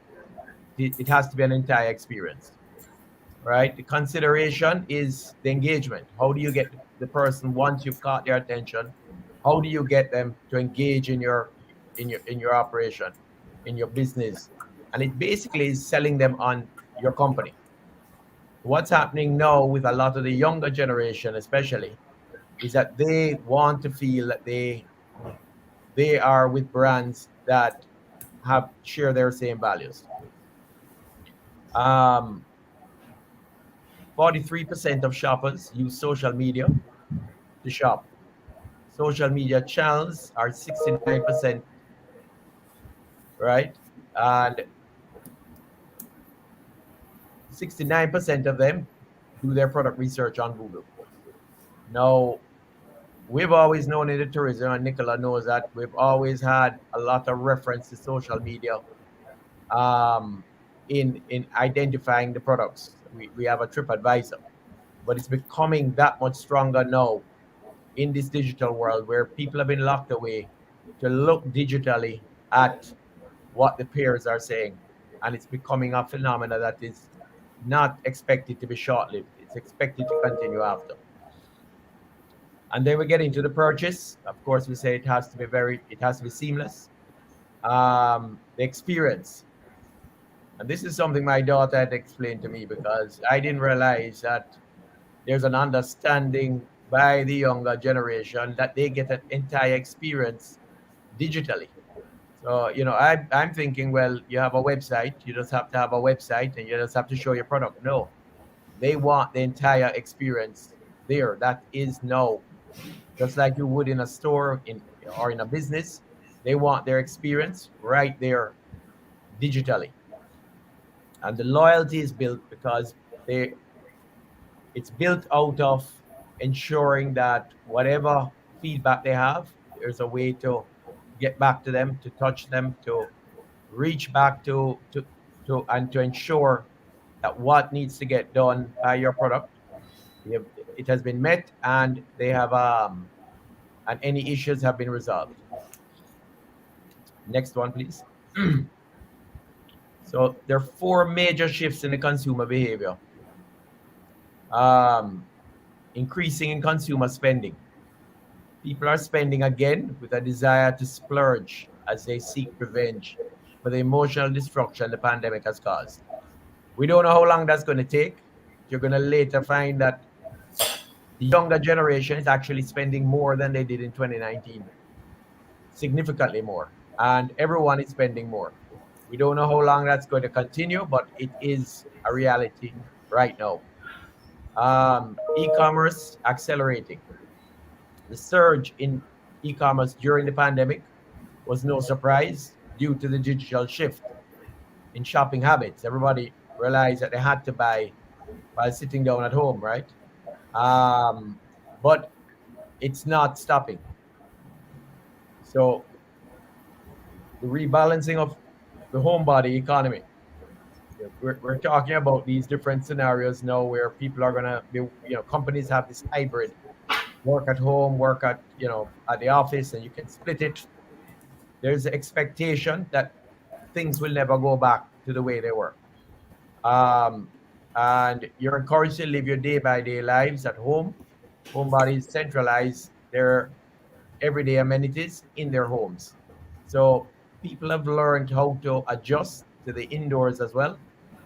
And they are finding other ways to enjoy their indoor. But this is also having a huge implication on the way the business gets conducted. And then the fragility in the brand loyalty. The younger consumers dig around and find companies that reflect their values. And it's caused a disruption in brand loyalty among this demographic. So that's the same point I was making earlier. People are looking for companies that are connecting to them on their terms and where they are. Next. So here we have a little bit of information on the again on the consumer. As the economy begins to stabilize, people are eager to live their lives again. On average, Americans are spending $765 more a month compared to 2020. And that's not just the young generation, that's overall. And this is on the disposable spending. Point of sale, consumers have shifted from cash payments to contactless payments and alternative currencies. And what you're finding is that, with things like Apple Pay now, even a credit card becomes inconvenient because you have your phone, you don't want to have to go and pick up your wallet. And I'm hearing this from a 22-year-old, right? The expectations as things become more convenient lifts the bar, and anything else is seen as something that's less convenient, and they would prefer to be met where they are, which is transacting on a phone.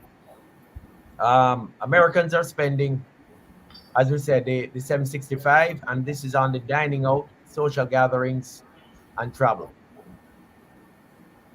Next. Thanks. So the younger generation now, this is like what we just spoke about on steroids, right? So the millennial and the Gen Z, they are on a all-out splurge. Like they don't think there is a tomorrow. They're spending $1,000 more on average monthly, 125% more than they did in 2019, right?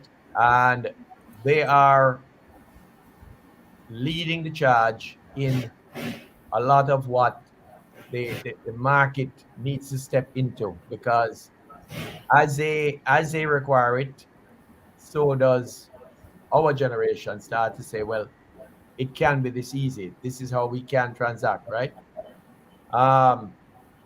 So the social media,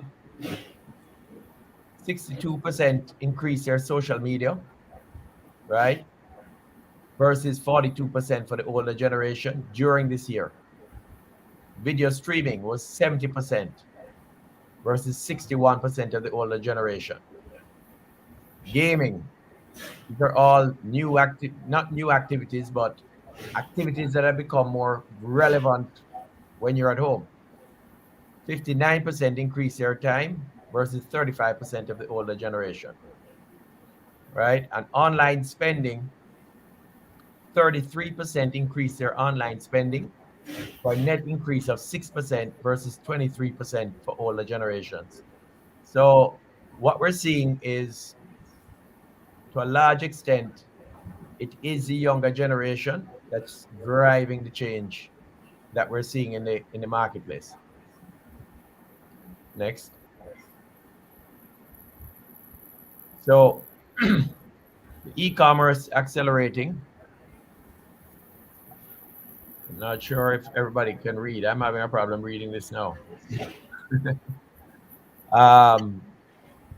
So there's been a 20% increase in online spending since January 2020, according to credit and debit card data. So just based on the debit card data and credit cards, there's 20% more. 92% of consumers who tried online shopping in 2019 became converts. I think that's a very significant point.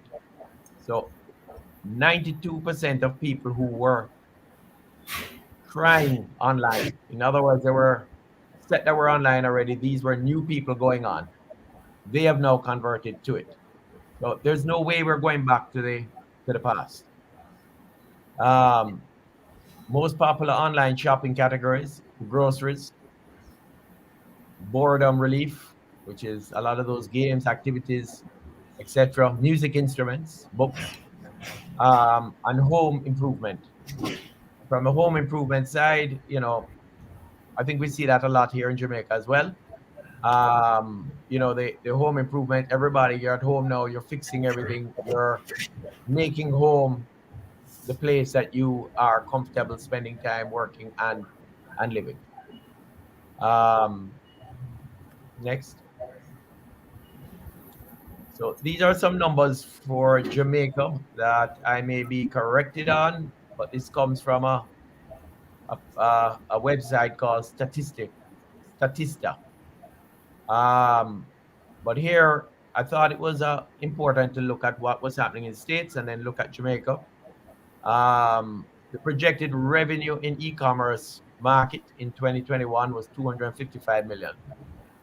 Annual growth rate in revenue was 7.8%. And the projected market volume for 2025 is about 345 based on the annual growth rate. We have seen a dramatic increase, but it does look like we are waning in comparison to what's happening in the States.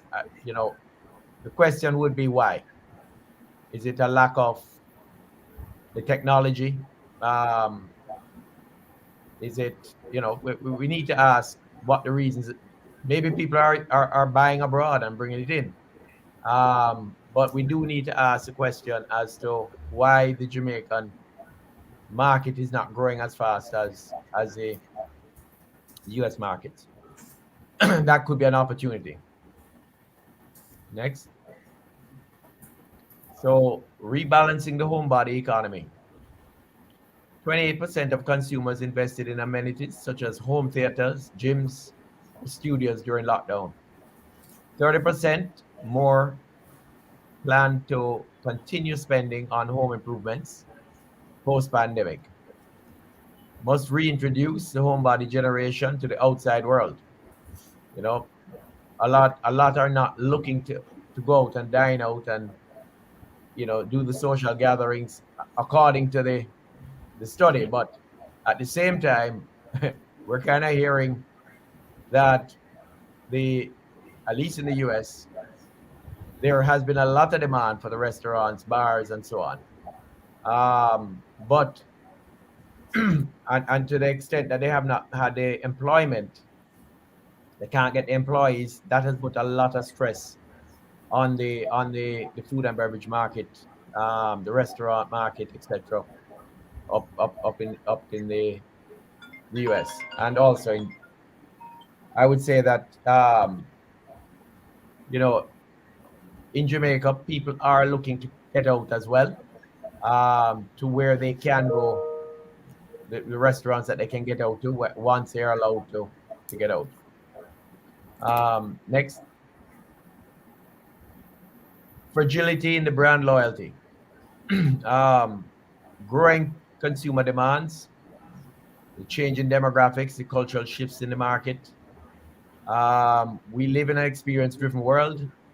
Consumers seek experience that provide them with the stimulation they're looking for. Brands must focus on creative engagement with the consumer. And that's the whole thing we were talking about earlier. The way you engage a consumer has to be looked at. Brand intentions. Consumers today have difficulty trusting a brand's intentions. They want to know that their values align with the values of the brand. Brands cannot cut corners. So, next. Solutions to changes in consumer preference. Drive the change in consumer behavior. And that's the difference between being market-driven and market driving. When you reimagine your consumer journey and implement solutions that improve or replace important touch points. Nicola and I, in the tourism industry, we're used to managing touch points. It's a critical part of our business. We look at it from the point that someone is going to book, and you manage those touch points right through the entire process. That's expectation when someone's going on a vacation. But it's coming up here now as well in the overall business, and the expectation that the consumers have for managing those experiences right throughout. Research the most current needs of consumers and re-engineer your business model to satisfy these needs. That cannot be overemphasized.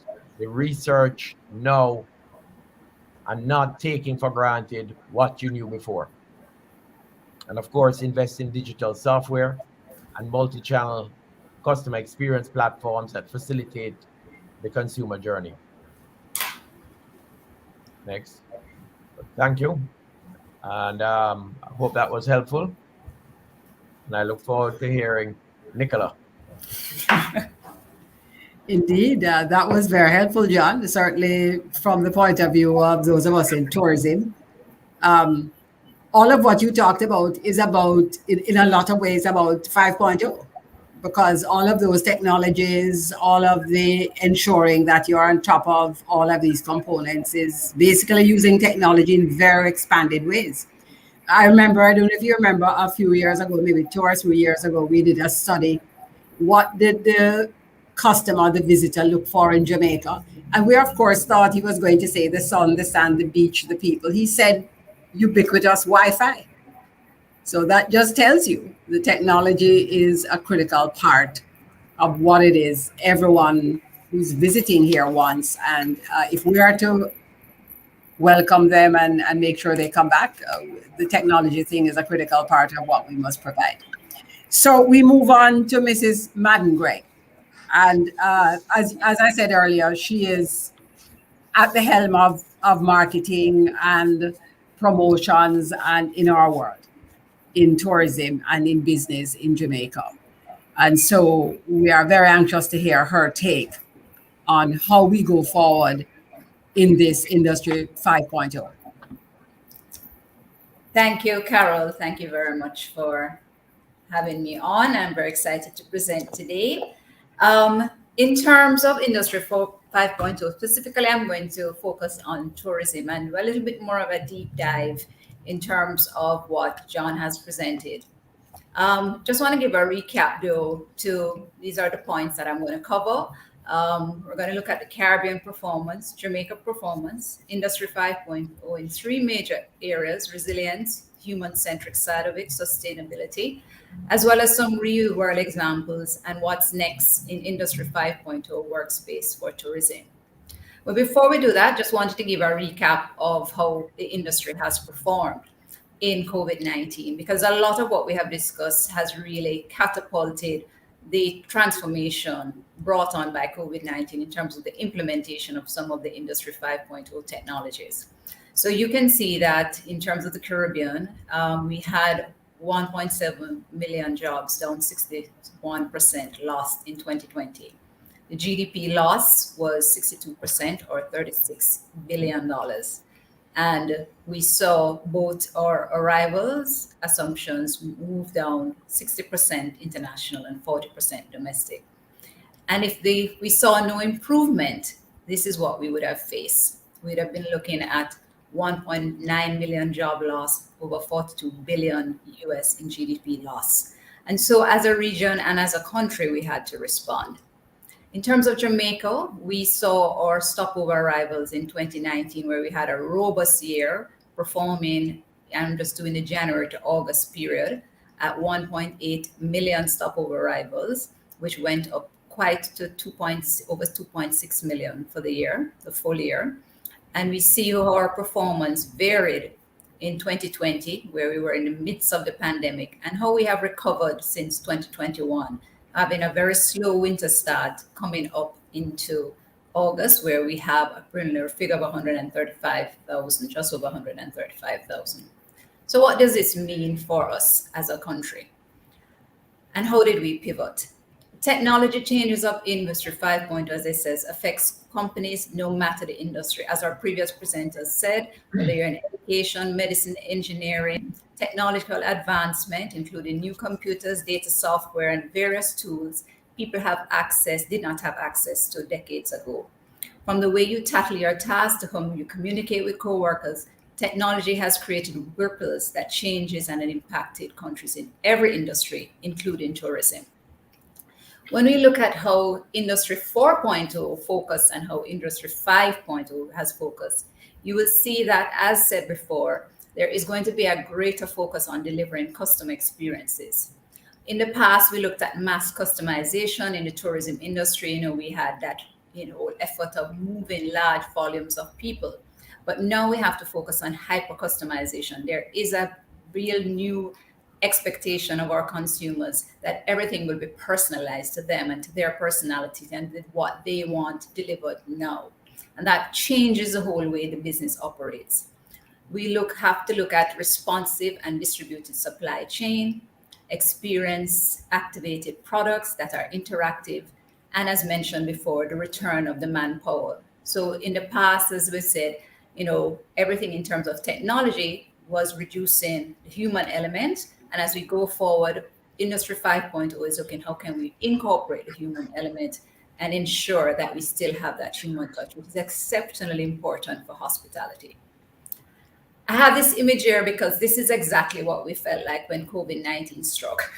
The entire tourism industry felt like we were on a bungee jump, flying out into the beyond, not sure what would happen to us, and definitely, holding on to the safety net and hoping for that safe landing.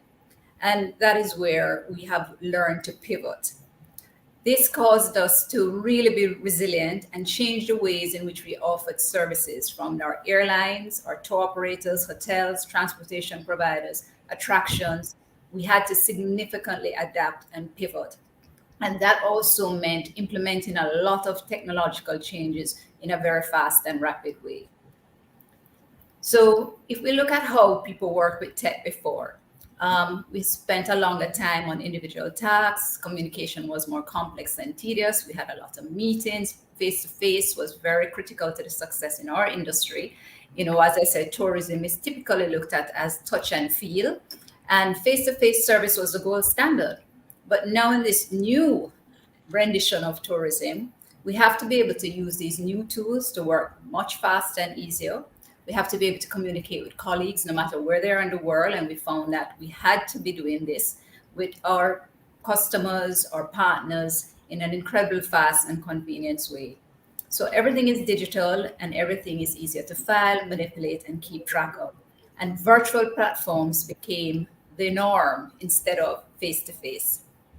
As John mentioned earlier, we had to look at the whole stage of the customer journey, both pre-travel, travel, transportation when they arrive, the accommodation, the food, the activities, and even their travel back. What will we have to change and how did we have to adapt? And in all these elements, we in tourism had to make those changes. And some of those changes I'm going to highlight for you now, not in full detail because we'll be here all day. So when we look at it from these three key points, as said, as the three pillars of industry according to the European Commission, you have to have resilience, that means agile with flexible and adaptable technologies. We have to have that human-centric side, which promotes talent, diversity, and empowerment. And at the same time, we have to look at sustainability, which is very important for tourism, as these actions of sustainability must respect the planetary boundaries. And as you know, the tourism product does have a lot of environmental impacts. And so we have to consider that, how we move forward with Industry 5.0. So how did we react in terms of resilience? We had to maintain our customer engagement. So besides using emails and social media, we had to adapt, and a lot of us went to virtual site inspections. This included walking around properties with tablets and attractions, showing your travel agents, your guests, the hotel property, the attraction, what is happening, what is new. We're still open, we're still welcoming you. We had to conduct virtual sales calls. We did online sweepstakes and giveaways to keep people engaged because, as John mentioned, persons were now at home, not being able to dream the way they used to dream. And we had to create spaces and activities that would keep them engaged with the destination. So definitely use of AR and VR. So those were all elements that were combined both at the destination level and at the individual hotel and property levels, as well as attractions. We had to maintain engagement with our trade. Again, doing virtual sales calls. We even had virtual fam trips. Now, a familiarization tour in the industry means bringing a group of persons and sending them to various attractions, hotels, etc., letting them see what is happening and experience it. And we had to take those online. So then, videos that we would tape on in Jamaica with a tour guide, walking them through, so they could feel as if they were in destination, even though they weren't there. We did our weekly webinars, as well as we had to find new ways, especially for the tourism entities that was in business travel, to conduct business. So of course, everybody had been on Zoom, Skype, WebEx, Microsoft Teams. But what we found also, because of restrictions in terms of social distancing, live streaming has become a major platform for conducting business, for meetings. So we have hybrid events where we have both in person as well as streaming live. And that's something where a lot of our tourism entities have had to adapt, increasing their broadband capacity, ensuring that they can deliver on the live streaming. And this has also opened up a whole industry where we're seeing more and more players coming into this market. We had to look at tour management platforms and booking apps and ways for persons to be able to do things much more seamlessly and quickly. There was pivoting again in terms of revenue streams, where hotels and attractions were offering delivery and takeout, and there was a greater focus on local marketing. We had to look at better safety and security. So we had airlines doing online check-ins. We created the JAM COVID travel authorization. You had check-in and service apps that were being utilized. Persons established chatbots to be able to conduct their business. We all threw out all the paper menus and went to QR codes, which were now in restaurants and bars. And of course, digital health passports came into play. So everything that we were slowly implemented was fast-tracked. Some of those included, as I mentioned, CARFA, which has CARFA is the Caribbean Public Health Agency, and they had a health app where persons could get all the information on the COVID-19 resources across all the destinations. So if you're traveling to the Caribbean, you could find out all the health requirements that were needed to enter the destination, testing requirements, everything else. And those were ramped up excessively quickly.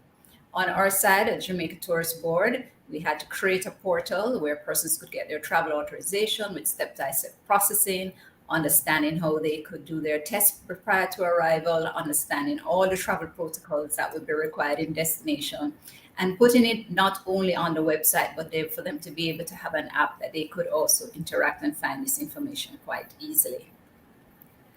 Our biggest travel trade show, JPEX, which is normally held in person every year at the Montego Bay Convention Center, bringing in thousands of visitors, we had to take it live online. So it was the first time JPEX was being held online, and we had 2,448 registrants, and we had over 2,009 total visitors. So this was really a case of a fully virtual travel trade show that was held last year. And actually we're doing it this year again, and we'll have JPEX 2.0.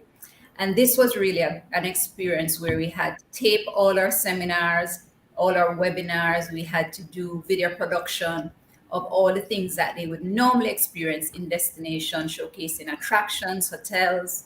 And we had live entertainment with a partnership with Reggae Fest, where we streamed performance. And all of this was done to continue to engage with our partners. And this is something that probably will not go away. But what about the human side of it, where you promote talent, diversity, and empowerment?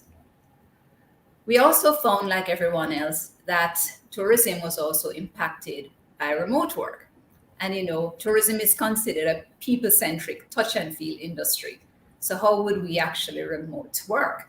And we actually found that we were able to do that in certain departments: reservations, sales and marketing, accounting, information technology, human resources, and other administrative roles. And with that, we had to now put in place a technology that allowed for us to be able to do this. Some of it was available before, but using cloud technology, we're able to have employees work from home, still be able to answer their reservation calls, do sales and marketing and accounting functions, and everything seemed seamless. So you call and you would get one of our agents, and that was something that was applied across across various tourism entities. But remote work is also an opportunity as a new market segment, and several countries and hotels have recognized this and have started to capitalize on it. So again, how do you see the opportunities that the changes in technology is bringing to you? Barbados, for example, had a 12-month passport that you could work in Barbados for 12 months. They saw over 1,363 applicants who would want to work remotely in Barbados. Our own hotel, the Jamaica Pegasus, we pivoted and converted one floor into co-working spaces because we recognized that a lot of people were working from home, but also wanted to work out from home. So they couldn't go into the office. They wanted to have somewhere that seemed like an office space, but didn't have any issues in terms of social distancing. And they would also be in an environment that has all the protocols in place, and they could meet and have a feeling of being at work without being at work. And we saw a lot of CEOs and executives, entrepreneurs utilizing this facility, and we still have these operating at the Pegasus. So definitely this is something that we saw a lot of. And this was being done not only by hotels like ours, but a lot of the major chains across the world also implemented similar programs. We also pivoted again and offered a workation package similar to what Barbados was doing as a general thing, but specific to our hotel, where you could have a 1-month package that includes all your amenities and services, laundry facilities, Wi-Fi access, and everything that would allow you to remote work in Jamaica, and promoting obviously our culture, Kingston as a cultural destination, the music hub of the Caribbean, and a UNESCO World Heritage Site of the Blue Mountains, and really promoting the whole atmosphere of being in Jamaica and being able to remote work. So again, opportunity. In terms of human-centric support, as many of the presenters said in the previous session, it was very important for us to look at cross-training, reskilling. Persons had to engage in multitasking, and we were also using a lot of flexi hours across shifts, and that included rotations. Company protocols also became flexible in terms of support of team members' families. Tourism entities offered care packages, use of company tools for homeschooling. Our CSR programs were ramped up to support communities surrounding tourism towns and areas, providing psychological support for team members, and we partnered with government on tourism care grant programs. This human-centered approach must continue to be an integral part of the planning process as we embed Industry 5.0 technology into tourism enterprises and work to upskill, reskill, and provide support mechanism for team members to transition into new roles, or to provide exit strategies for persons who may not be able to make that transition. So this is all a part of ensuring that when we do implement more and more technology, as we have had to do, coming out of the pandemic and going forward into the future as technology demands it and as the consumer demands it, we find ways to ensure that we do not lose our human touch and we don't lose our good employees, but we're able to reskill and cross-train and upskill them so that they can become a part of this new way of doing business. So we saw across the world, I don't think we have one yet in Jamaica, but where robots started to deliver room service. And, this made me think about that. And I said, room service is always something that the person arrives at your door with a lovely smile, gives you your tray with all your food, and now you're being sent your food by a robot. But how can we maintain the human touch in something like a robot room service delivery? And it may be a simple thing like ensuring that after the delivery is complete, that you have an employee who would call to verify that the delivery came, check if they need anything else, and then keep that human touch, because that's still a very important element in tourism. So partnership, the efficiency of using the robot, yes, but at the same time, having that follow-up human touch. So as we continue to see how Industry 5.0 affects us, we must also consider employee happiness. How do we use the new technology to make accomplishing work easy and satisfying? So there are easier ways of working. We have talked about several platforms and tools and features that can make tasks even more convenient and effective. And that's very important, because if you have happy employees, you have happy customers. And if they can do things faster and more effectively, they have more time to give that customer service. Again, we talked about the faster means of communications. Interacting with colleagues and sending out a message to everyone in and out of country now takes no time at all. We all use, whether it's WhatsApp, IM, Telegraph, you name it, we are all using it. And we've found even in tourism that most companies now have their company WhatsApp account and are able to send out broadcast messages and communicate with clients via WhatsApp and other such sort of messaging service. So we're gone are the days of just phoning or emailing. You can WhatsApp, you can send a DM in Instagram. All of these tools have been incorporated into the sales process now, and a salesperson's time and energy is spent, acting and reacting to our customers on the platform that they are most comfortable using. So it also allows us for effective time management, getting work done faster, and they can dedicate more time to live outside of work, especially for remote positions. But let's look at sustainability. As mentioned earlier, technology can be overwhelming, and technology also is something that comes at a cost. So we have to consider in tourism, how do we keep it and maintain inclusivity? The cost of implementing a lot of these various technological advances is not necessarily inexpensive. And it may leave out some of our small and micro tourism enterprises or our community tourism, which is always a part of the mix that is important to maintain for any destination.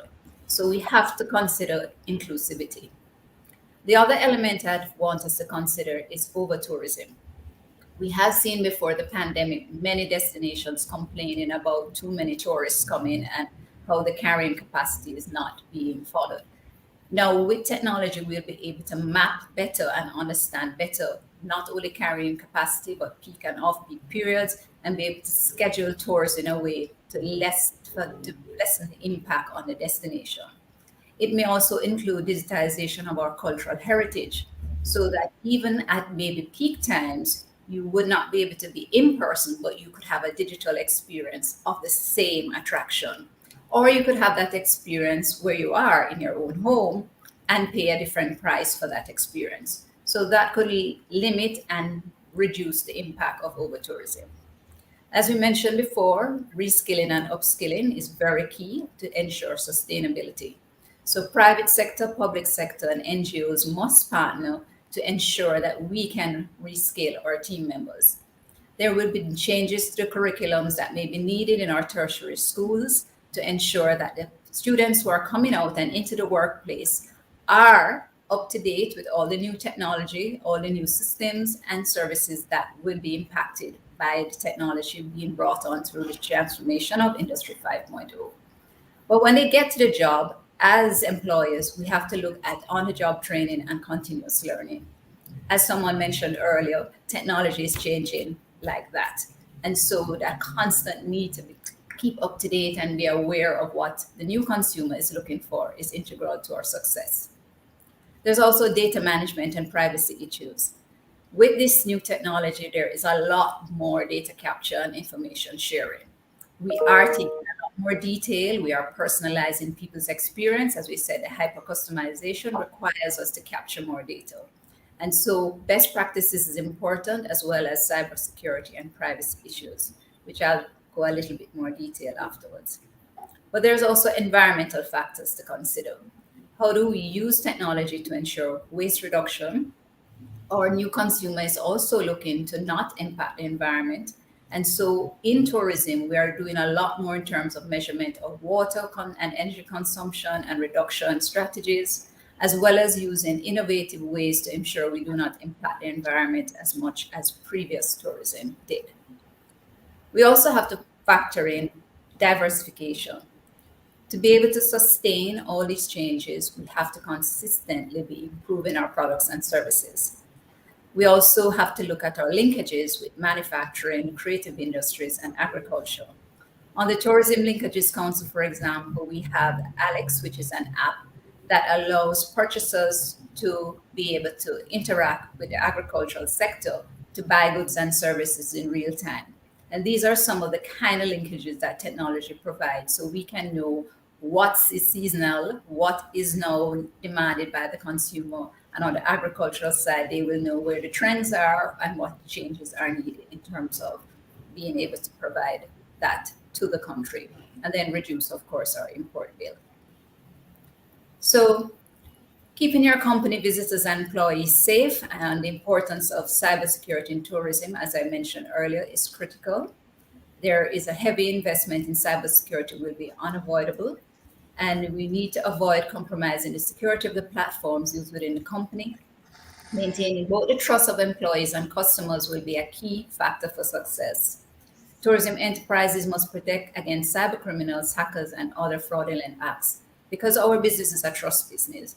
And so as we implement more and more technology and as we use the technology that is coming in place, this is an important aspect that tourism has to focus on. I also wanted to just share quickly, and I don't work for this company, but they have a very interesting tourism impact model.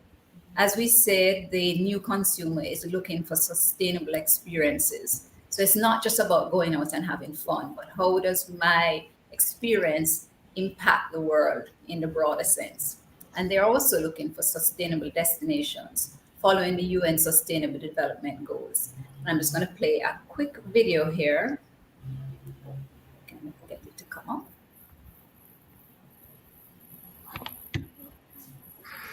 So this is a tool that has been developed, which is to assess the impact of tourism on different destinations. So it identifies a microsite within a destination, and then it compares various aspects, whether it's the environment, electricity consumption, and it collects this data. And this data is used to combine and find out how is the tourism impacting this destination based on the Sustainable Development Goals. So it looks at income, it looks at inclusion of vulnerable groups, again, talked about the sustainability factor, jobs in tourism, and all this data is crunched, right? And this is happening, and it puts an output that gives both the tourism destination an ability to assess the data and to decide on what is happening and changes that may be required to ensure sustainability. And you can see where you fall on this chart, which has been developed, as to whether you are doing well or are you impacting resources in a poor way? Are you a sustainable champion or not? So these are the kind of ways that big data is being crunched to show what various industries, and I'm sure this not only applies to tourism, but I'm sure someone else is developing this in other industries, and looking at the impact on the destination. Why is this important? As I said, consumers are paying attention to these kind of technologies and are looking to be more responsible in how they interact with their destination. Another interesting one is the City Brain project, which is in China. They have used data and technology to create a one-click system that automatically controls lights to clear queues in advance. So basically, it's a less hassling destination experience. The City Brain project also has services that you can find vacancies within 10 areas. You can have scenic spot within 20s, and therefore you can use your Alipay and scan your payment code, enter the path directly, and reduce the time spent to queue for a ticket purchase. So again, making that tourism experience much more seamless and less pain points. They have also looked to analyze the sentiment of text data on tourism reviews, as John mentioned earlier, like TripAdvisor. You know, this is a very important part. We all look at those reviews. We use these reviews to make decisions as to where we stay, which destination we go into, why do we use a particular service.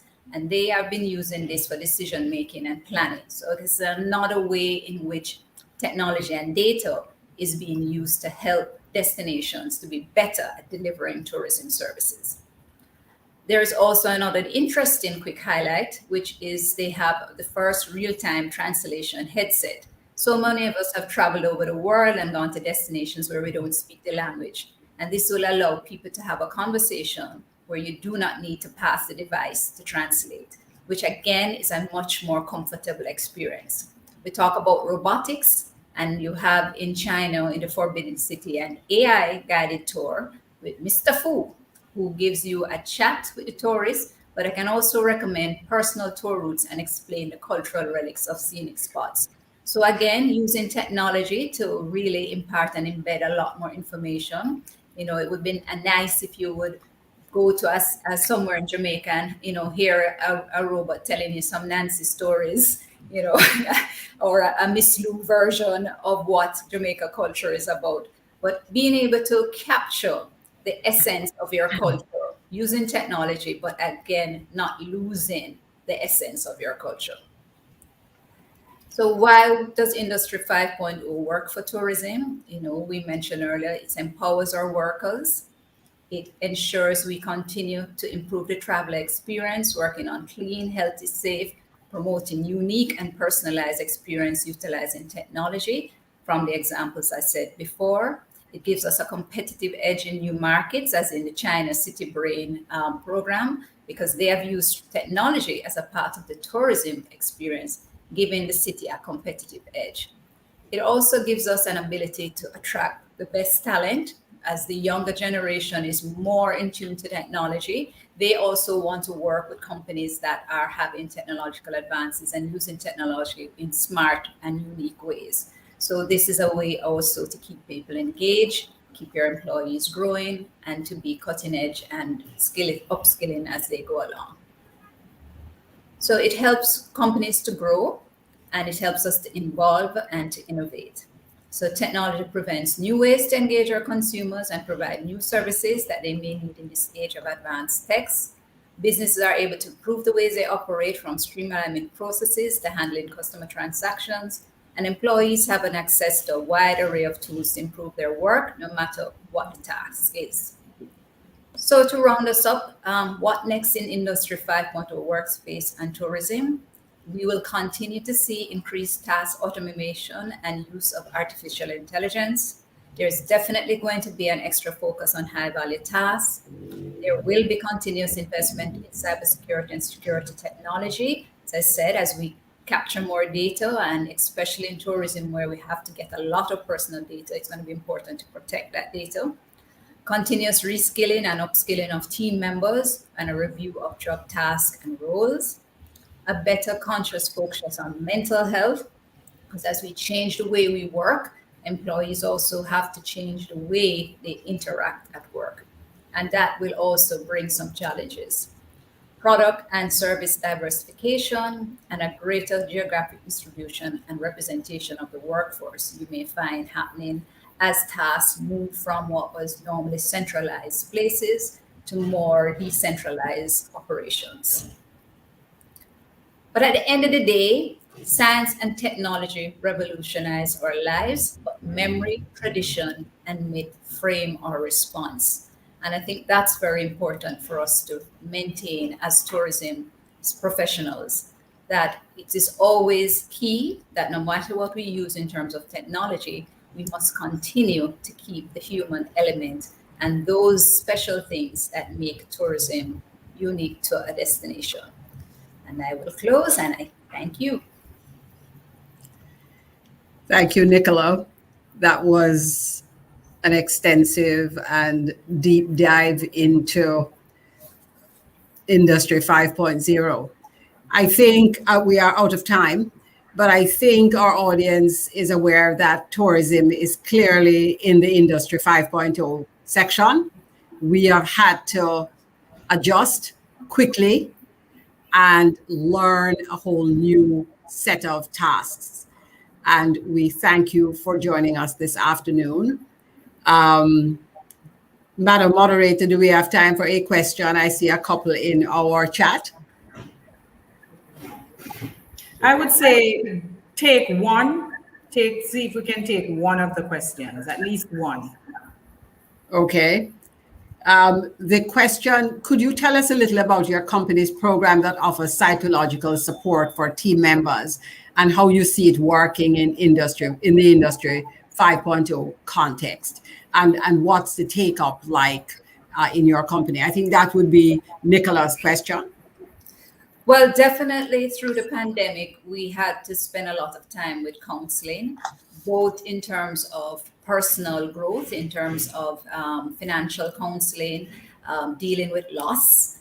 Those are some of the things that were important, but also just dealing with change. We went through a very rapid, very, what I should say, mind-numbing change in terms of how tourism, we went from a bumper winter season to 0% occupancy, to having to lay off team members. Persons had to be on reduced salaries. Companies paid persons' salaries for months, trying to maintain their economic base. But it was a struggle, and people saw the struggle, and it was very real. We're still in that mode because there is still a bit of insecurity in terms of how rapid tourism is recovering, and we've been up and down with the various lockdowns. So it's an ongoing process, and I think it's important that even in the change and application of technology, we had to reskill people and had to train them how to use some of these new tools, and there was nervousness around that. So it's something you have to really build into your programs, build into whatever changes you're implementing. We had to take all of that into consideration when we were changing job roles and using technology as we went forward. Thank you, Nicola. And just to repeat, implementing Industry 5.0 is doable. And the tourism sector, as iterated by both John and Nicola, have indicated quite clearly that it has been done here. It's expensive, it takes a toll, but it is doable. Thank you all for joining us this time, and continue to enjoy the Jamaica Customer Service Association's Conference 2021. Thank you all again. Goodbye. Thank you very much, Carol Rose Brown. I am tempted to, because we're at 4 minutes past 3, to just have one of those questions from Nkrumah Fong answered. I'm going to ask Mr. Biles if you can take that first question that he had asked. Do you think that the convenience demand from generations Y and Z is cause for security concerns, given that this demand correlates to privacy dissemination on apps and social media sites? So it's actually a very good question, and I would love to see if we can get an answer for it. Is John still with us?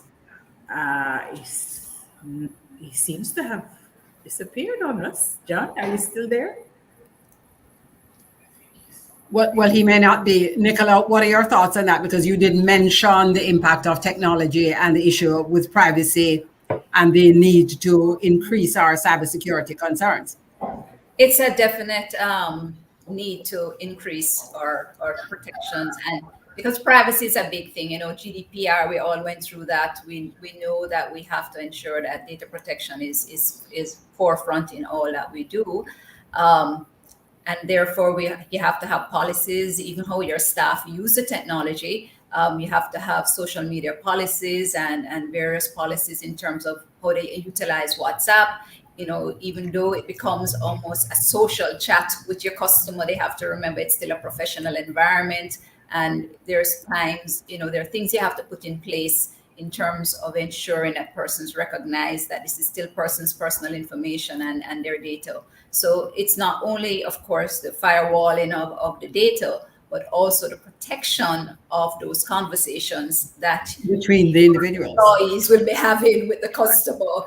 Those one-on-one conversations, whether it's a DM on Instagram or, a Facebook comment that you're responding to a Facebook Messenger. There's so many ways in which you are now interacting with your customer where you are not seeing it. Your team members are one-on-one, and so you have to put in policies to follow.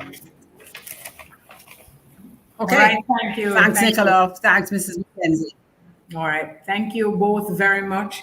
And I really want to thank all of the participants who are online. It is absolutely fantastic that you are paying attention to what is going on, and you really are getting what we're driving at today. And so, not going to do much else in terms of anything else that I have to say right now. I'm going to go right back to Dr. Nsombi Jaja for her to introduce our keynote speaker for this afternoon, and I'm certain that we're all very happy and ready and waiting to hear this very powerful message that is coming. And while we wait for Dr. JaCSA to join us, let us say thanks to our partners. I'll get to the sponsors in just a bit. The Private Sector Organization of Jamaica, CariFlow, BDMS Solution, Mapen Hospital, JCDC, Quartz Jamaica, Sagian Systems, CariCode, and the Jamaica Manufacturers and Exporters Association. And I do believe Dr. Nsombi JaCSA is back with us, and so she is going to introduce our guest, who I am really happy to hear from her this afternoon.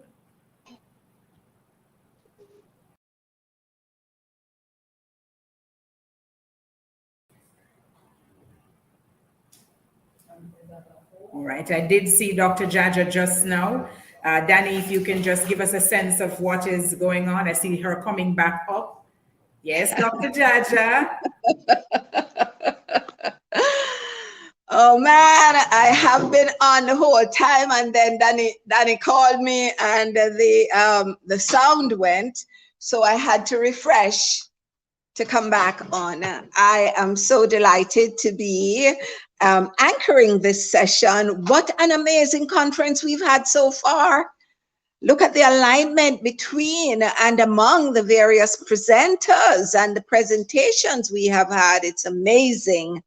And now our final speaker for this segment before we go into the amazing graduation, which is really going to turn up the volume on this conference in a different way, is Her Excellency Dr. Tamuno, who is the permanent representative of Nigeria to the International Seabed Authority and also the High Commissioner of Nigeria to Jamaica. Dr. Tamuno, as I said, is the High Commissioner of Nigeria to Jamaica with concurrent accreditation to Belize, Haiti, and the Dominican Republic. She is currently a member of the board of Nigeria Railway Corporation, and prior to her appointment, Dr. Tamuno was the Chief Executive Officer of Reens Nigeria Limited from 2015 to 2019, and the chairperson of the Ogo-Bolo Local Government Council 2011 to 2014. Previous assignments also include Nigeria's representative to the Commonwealth Women Parliamentarians 2009 to 2011, and a member of the River State House of Assembly 2007 to 2011. Folks, by name is from River State. Yes, JaCSA, King JaCSA of Opobo. Dr. Tamuno holds a PhD in marketing from the Ebonyi State University, Abakaliki, Nigeria, and an MBA from the Abubakar Tafawa Balewa University in Bauchi, Nigeria. We welcome her to Jamaica with open arms, because you and I know that there is a big relationship between Nigeria. One whole heap of slaves were taken from Igbo in Nigeria to Jamaica, and so we have a very strong relationship. So she's now going to talk about the nexus between Nigeria and Jamaica. Now we have direct flights from Nigeria to Jamaica, and we have trade going on, and she's going to talk about service excellence in this ecosystem. It is such a pleasure and an honor to have you on, Dr. Tamuno. Over to you. Thank you so much, my sister from Nigeria. You're actually from Opobo in Rivers State. That's the name, King JaCSA of Opobo. It's my pleasure to be here. I want to particularly thank the organizers, the Customer Service Association of Jamaica, and all the panelists and everyone that has been on this program. It's been quite insightful and very interesting. And I'd like to take you through a few of the things that we've experienced through service excellence between Jamaica and Nigeria as I go along. Next slide, please. Well, like I said, it is my pleasure to be on this program, and I'd like to thank all of you indeed. Like the theme of the conference says, it is very, very important at a time like this, in this global pandemic situation, as the world is confronting these unusual times. The need for all hands to be on deck cannot be overemphasized. Like I said, considering my background in marketing, like you heard from the moderator, I would like to start my address with a quote by Mark Anderson. And he says, a service culture doesn't just happen by accident. The company is always a reflection of the person at the helm of affairs. Their attitude, their values, and their commitment to service excellence will drive the actions of others in the organization. Always has and will always will. This is a quote, like I said. And I had to bring my own definition to bear. And I simply say service excellence means employing the right attitude, satisfying the customer in a professional manner. It requires meeting and surpassing expectations. There are three important P's worth highlighting in service excellence, which I have highlighted as such: professionalism, patience, and people-first attitude. I strongly believe that these three P's are germane in the achievement of service excellence by leaders in both the public and the private sectors. Now, let me go direct my focus on the topic assigned to me, the nexus between Nigeria and Jamaica, the service excellence pillar. Like you know, Nigeria and Jamaica established diplomatic ties on the 29th of April in 1970. And ever since, the two countries have been working assiduously to strengthen relations in trade, air services, and culture. Next. Well, ever since I assumed office in June, I have had several meetings with government ministers and some entrepreneurs to explore opportunities for greater trade and business linkages between both countries. It will interest you to know that sometime in 2019, we were supposed to have the Jamaican-Nigerian Joint Commission, which was supposed to take place in Abuja. But the outbreak of the pandemic did not let that happen. And of course, in that situation, in December 2020, we had the first maiden flight that made its way to Jamaica, direct from Lagos to Montego Bay. And we're looking forward to more of that, and I'll talk about it as I go on. But I'd like to let you know that we have rearranged a fourth session of the Nigerian-Jamaican Joint Commission, which has been scheduled to hold in the first quarter of 2020, precisely in February, and this will be held in Abuja, Nigeria. And this will definitely rejuvenate the existing bilateral agreements and scaling up our relations in critical areas of mutual interest, especially the technical aid corps, which you know that we've been working very, very tirelessly, even with the JBDC that I'll talk about as we go on. We've had things done together in the petroleum and energy, trade and tourism, double taxation, consular and immigration matters, and so many other things. And like I said, the bilateral air service agreement is one of those things that we will look at during the joint bilateral commission that will come up. And of course, the bilateral investment promotion.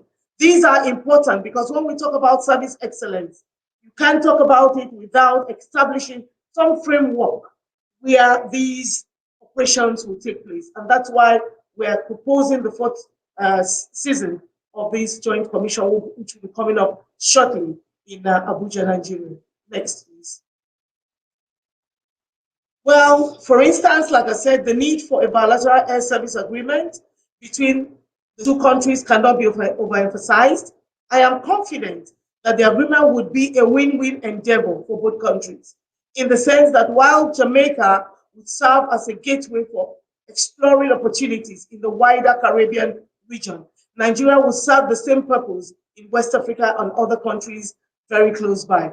Furthermore, given Nigeria's estimated population of 250 million people, 285 tribes, and over 500 distinct languages, we will be working collaboratively with relevant stakeholders to strengthen our ancestral and cultural affinities with our brothers and sisters in Jamaica. Just a few days ago, in commemoration of the 61st independent anniversary of Nigeria, The Nigerian High Commission, in collaboration with the Jamaican Business Development Corporation, organized free skills training in head wrapping, like what I have on, bead making, and batik tie and dye for young Jamaicans and Nigerians. It was quite interesting. And I'll be working with the winners of those very shortly at one of the counties, one of the parishes, to training more people during the Rural Women's Day celebration. Please, can we move on? Can we go on? Next slide, please. Also, concerted efforts have been deployed towards promoting Nigeria's rich cultural heritage and stimulation of Jamaicans' historical consciousness about their African heritage. As recent as 2018, the High Commission, in collaboration with Nigerian National Film and Video Censors Board, screened Nigerian movies in Jamaica. We are working with the Ministry of Culture, Gender, Entertainment and Sports to have a repeat of the experience in 2022, as well as providing support for the creation of Jollywood industry for Jamaicans. Next slide, please. In addition, within the economic sphere, discussions are ongoing on reactivation of the suspended Nigerian-Jamaican oil facility, including the supply of liquefied natural gas to Jamaica. In support of Jamaicans' human resource and capacity development, Nigeria's Technical Aid Corps has deployed professionals in different fields, such as medicine, engineering, nursing, and teaching. Currently, the Nigerian government is working on Jamaica's additional requests for lecturers, nurses, experts in basket weaving, sculpture, and drum making. Similarly, it is instructive to note that Nigeria had benefited from training in tourism from Jamaica. Next slide. Well, before I bring this to an end, I'd like to say that the nexus between Nigeria and Jamaica on the service excellence will have to deal with the 3 Ps that I said, and it should be implemented. And some people wondered, how do you ensure the 3 Ps can be implemented? I have developed 4 answers to that. How can we develop that to make a meaning and great impact between Nigeria and Jamaica? I have said that we have to have the right people. I've also said that we have to invest in training and in retraining. And of course, develop strong leaders that will have to work together. And then we have to set clear goals, clear policies, clear legislation, clear things that people will understand. And in closing, make service excellence a priority in both countries will go a long way to strengthening our bilateral relations and creating success for the two countries. Once the customer or consumers feel that they matter, loyalty comes to bear, repeat patronage or purchase is certain, and that results into sustainability and growth in our business environment for both countries. Finally, I'd like to say Nigeria stands ready to strengthening cooperation with Jamaica in areas of mutual interest as we look forward to scaling this service excellence to another level, to the next level. And what I say in marketing, I say, now you look for the consumers and you look for a way to satisfy the consumers, not product to consumers, but this time consumers to product. Thank you very much.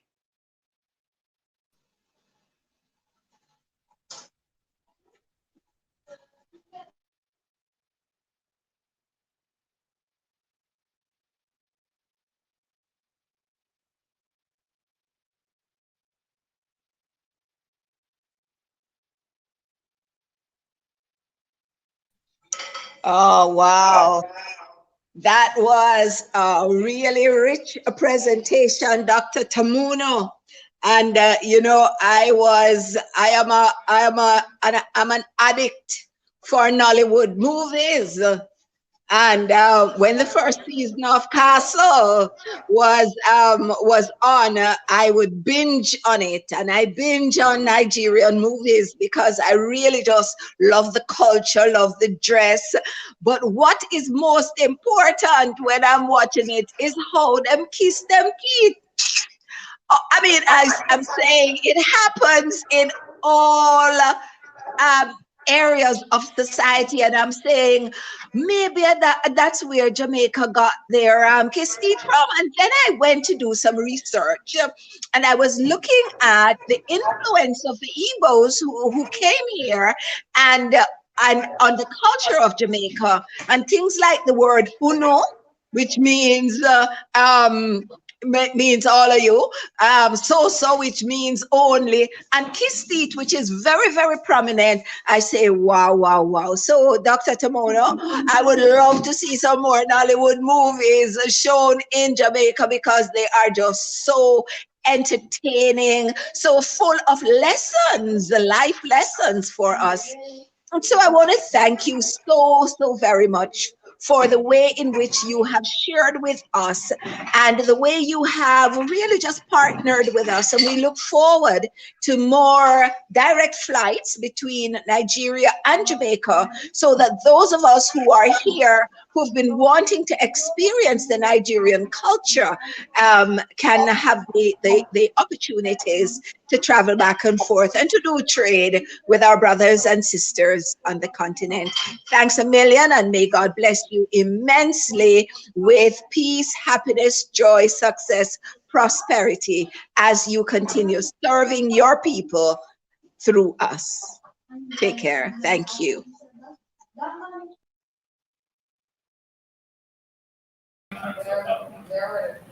All right, and so we thank you. Very enlightening presentation there from Her Excellency. And of course, we look forward to the continued partnership between the two countries. Very, very, very important.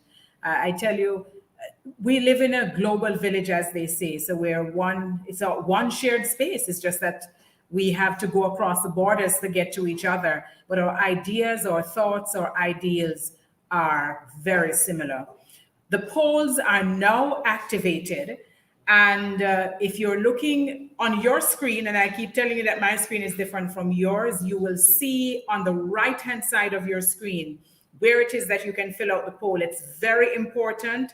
I encourage you to go ahead and start doing so now, and make sure that you answer all of the questions. Very, very critical. In fact, if I understand how polls that are online work, you have to go through all the questions. So very important. Of course, before I'm going to be moving on and somebody else is going to be coming in, I'll tell you who that is in just a bit, to carry on the other half of the activities. But I do still have some things that I want to share with you. I have to once again say thank you to our sponsors, Guardian General Insurance Limited, CariMed Group Limited, Restaurants Associates Limited, operators of Burger King, Popeyes, and Little Caesars, Jamaica, Guardian Life Limited, Tasty Jamaica Limited, the Tourism Enhancement Fund, Victoria Mutual Group, National Housing Trust, National Commercial Bank, Sagicor Group, Jamaica National Group,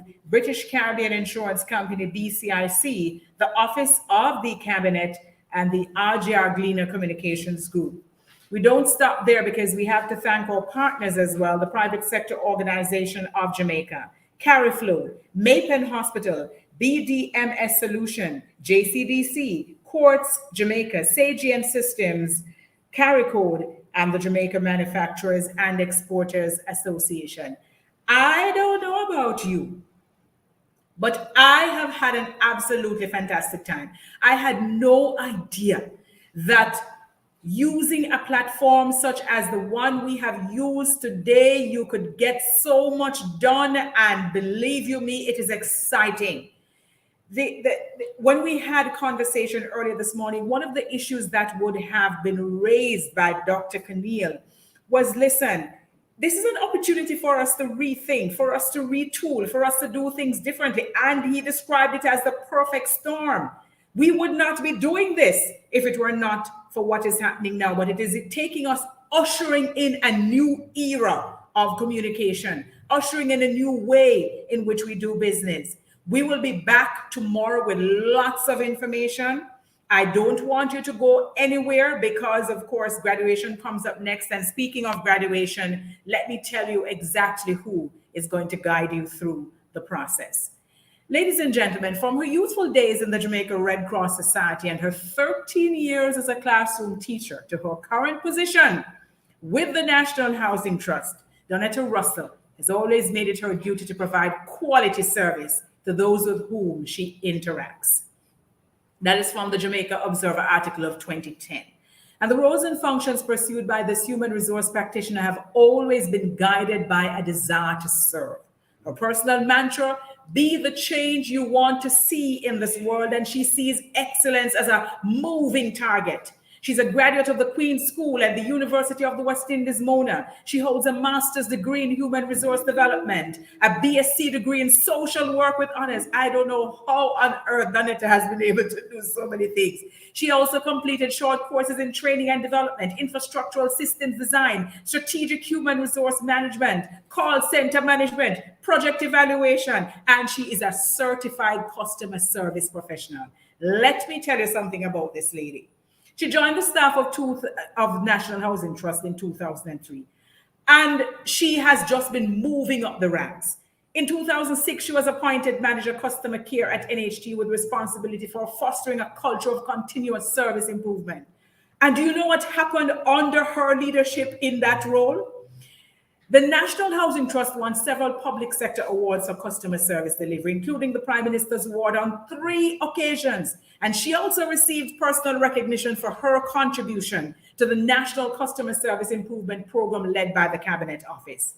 In July 2019, she was appointed to the position of Assistant General Manager, Human Capital Management of the National Housing Trust.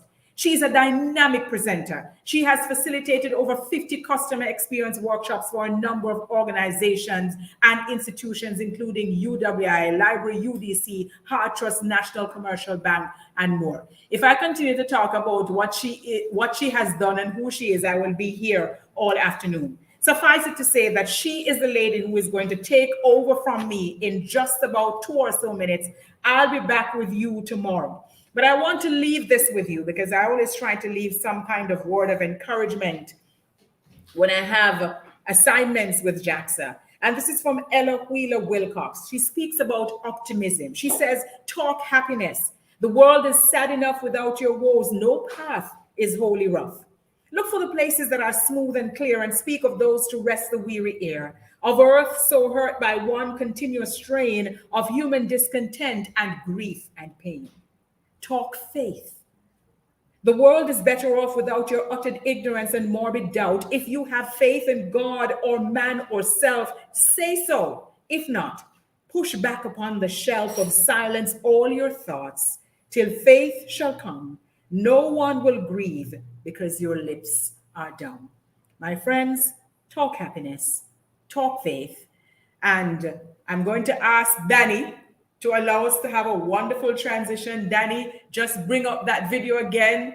You can do 2 things for me. One, you're going to bring up the video with our sponsors, and you're also going to bring up that video with the song that won the competition, if you can, as we allow to transition to the Master of Ceremonies for the rest of the afternoon, Donetta A. Russell. Ladies and gentlemen, enjoy the graduation, and I'll see you in the morning, 9 o'clock, bright and early, right back here.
You know how we say it in Jamaica, room for rent, apply within. As Alfia runs out, I run in.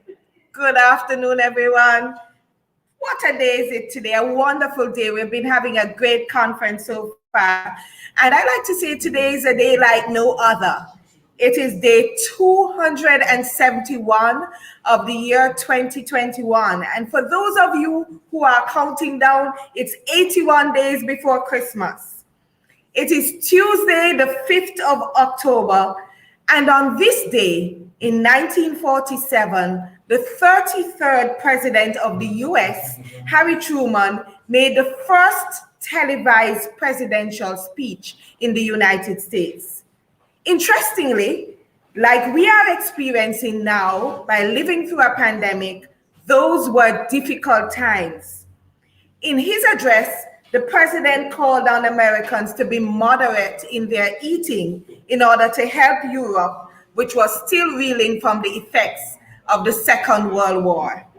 Imagine with me, he asked people to avoid eating meat on Tuesdays and eggs and poultry on Thursdays, and to consume one less slice of bread each day. On this day, in 1962, James Bond makes his theatrical debut as 007 and was featured on the big screen for the very first time. Walk with me to 1984. Mark Ganu becomes the first Canadian to go into space. This was the first space mission to have 2 women.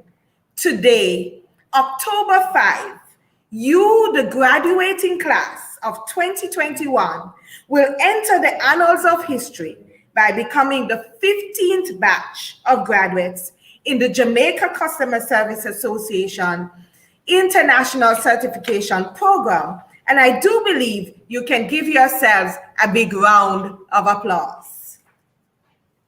Mrs. Ilsa Duvernay, founder of JaCSA, Chairman and of the Board of Directors, Dr. Ensamba Jaja, members of the board, President Francine Lewis, and members of the executive, our guest speaker, who we're so looking forward to hear from, valedictorian, graduates, conference attendees, sponsors, members of the media, friends all, good afternoon. A very warm welcome to you. And as you would have heard, my name is Donetta Russell, and I have the distinct pleasure of being your master of ceremonies. Today, 75 graduates will join the 1,000 persons on this island who have been previously certified in this course. And so you will find yourself among a distinguished group of professionals who can pen the letters CSC behind their names. And by CSC, I don't necessarily mean charismatic, sweet, and caring, but I mean customer service certified. We have a memorable evening lined up for you. The program is short, but as we say in Jamaica, it's short, but it's not short or nothing. So although we are physically separated, we are connected through this fantastic virtual platform, through which we have great entertainment, great speeches. Can't wait to hear from our guest speaker and the valedictorian. We have several other activities to make this a wonderful evening, and perhaps we may even have some virtual food. So welcome. But before we go any further, let's welcome the presence of the Lord by asking you to take a look at your screens.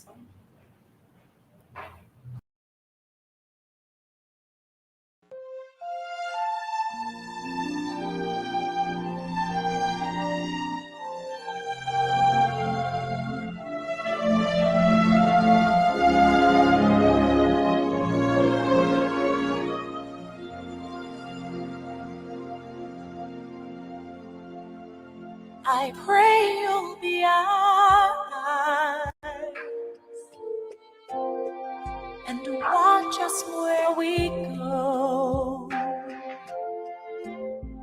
and help us to be wise in times when we don't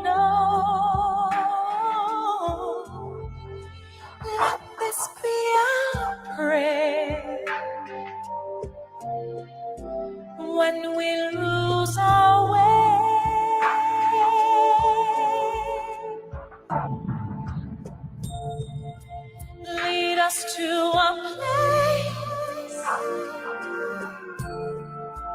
Guide us with your grace to a place where we'll be safe. I pray we'll find your light. Pray we'll find your light And hold it in our heart. and hold it in our heart. When stars go out each night, Stars go out each night. remind us where you are. Remind us where you are. Let this be our prayer. Let this be our prayer. When shadows fill our day. When shadows fill our day. Oh Lord, lead us to a place of mine. Guide us with your grace. Guide us with your grace. Give us faith so we'll be saved. A world where pain and sorrow will be ended, and every heart that's broken will be mended, and we'll remember we are God's children, reaching out to touch you, reaching to the sky.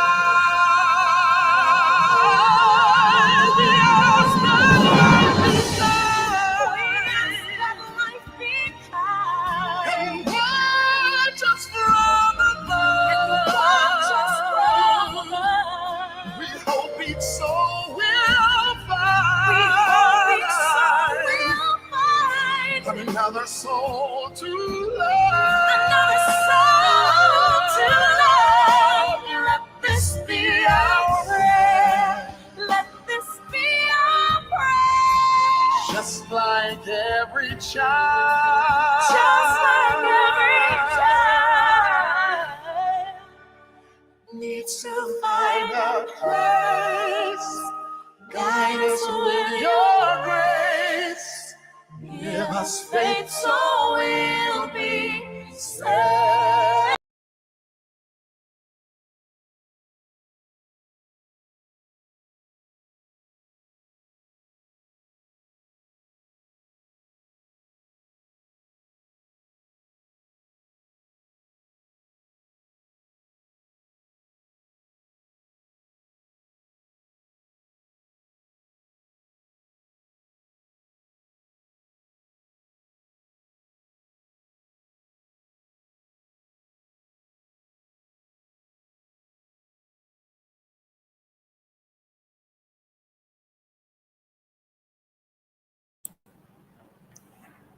So, as you would have seen on screen just now, we prayed and then we opened up to welcome you all to this graduation ceremony for the participants in our customer service certification program. Friends, I would like to introduce to you our next speaker. Her vision for the association is unmatched. In fact, she speaks in multiples and she speaks of thousands, and everything for her is just this one word, which I love: amazing. Her goals are so audacious that they may just scare the faint of heart. And so that is why we at JaCSA love her so much, because she stretches us far beyond the limits that we would want to set for ourselves. That's the hallmark of a great leader. She's bold, she's brilliant, and she's benevolent. Will you join me in giving a round of applause as we welcome JaCSA's chairman, Dr. Nsumbi Jaja. Thank you so very much, Danetta. It reminds me of the story of this funeral that was going on. And they were talking about the man who had died. And the wife said, go look if I him in the casket. So as you were speaking about this person, I was wondering, who is she talking about? Danetta, you're so kind and you are so benevolent. Yes, I do have big dreams for JaCSA, big visions for JaCSA. The thousands and the thousands. And guess what? God says, ask and it shall be given, seek and you shall find, knock and it shall be opened. And that's what we have done at JaCSA. We have stretched our imagination as to what is possible.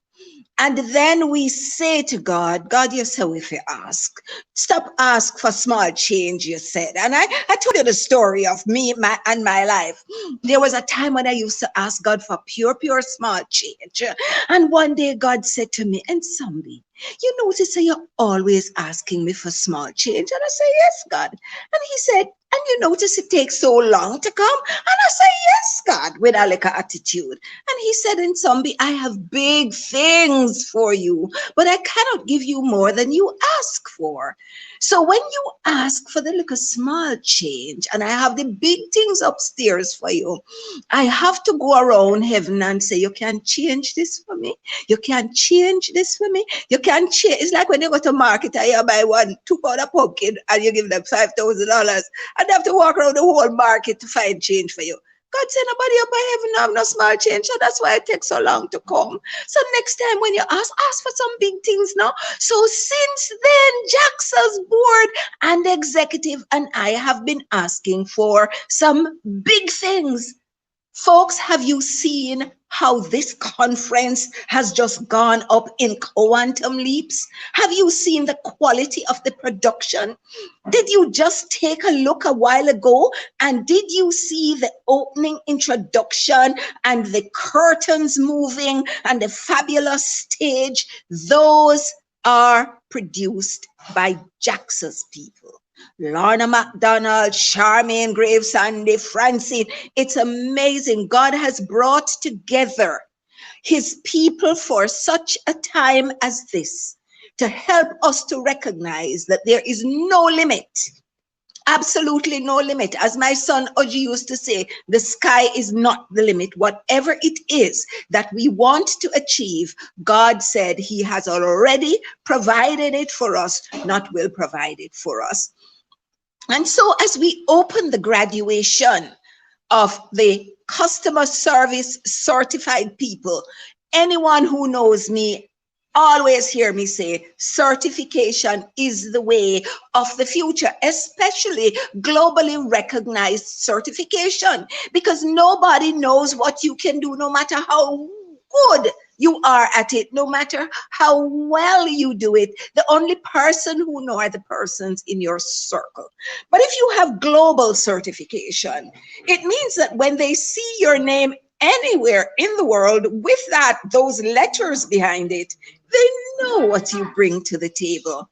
And so as we prepare ourselves for the future, as we were talking about today, it is important that we go for certification. Certification is a game changer, and it's a game changer in our lives. And so I'd love to congratulate those of you who have made the move to become customer service certified. Congratulations. And they say the $1 million question is Industry 4.0 actually living the dream of digital transformation in delivering an outstanding customer experience? Industry 5.0 might be the answer to this question that strongly focuses on mass customization of customer experience powered by an enterprise-wide agile culture and global collaboration among communities. Some might consider it crazy here by thinking that Industry 4.0 is still evolving through emerging technologies. How could we even think about transitioning to Industry 5.0? All those who have this thought are right with their perspective because they have kept technology in the pilot seat of their respective businesses. But the ironic fact is that for businesses to survive, it would require them to offer that pilot seat to the customer and evolve the technology around fulfilling customer aspirations.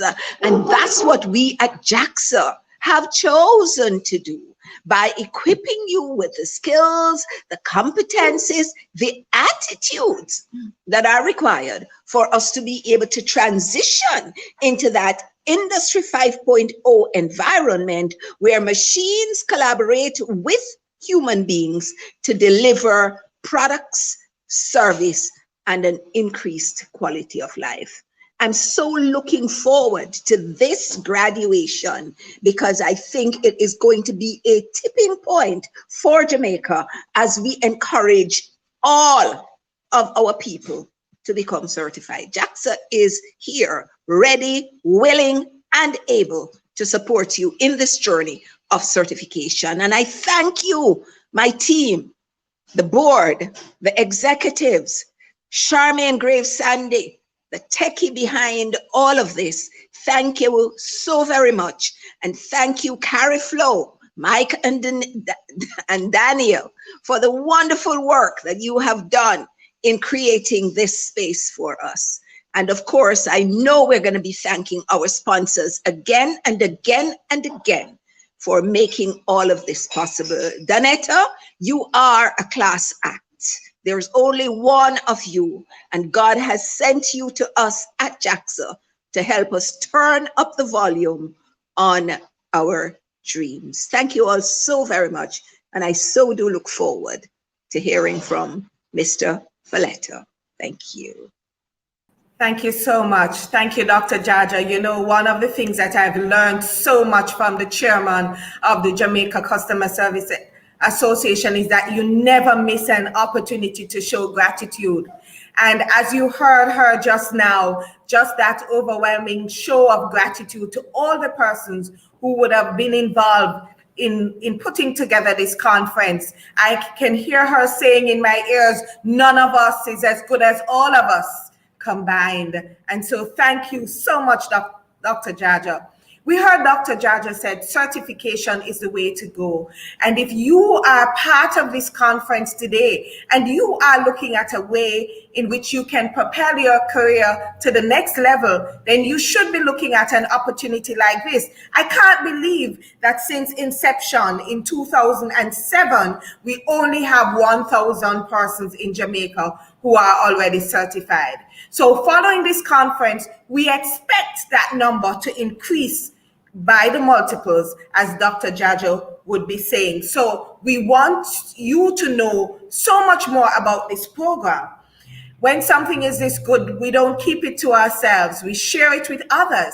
So in order to help us to understand a little bit more about this course and how it could cause you to be not only certified, but have certification that is recognized, not just here, but easily recognized in North America, I want to ask us to now take a look at our screen as one of our founding members of JaCSA and one of the tutors in this customer service program, Mrs. Lorna McDonald, will take us through an overview of the program. And by the time she's finished, I expect you to be calling a friend, 1, 2, 3 friends, to say, I know the course that you need to sign up to prepare yourself for the next level of your career in customer experience delivery. So at this moment, it's my pleasure to hand over to Mrs. McDonald, who will take us through an overview of the program. I want to ask us to now take a look at our screen as... All right, thank you so much. Happy Customer Service Week to you. I'm so happy to be part of this wonderful experience, and I'm even more happy to give you a brief overview of JaCSA's premier international certification program through the customer's eyes. And certainly it is with a unique section called the Caribbean Perspective. Now, this is a professional certification facilitated to certify individuals in organizations, and also it is done by the best in the business. The best service matter experts have come together to offer this delightful program. The program is offered certainly through JaCSA in collaboration with local and international partners, ensuring that what you get is a relevant, interesting, next, and interactive, engaging experience. Moving right along, next. The partners, certainly, as we had said, are local and international. So let's talk a little bit about the international partners. So next we have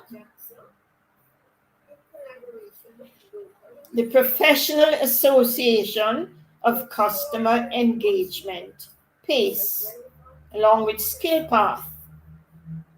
And they have engaged their collaborative partner, Graceland University's Continuing Education Center, SkillPath, in providing us with this program. It's also in collaboration with the International Customer Service Association, who actually were our first collaborative partner, which has now been taken over by PACE. So we do have ICSA once again with us.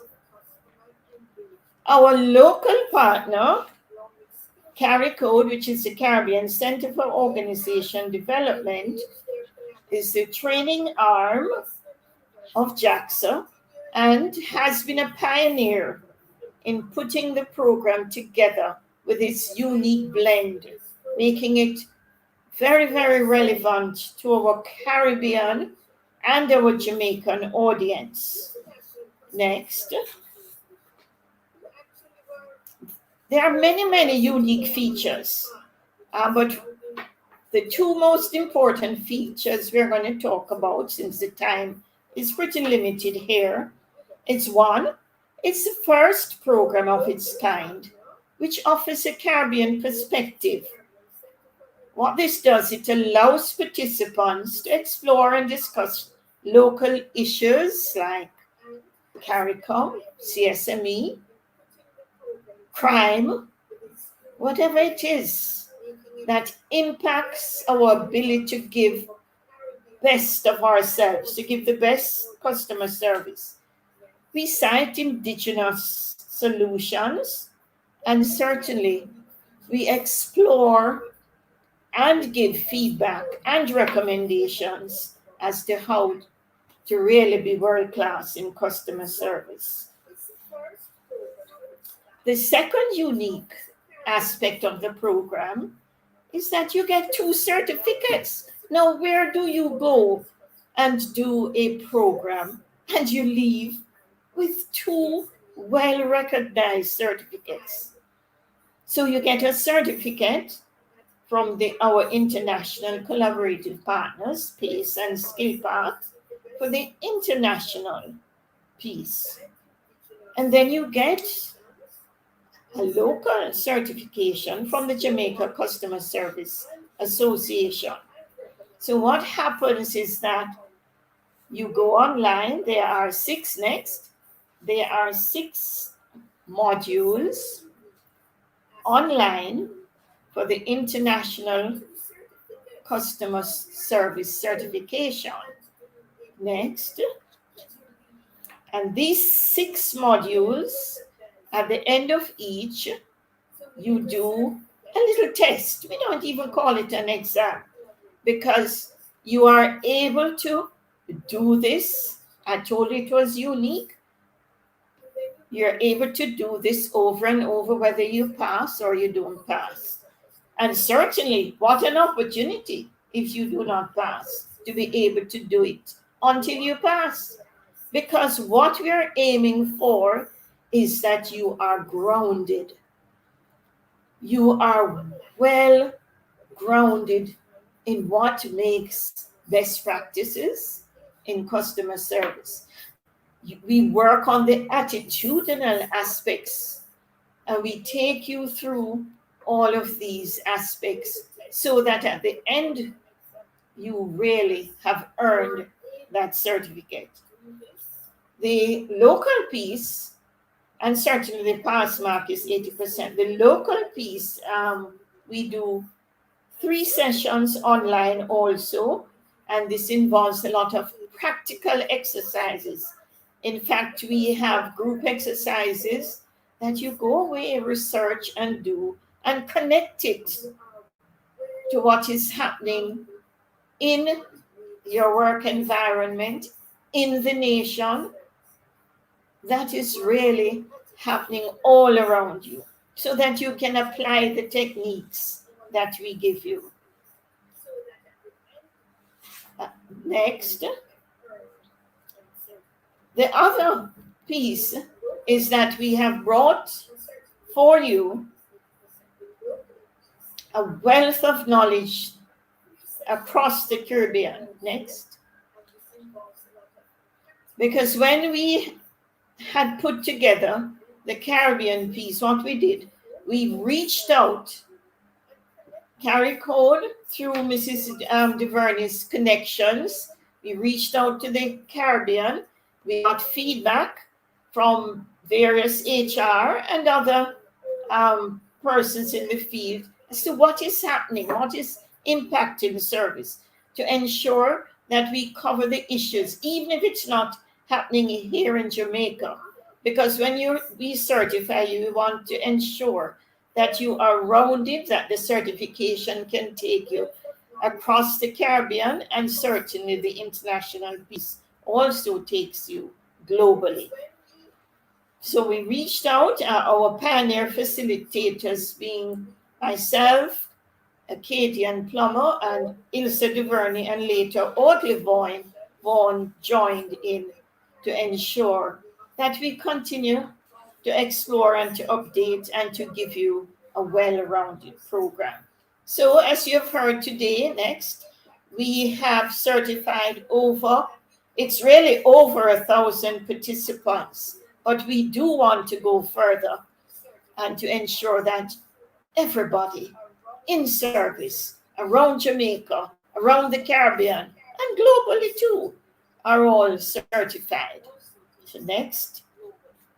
So having given you that overview, you may say, okay, so what? What is in it for me? And certainly for the graduates, we expect the highest level of customer service. Certainly you will have a professional designation, and that's another unique piece. The designation you get is CSC, Customer Service Certified, which you can use as you would a degree behind your name for the organization, and certainly that is going to look very good also on your resume. You would have had the training, and therefore your brand will sell you as a customer service expert.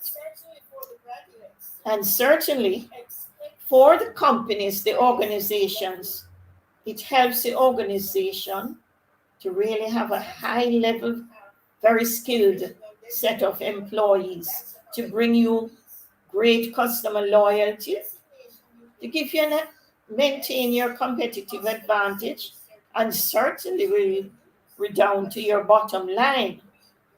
And therefore, it is not only that JaCSA wants to sell this certification, something is in it for everyone. As our customer service theme for this year says, you, me, we. We're all going to benefit, and we're all in this thing together. And we have had many organizations next who have been certified, and we'll name a few here that you can see, and there are many more that perhaps we didn't have the time to put on. So BCIC, NHT, and so many others next. So we invite you today to really skill up, to be certified next.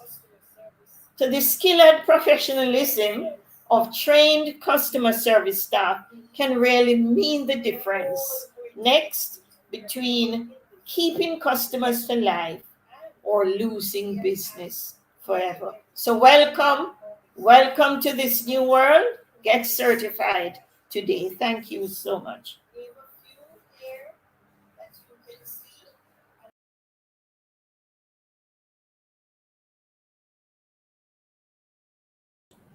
Thank you so much, Ms. McDonald. Get certified today. You know, it's very important in the program to look at the Caribbean perspective. It's really an excellent program. I would have been certified a few years ago.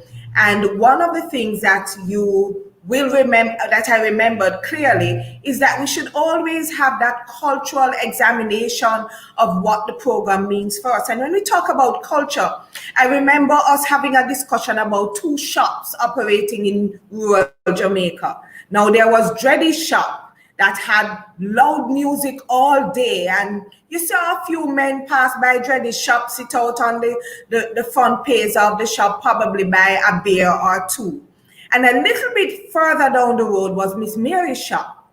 And the customer flow was a lot more active at Miss Mary's shop. The goods were turning over and you had several customers passing by. And on closer examination from a customer service perspective, what was the difference between both shops operating in just the same geographical space? It was that Miss Mary took the time to know her customers. So if you come to Miss Mary's shop to buy 1 pound of rice, she would say, "How is little Johnny? And how him doing in school?" And she would really take the time to engage, to know her customers and to know exactly what is happening with them.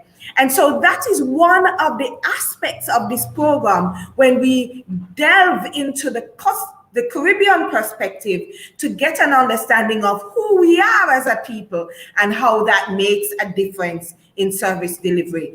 Friends, you're missing out if you're not yet certified, and if you don't have CSC behind your name, there's a space for you in the next program. How do we say it? Call 876-978-8668 to get certified. The moment you are waiting for, I have been very excited since I heard about this graduation and I heard about the guest speaker. You know, there are a couple of things when you're having a graduation ceremony, there are a couple of things you want to know. Who is the valedictorian? Who is the guest speaker? And from the moment I saw who the guest speaker was, I thought, this graduation ceremony can't miss me. Incidentally, I so happen to be the master of ceremonies, but I'm so happy to be in front, center, and at this prestigious spot right in the front row. And if you're also in the front row, let me see your hands. Because we all have front row seat this afternoon to hear this gentleman. He's the CEO of Incept.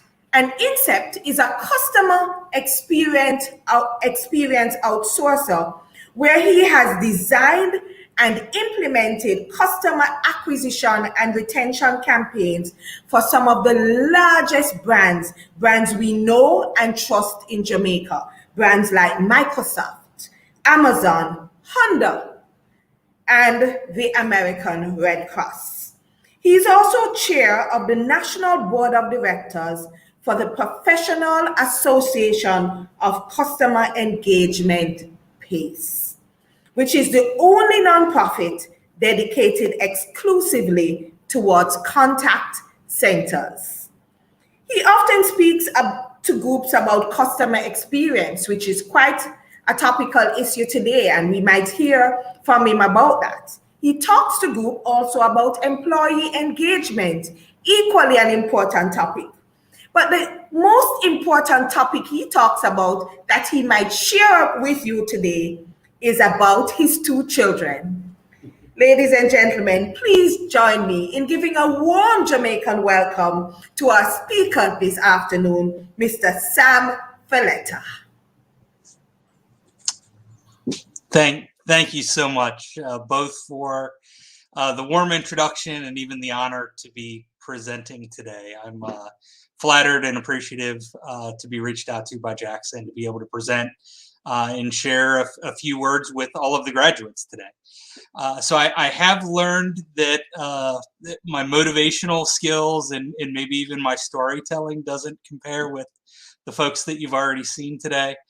I've just been so impressed and so thankful to hear the energy and the gratitude and really the caring partnership that I've been able to develop in a short period of time with the JaCSA group. So again, I'm thankful to be here. I will not try to out-motivate them, but what I did feel like I could do was tell you a few stories about me and speak to you from the heart. So first of all, today is about you. Congratulations. The step that you've made in the training that you've completed and the certification that you've now received can be a life-changing event. And I speak from experience. I'll tell you a little bit about that now. But you're well on your way. You've put in the hard work. Now it's time to see some of the rewards. So I can speak to you directly as somebody where this industry and these type of roles have directly and indirectly changed my life, and I want to tell you why that is.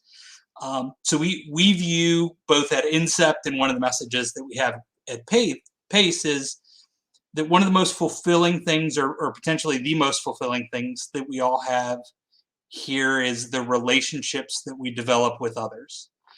And if you think about how relationships are developed, it's really through the building blocks of each individual conversation. So the quality of your conversations equal the quality of the relationships that you have. And this industry, this practice, and I'm sure the training and the certification you just received is about teaching people one conversation at a time how to develop better relationships. So I get excited every day about the job that I get to wake up to do, the fact that the majority of my day is spent working on developing a skill that's as valuable as any other skill you can have, which is developing and strengthening relationships. And then I also have the luxury of being surrounded by other people who have that skill. So what you find in and around this circle is, I'm sure you've seen through the speakers and everybody related to JaCSA today, is you get this community of really generous listeners, really articulate speakers, really motivating and caring people. And that ends up becoming the tribe that you surround yourself with. And it really can change the outlook on a good day, a bad day, everything in between. So I feel honored to be part of this event. I feel honored to be a part of the industry. And my hope, instead of trying to give you a bunch of industry statistics, was just to tell you a few stories that have been helpful along the way for me, and see, potentially if they resonate or can help you as you continue to develop your career. So each of them has a small lesson attached to them, or at least the lesson that I took from each. So the first one, I guess I'll give you a little background on how I ended up here. So I am the son of an attorney, which in most instances would indicate that there was some privilege or advantage. In my case, that was not the way that it worked, because my father went to school, and while all of his classmates were out finding lucrative careers as an attorney, he decided that he wanted to put his practice and his trade and eventually his law license to work on behalf of the employees. So he became a labor attorney, largely with the idea that if employees were not represented well with some of the best legal access they had at the time, that they had the chance to be taken advantage of, and maybe they wouldn't get the best working conditions, or maybe they wouldn't be educated or compensated the best way. So I had the luxury growing up of watching, somebody who was clearly overworked, was clearly underpaid, but had decided that, kind of his calling and his mission was to speak on behalf of the employee and to put them in the best position possible. So he would take me every now and again to see a case when I was a child, and I looked up to him with such respect and reverence. And I was like, you know, that's who I aspire to be one day. I want to be a lawyer. The problem was I was deathly afraid of speaking in public. I was unwilling to raise my hand in school on the days where we would have like a speech class or have to present to the class. I would get physically ill. So I was shy. Probably isn't even as appropriate a term for what I was. I was deathly and physically afraid to speak, and I realized that I couldn't be an attorney with having that fear. And I tried a million different things to get over it. So my first year in college, I had decided that maybe working in a call center would help if I didn't have to see people, but I could just practice communicating and listening. And if I could get part of that exchange first, then maybe I would eventually grow up to, you know, get comfortable with speaking in front of people.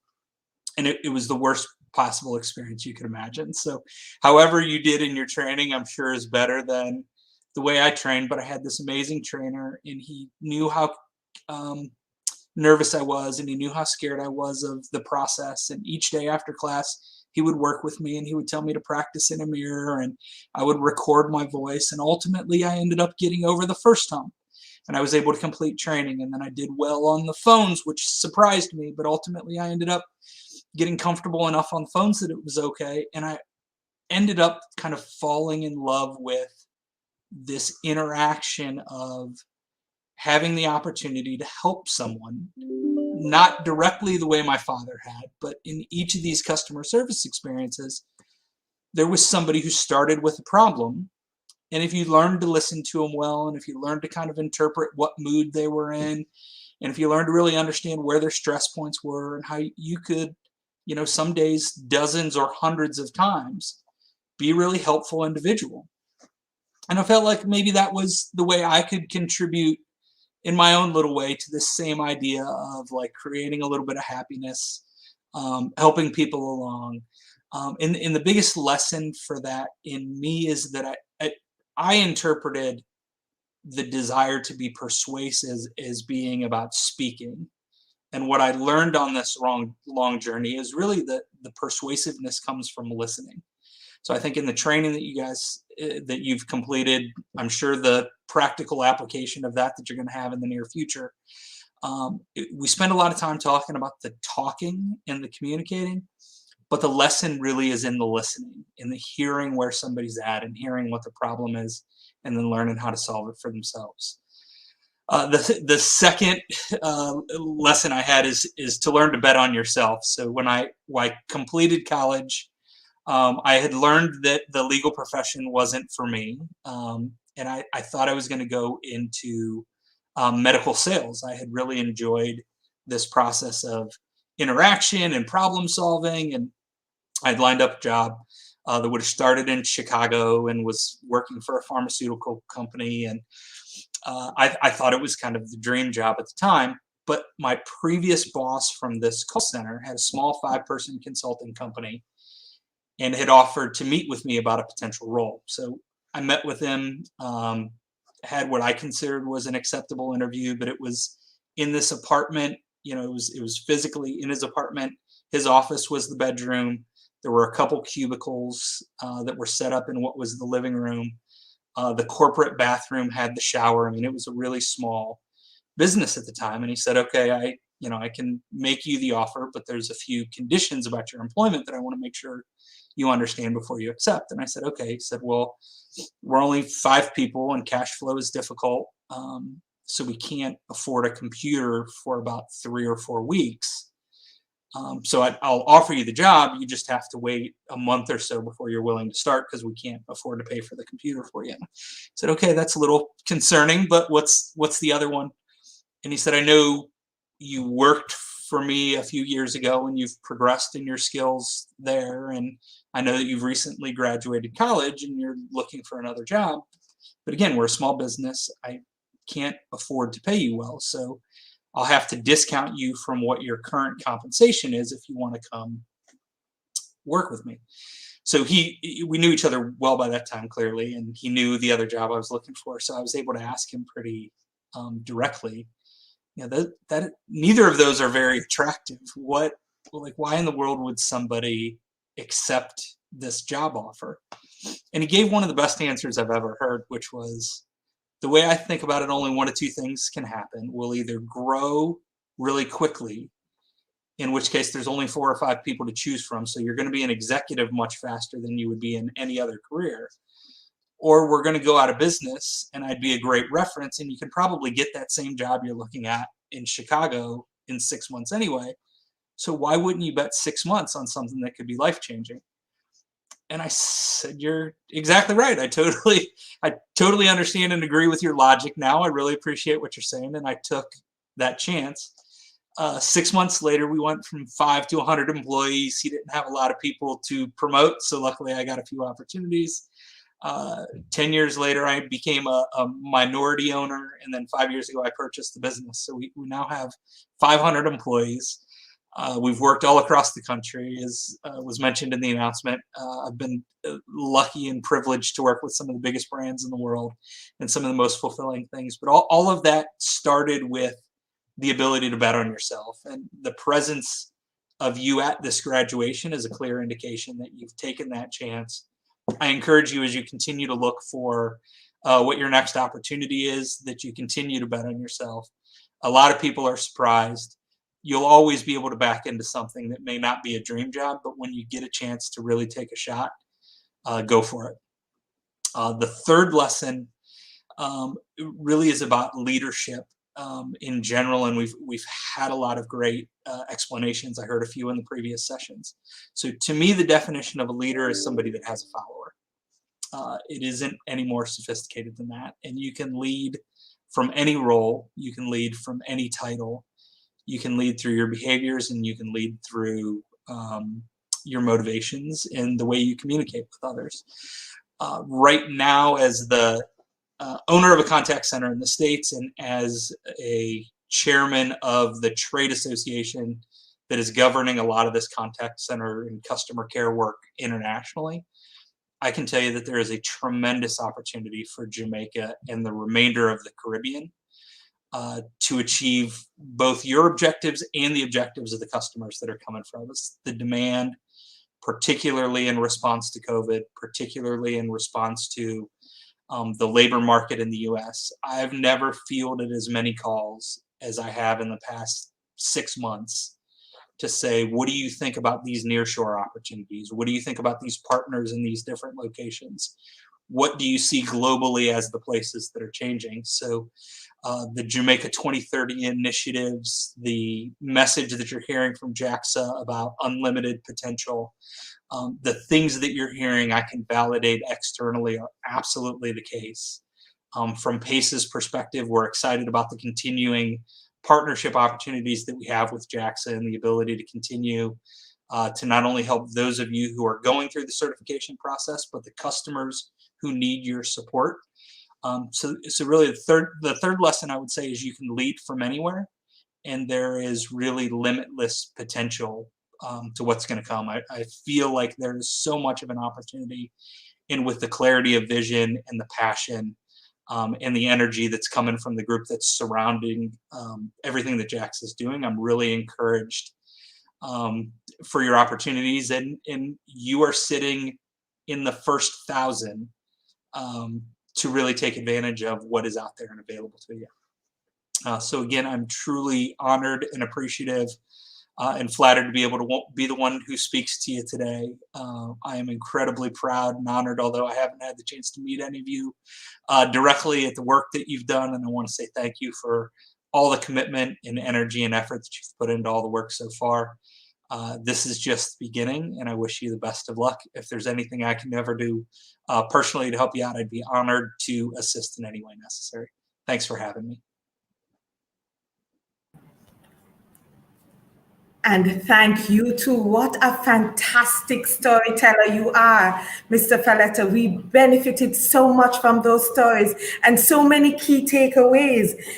You spoke about building relationships, and immediately in my mind, one of my favorite quotes from Ralph Waldo Emerson came to mind, that it's one of the greatest compensations of this life, that no man can sincerely try to help another without helping himself. So as you extend yourself, you are helping others and you too are growing. And then you shared with us opportunities for growth.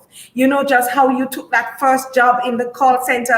And at that time, I was on the edge of my seat, just listening about how you were able to hone those skills that you already had, but that they were just trapped somewhere inside of you. And then once you were able to release them, look at what you have been able to achieve. We are indeed inspired today. And thank you. Thank you very much for sharing with us at JaCSA 20 conference.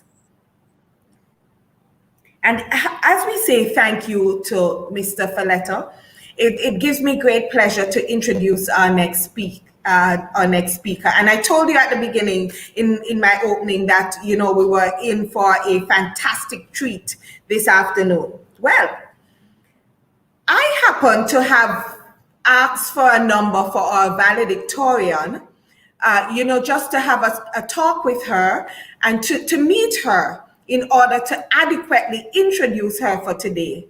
Then no, what happened? When me dial the number, I may expect to get Mrs. Marsh. And Mr. Marsh answered the phone and was pretty much inquisitive as to who you are calling my wife. Of course, I put him in his place and tell me more about your wife. And it was such a pleasure to meet her through her husband's eyes. And so it is my pleasure to introduce to you this afternoon, ladies and gentlemen, our valedictorian. You know, in speaking with her husband, he says that her favorite phrase is "in no way, shape, nor form." And he also assured me that in no way, shape, nor form she's going to disappoint us this evening. Because our valedictorian, he says, is a good source of knowledge. He says that she understands the power of investment, and in particular, real estate investment. After all, she's employed to the Real Estate Board, Strata Corporation. Similarly, she knows that investment in personal development is key, as Mr. Faletta just shared with us, and as our chairman said earlier. And so she didn't just invest in this program, she topped the class. She made sure that she did exceptionally well. Please join me in congratulating Ms. Demisha Marsh, as well as to invite her now to address us all on behalf of the graduates. And when you go home, say hi to your husband for me. Will do. The Most Honorable Prime Minister Andrew Holness, heads of entities, guest speaker Mr. Sam Faletta, other speakers, the chairman of the board of the Jamaica Customer Service Association, Dr. Nsumbi Jaja, and other members of the Customer Service Association, graduates, family members, friends, and all invited guests streaming live with us on the various social media platforms. A pleasant afternoon.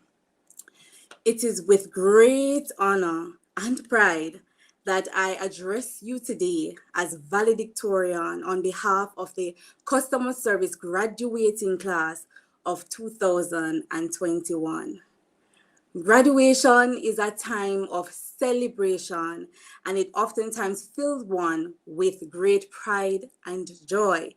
But I must say to you that this graduation is a very special one, because we, the graduates, are celebrating the fact that we are ambassadors. We are customer service ambassadors.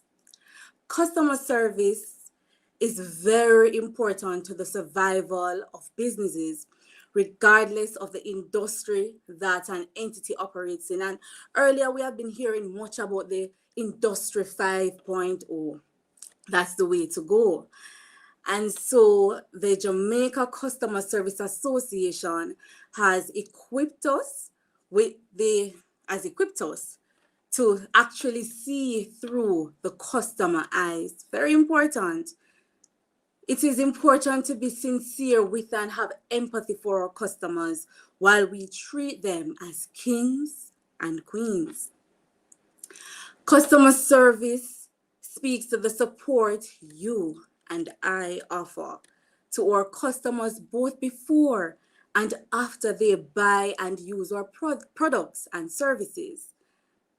That help that we offer to them that makes the experience easy and enjoyable with us. Graduates, I charge you to offer nothing less than excellent customer service as you engage both your internal and external customers. We should always remember that our attitude towards our customer is very important, and we should be determined. That will determine the customer lifetime with our business. So our attitude definitely will determine the lifetime that the customer will have with our business.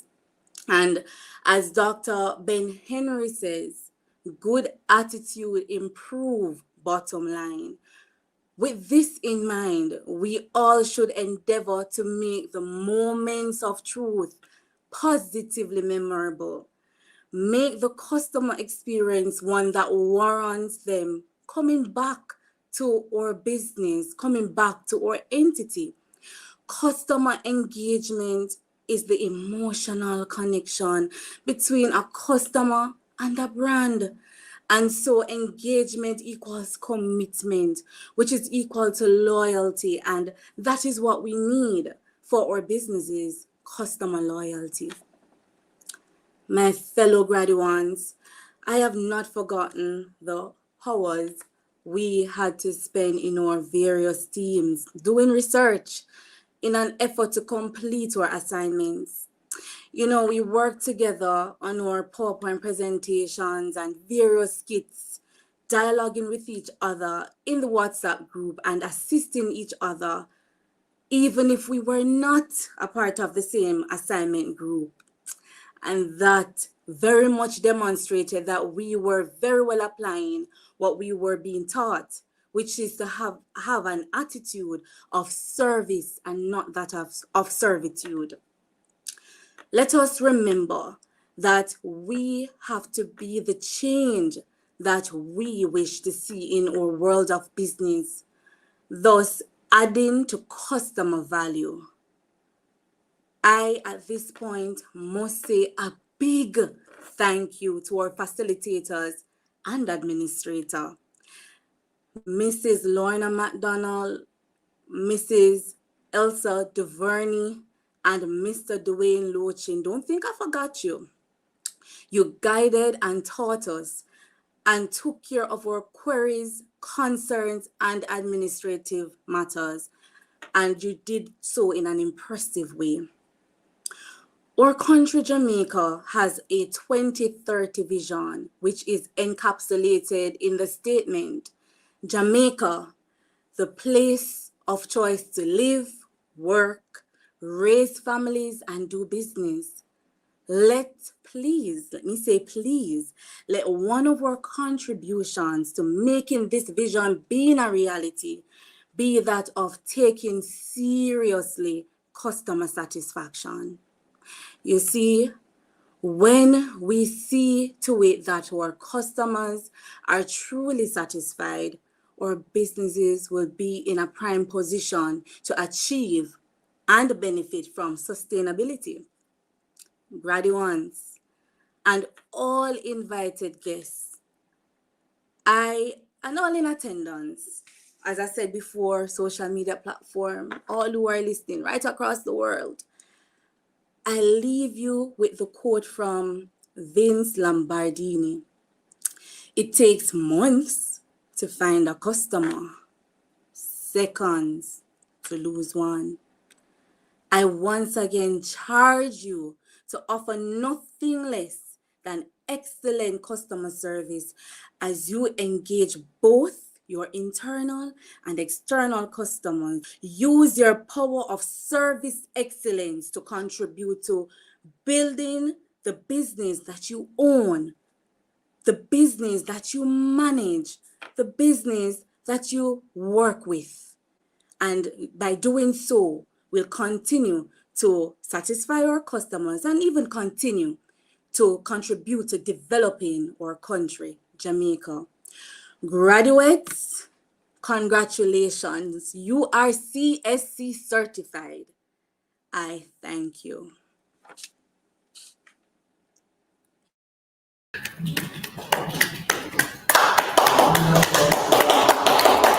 And thank you to Demisha. You really have put it in perspective for all 75 graduates that we have here this evening. Just the need to focus on service excellence and the power that goes with each of us improving our service delivery and making a personal contribution to the achievement of Vision 2030. Ladies and gentlemen, I'm sure you will agree with me, having heard our guest speaker and having heard our valedictorian, we're going to change it up a little bit. And are you ready for some entertainment? I don't know if it's going to be soca.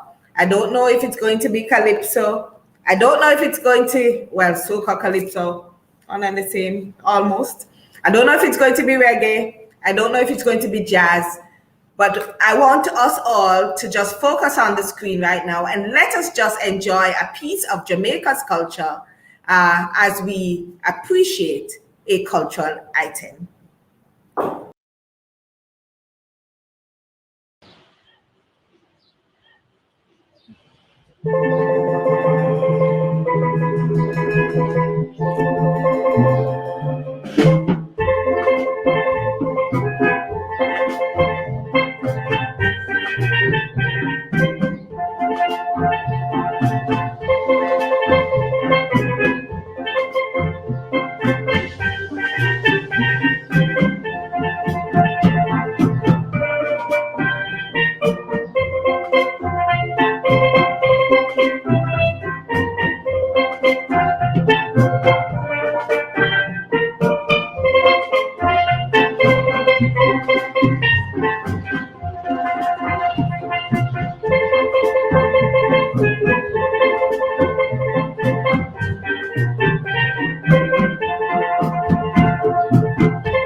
Let me see a show of hands if you like the steel drums as much as I do. Wasn't that fantastic? Thank you very much for sharing that cultural item with us. Now, right before we give out the certificate then, just before we present the certificates, I'd like to take a moment to salute the instructors. I think readily of a Japanese saying which goes, better than 1,000 days of diligent study is one day with a great teacher. I'll do that again. Better than 1,000 days of diligent study is one day with a great teacher.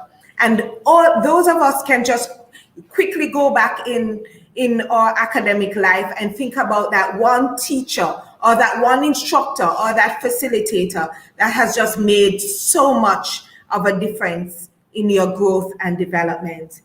And to say that JaCSA's customer service certification program has 3 fantastic facilitators is an understatement. Ladies and gentlemen, you have to be a part of the program to experience the wisdom that I'm talking about, just the shared experiences of these instructors and how they're able to impart knowledge to ensure that there's a transfer of learning when we go back to our respective organizations.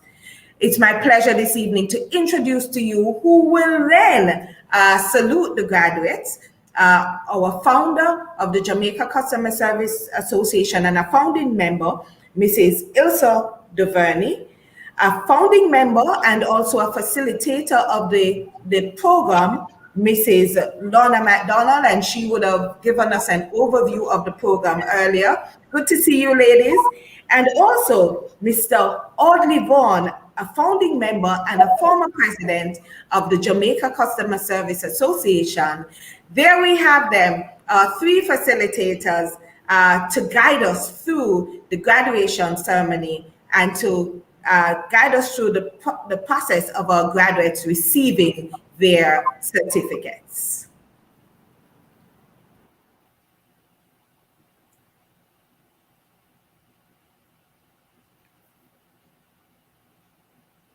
Good afternoon, everyone. It's so great to be here. I'd like to pause a little bit just to congratulate the graduates and to, in particular, Denisha, an excellent presentation just now. So it really is my honor to be presenting these certificates to our graduates of 2021 in our 20th year of the Jamaica Customer Service Association. Congratulations. Our first certificate goes to Aboside Alo Yohi. Congratulations. Latoya Adjetili. Stephanie Allen Smith of Grace Kennedy, and Latoya was also of Grace Kennedy. Aboside was British Caribbean Insurance Company.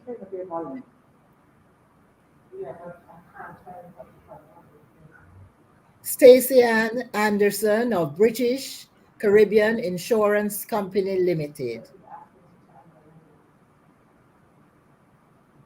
Felicia Barnaby, Jamaica Constabulary Force. Derwin Batiste, Grace Kennedy Limited.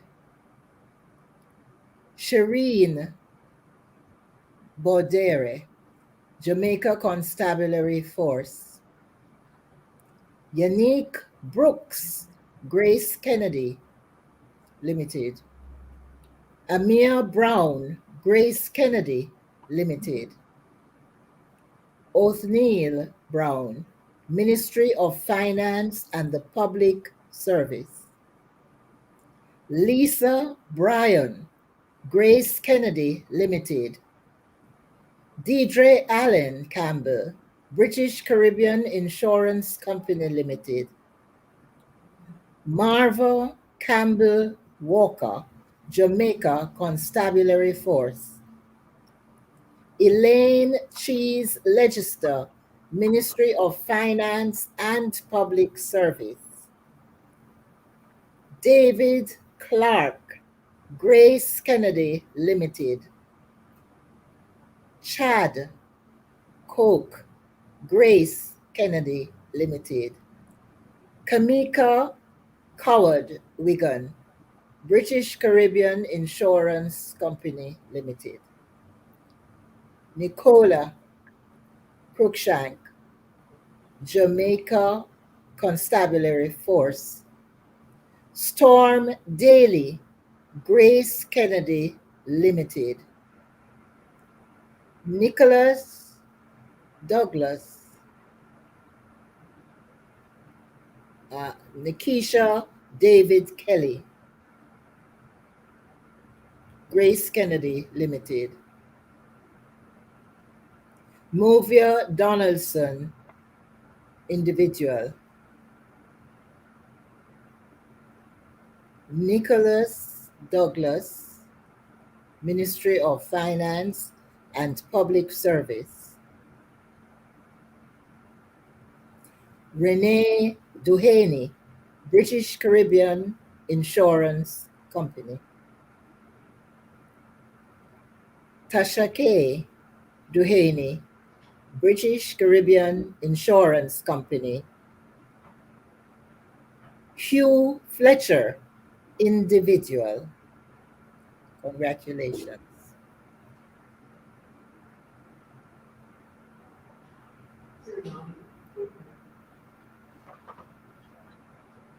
Demone Francis, Grace Kennedy Limited.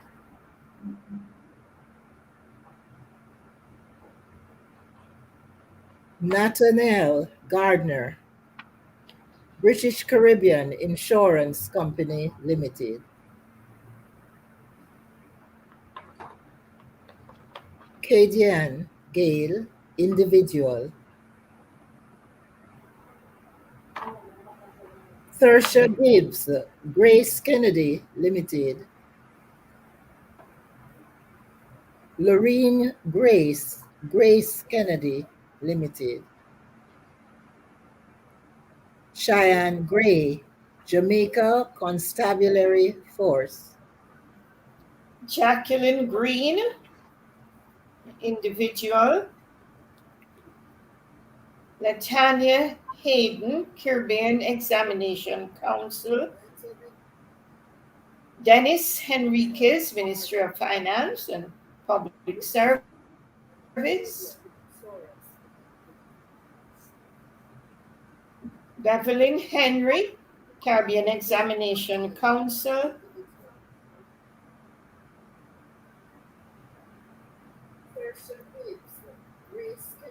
Marisha James. Marisha James, National Commercial Bank. Sheila Kelly, Grace Kennedy Limited. Natalie Kinlock, Ministry of Finance and Public Service. Latoya Knight, Oxford Express. Samantha Lawson Evans, Jamaica Constabulary Force. Vinta Lothian, Grace Kennedy Limited. Damian Lovelace, Grace Kennedy Limited. Demisha Marsh, individual. Michael Martin, Grace Kennedy Limited. Samantha Michael Wright, Ministry of Finance. And here goes Princess Sparkle, British Caribbean Insurance Company. Stacey Parnell from British Caribbean Insurance. Rose Pennant, Jamaica Constabulary Force. Lauren Phillips, Grace Kennedy. Ramesh Porter, Grace Kennedy Limited. Over to you, Audley.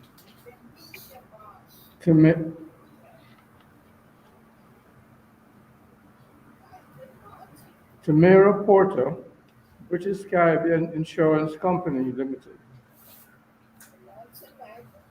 Rashawn Poirier, the E-Business Center. Tafara Raby, Grace Kennedy Limited.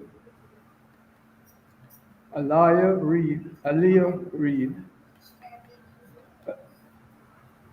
Grace Kennedy Limited. Diana Ricketts, Ministry of the Public Service, Ministry of Finance and the Public Service. Jude Ann Russell, Ministry of Finance and the Public Service.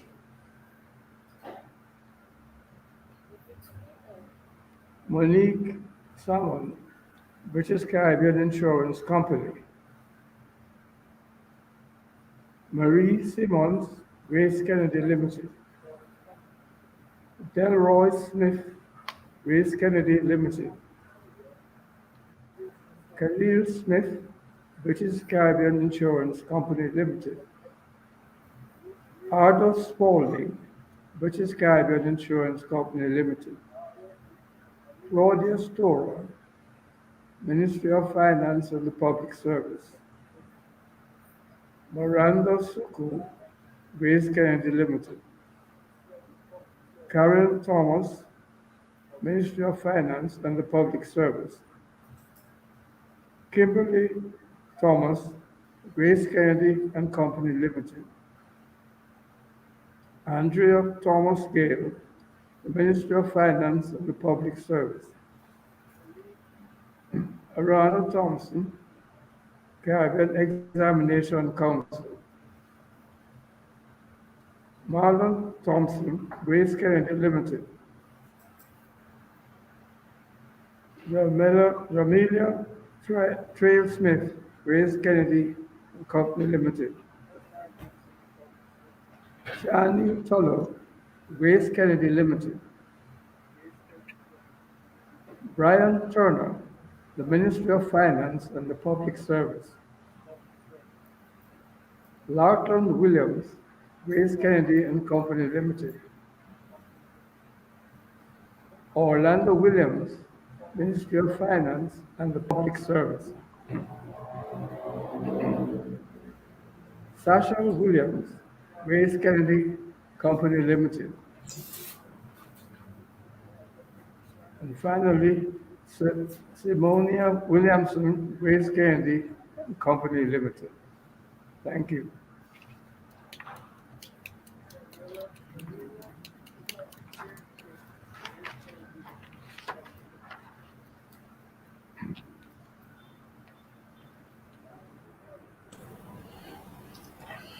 Heartiest congratulations to all our graduates. I could see you being very proud, going up and collecting your certificates, and then I heard your loved ones in the background screaming and giving a round of applause. Congratulations again. But importantly, I salute your facilitators for the fantastic work that they're doing in improving the customer service fabric of this nation. So I'll say thank you again for presenting the certificates, Mrs. Ilsa DeVerney, Mrs. Lorna McDonald, and Mr. Audley Vaughan. Thank you very much. Well, what is a graduation without a graduation song? So, graduates, let's follow the cue of the director. I ask you all now to stand as we listen to, or you will sing, will you sing the graduation song? Take a look at your screens, ladies and gentlemen.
Well, apparently that was a song for you to march off, not quite the graduation song where I was there thinking, is it going to be if caterpillars can fly, so can I, or take a look at me now? I was wondering which was going to be the graduation song, but you'll hear that again when the graduates march off.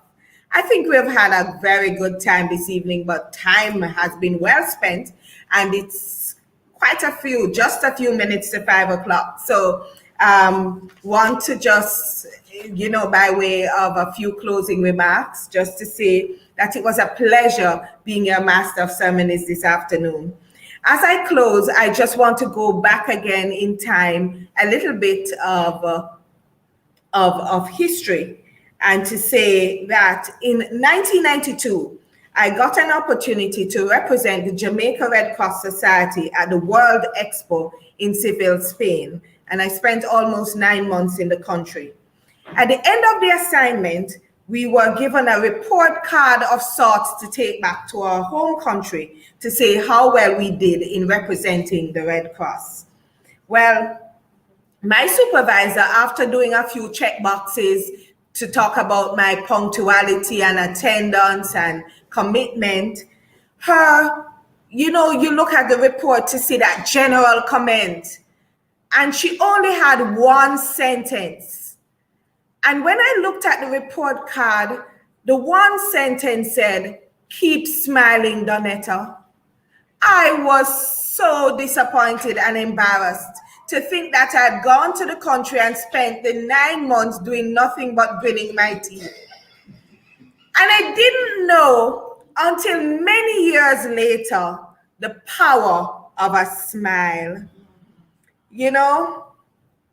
I recognized when I started to work in customer service delivery. And when we talk about a smile, we're not talking about grinning your teeth all day, but really just having a pleasant countenance.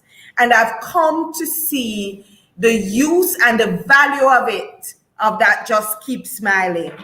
Just about 2 weeks ago, I was having a conversation with my boss, and something very difficult was happening in my life. And you know that these are difficult times in the country as well. And he said to me, "Donetta, that ability that you have to just randomly laugh about things, don't change it, because that is what is keeping you even in these difficult times." So although we are in the throes of a pandemic and our jobs get even harder, it seems at times, I want to leave with you the words of Nat King Cole in a very old song, considering some of your age. But the song says, "Smile, though your heart is aching. Smile, even though it's breaking. When there are clouds in the sky, you'll get by if you smile through your fear and sorrow. Smile, and maybe tomorrow you'll see the sun come shining through. Light up your face with gladness. Hide every trace of sadness. Although a tear may be ever near, that's the time you must keep on trying. Smile, what's the use of crying? You'll find that life is still worthwhile if you just smile." JaCSA graduating class of 2021, smile. Work with me. S, simplify transactions for our customers. M, make the moment memorable. I, invite feedback. And as our guest speaker said, listen, the power of listening. That's the I. Leave your customers feeling satisfied. L. And E, excellence must be at the center of all you do. Congratulations to you all. We are so proud of your achievement today. Indeed, it is a joy to serve you, and in serving others, that is how you too are served. So as we continue to navigate these challenging times, let's make sensible judgment as a proverbial frontline team. Let us do what is right. And I hope you know what I'm talking about. Let's do what is right for our family. Let's do what is right for our community. And let's do what is right for you. Continue to be safe.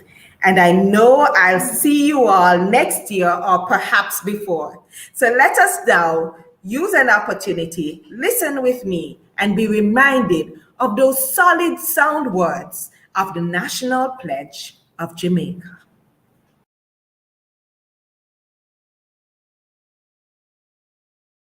Before God and all mankind, I pledge the love and loyalty of my heart, the wisdom and courage of my mind, the strength and vigor of my body in service of my fellow citizens.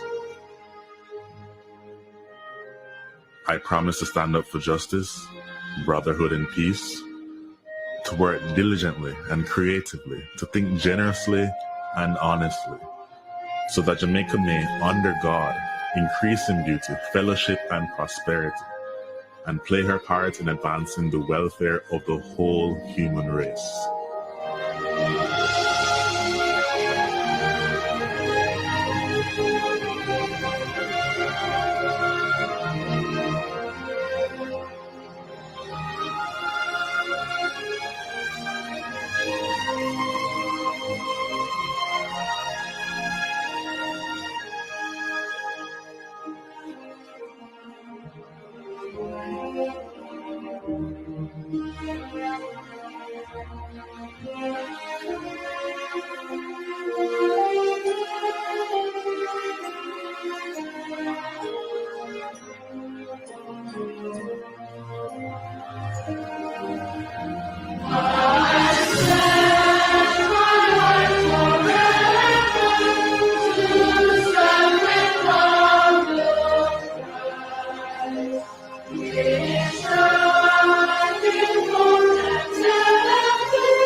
Beautiful, beautiful. And I'm happy that Mr. Faletta got an opportunity just to see a little bit of a beautiful island. And I can't miss the opportunity. If you haven't yet visited Jamaica, we want to see you here someday soon, sir. So we are extended on behalf of JaCSA an invitation to visit our beautiful, beautiful island. Again, I want to thank you all for attending day one of today's conference. We have come to the end of day one, and what is important for us is your feedback. So we invite you to complete the polls that you would see. There are a few questions, and we ask of you to tell us about your day one experience.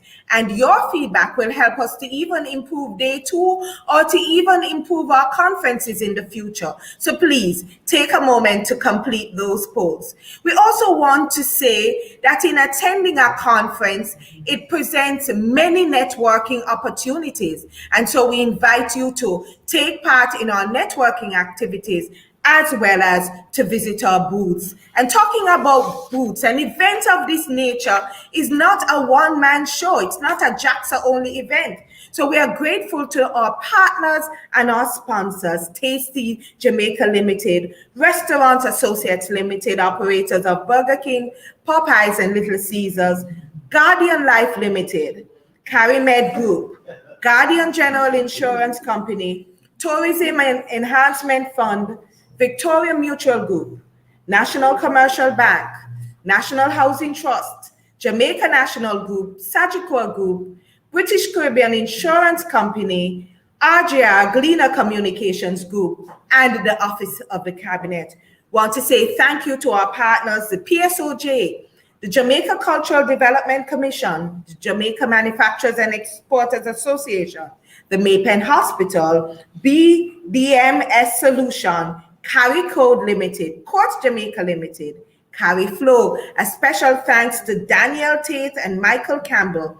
And a big thank you and a round of applause to Sagent System for all the fantastic graphics you're enjoying today. Mrs. Charmaine Greaves-Andy. Thank you all for being with us today. It was an excellent day one of our conference, and I can't wait to be back here first thing tomorrow morning. But tonight, all night, you have access to view our exhibits. Or sponsors have put together some exhibits for you, so please feel free to visit the booth. On behalf of the JaCSA family, and that's all we are here, a family, I want to say thank you again and see you all bright and early tomorrow morning.